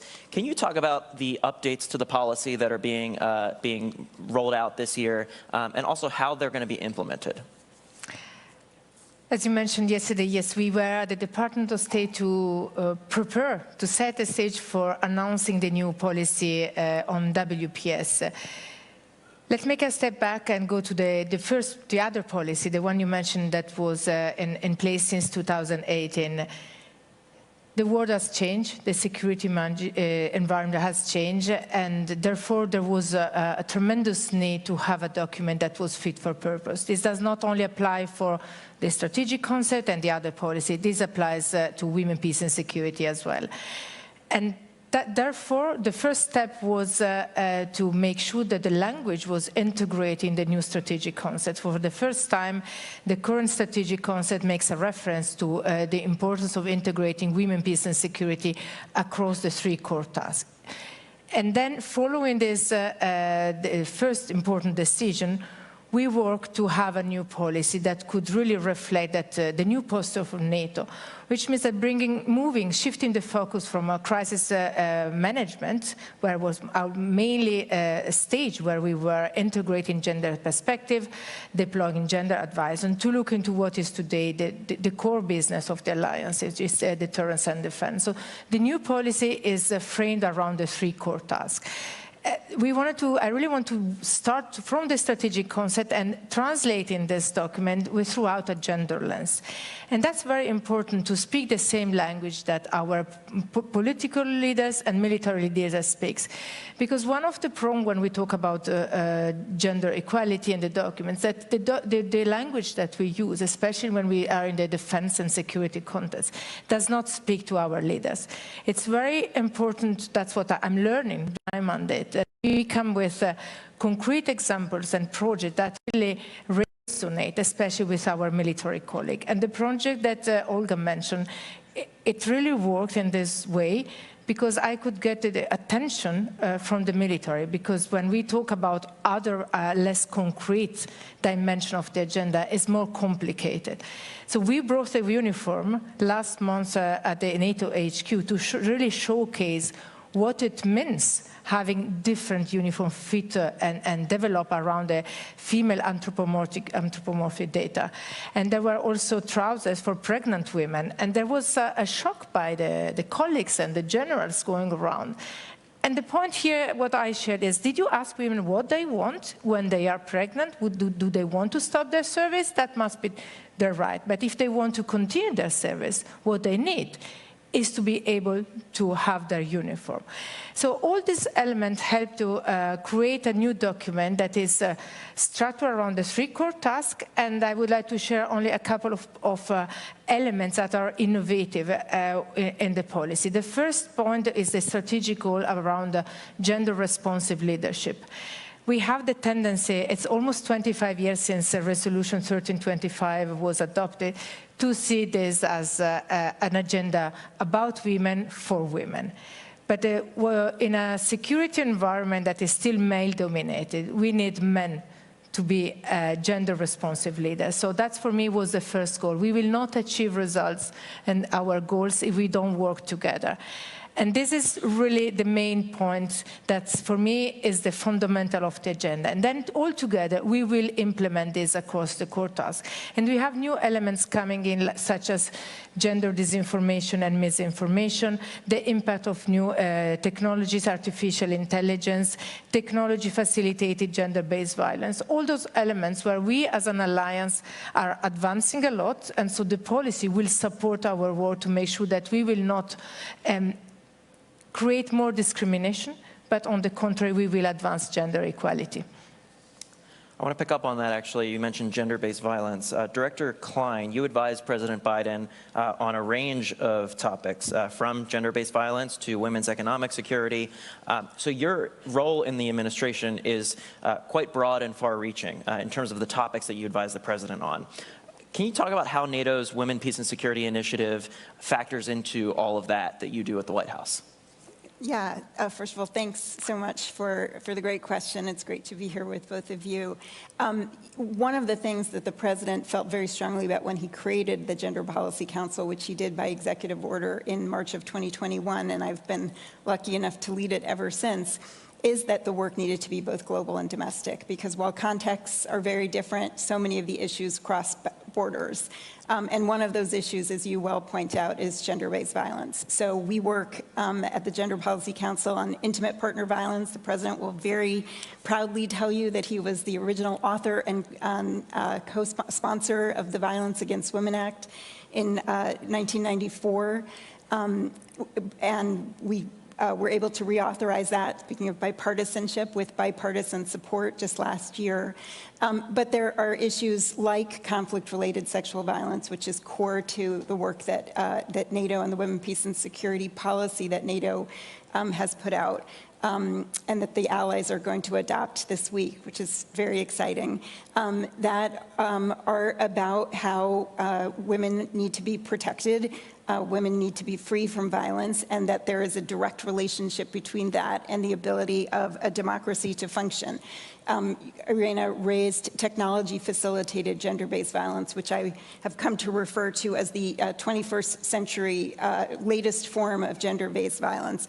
And it's very important you emphasize, you said this, but I will emphasize your point, that while the NATO policy that the allies are adopting this week is similar to what has come before it and acknowledges the importance of the status of women to the stability of nations and understands those linkages and understands that meaningful participation and protection and leadership are core. It reinforces that.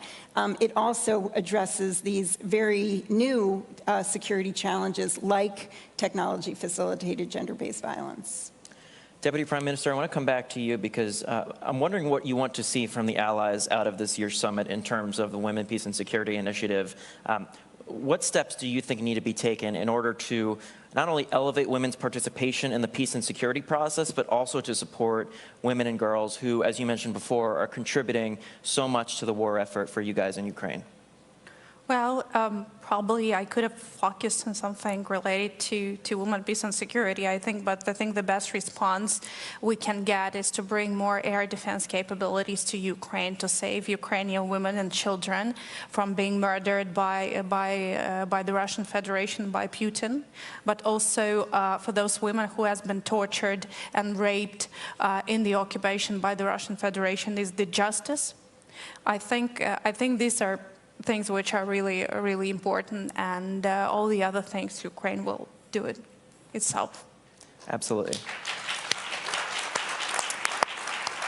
Special Representative Filene, I want to try to put the new policy into the context of Ukraine. One of the things that was announced yesterday at the State Department was that it's going to be able to provide bulletproof vests, body armor, and combat boots for women in Ukraine. Can you talk about what that means for the on-the-ground situation in Ukraine and how that is all going to be spearheaded through the WPS program?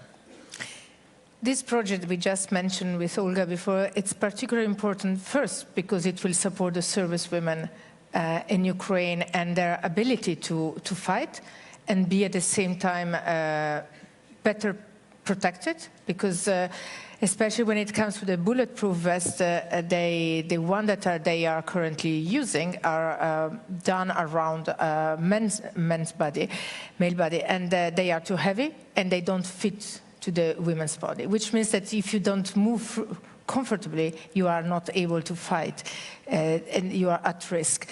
But then this was extremely important when it comes to my work and the work that the Alliance is doing when we talk about integrating gender perspective and implementing the Women, Peace and Security agenda within everything that we do at the Alliance. The division that covers the work on the comprehensive assistance package, that is the mechanism throughout which we will fund the uniform, is the operation division, which is not under my responsibility. So this project is particularly important because it's really a concrete example on how we could work together in synergy and with the other colleagues across the House, and as a teamwork and a team effort with our colleague in Ukraine, respond to their needs, because the comprehensive assistance package is based on Ukrainian needs. So identify the needs, listen to women there, talking with the Minister of Defense, listen to how they were already addressing the problem, and then bringing the project together and have allies support this. For me, it's really a success story. But other important elements that have changed since the full-scale invasion is also how we analyze the conflict. Something that was not happening at the beginning in the first week was to integrate a gender perspective in the conflict analysis. And that is something I started 4 weeks before this full-scale invasion. So I had to learn very quickly and then to see how we had to integrate this. And the alliance had to adapt to this as well in terms of having the weekly briefing and monitoring the situation and developing the support. And that's how to work closer with intelligence, for example. And this is something where we have to increase our research and change our way of doing our business. So the Women, Peace and Security agenda is an agenda that is not static. When it was endorsed, adopted the resolution in the year 2000, there were some priorities. They still remain the same. Talking about participation, I was thinking how the language changed. Refer to what you were saying, Jen.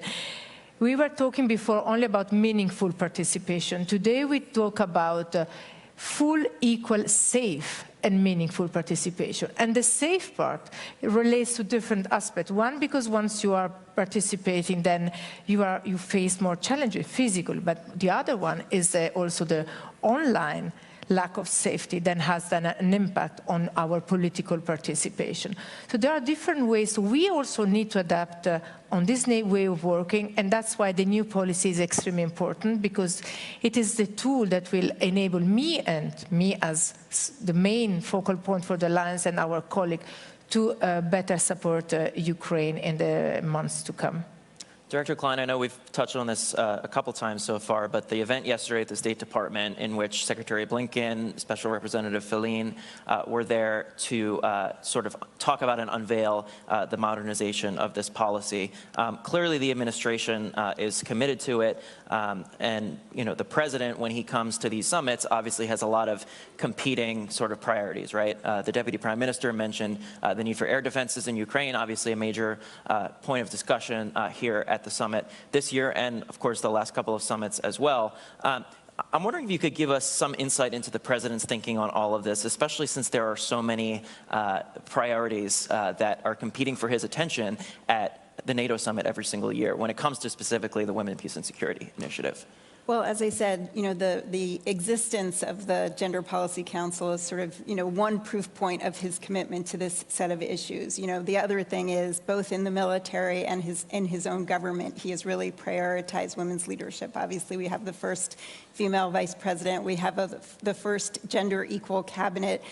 He appointed the first black woman to the Supreme Court. And as I said, really coming from the top, him and from the vice president, to create a gender policy council. The first thing we did was create the first ever, for the United States, national gender equity and equality strategy. And one of the pillars of that strategy is the importance of women's leadership and political and civic participation. So this has been a priority for him since day one. And in particular, when you think about the military, we know that participation and inclusion and retention and advancement in national militaries is critical, including our own. So again, one of the things he did early on was make sure that our own military includes women and includes opportunities for women to really grow. So, to your point earlier, one of the first things he did was create an independent review commission on military sexual harassment and assault to reduce sexual assault and harassment in the military. And actually, those sexual assault and harassment in the military are at a nearly decade low for nearly a decade.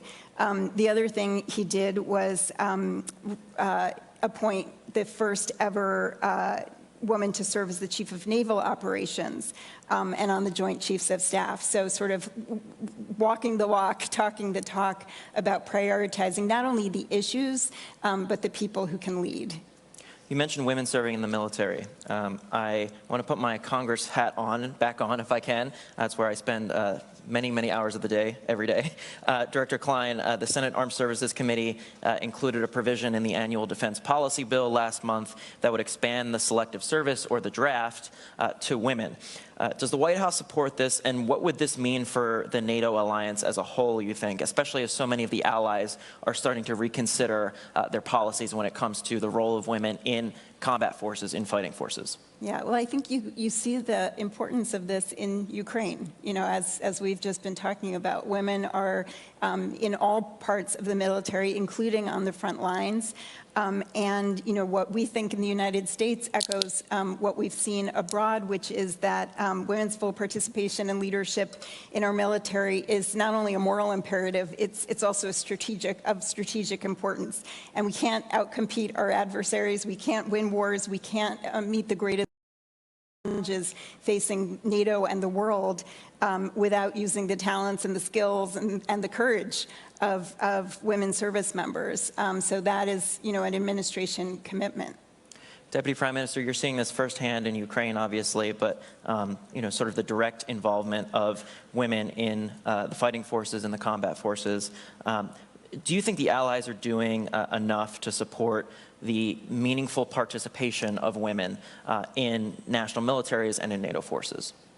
Well, we have been thinking about ourselves, and I presented a pretty wide picture of what we have learned. And just as we're sitting here, North Atlantic Council has released its statement, which precisely says that Ukraine is the major source of innovative experience of the warfare. And I think this, the gender elements and the gender equality and the gender aspects of serving in the armed forces and the access to the armed forces and representation are also the enormous source of data and information to learn from Ukraine.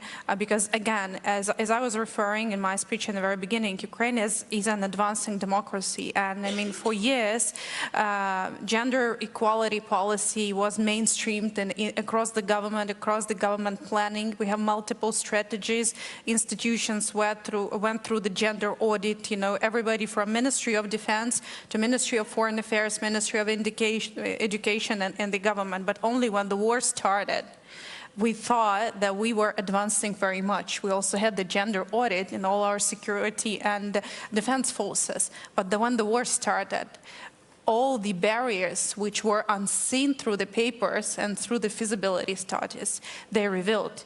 And we had to close every loophole, a barrier after barrier. So if there are any new experience that could be gained to strengthen the bond of the women, peace and security vision and the concept, they could of course be learned from Ukraine. Speaking about the uniform, we were just exchanging with Iran that in fact it's only Sweden from all of the allies who has a really precise approach to the female uniform and everything related to that.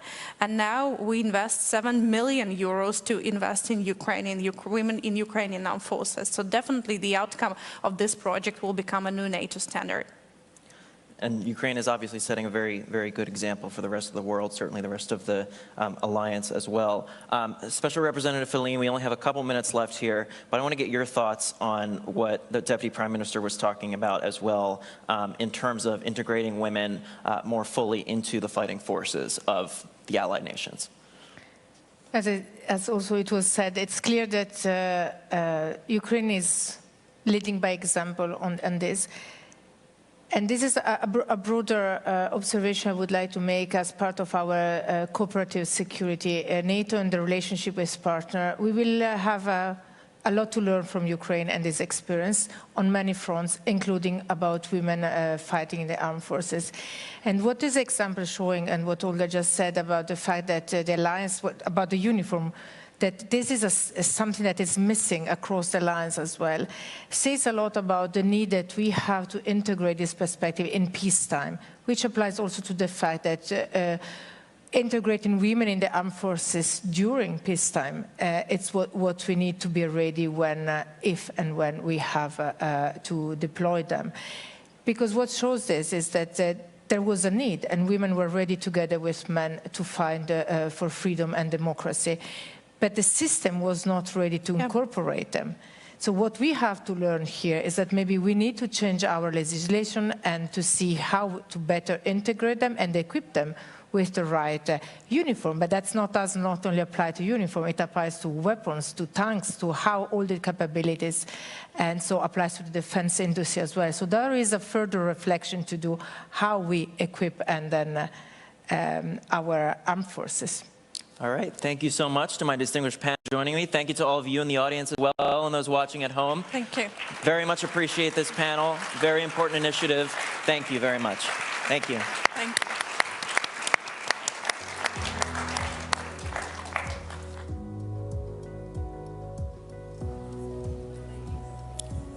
Thank you to our esteemed panelists and moderator.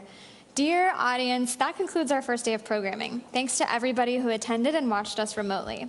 I would like to recognize once again the effort that went behind this event, our co-hosts, NATO and the US government, and the 5 co-organizing think tanks.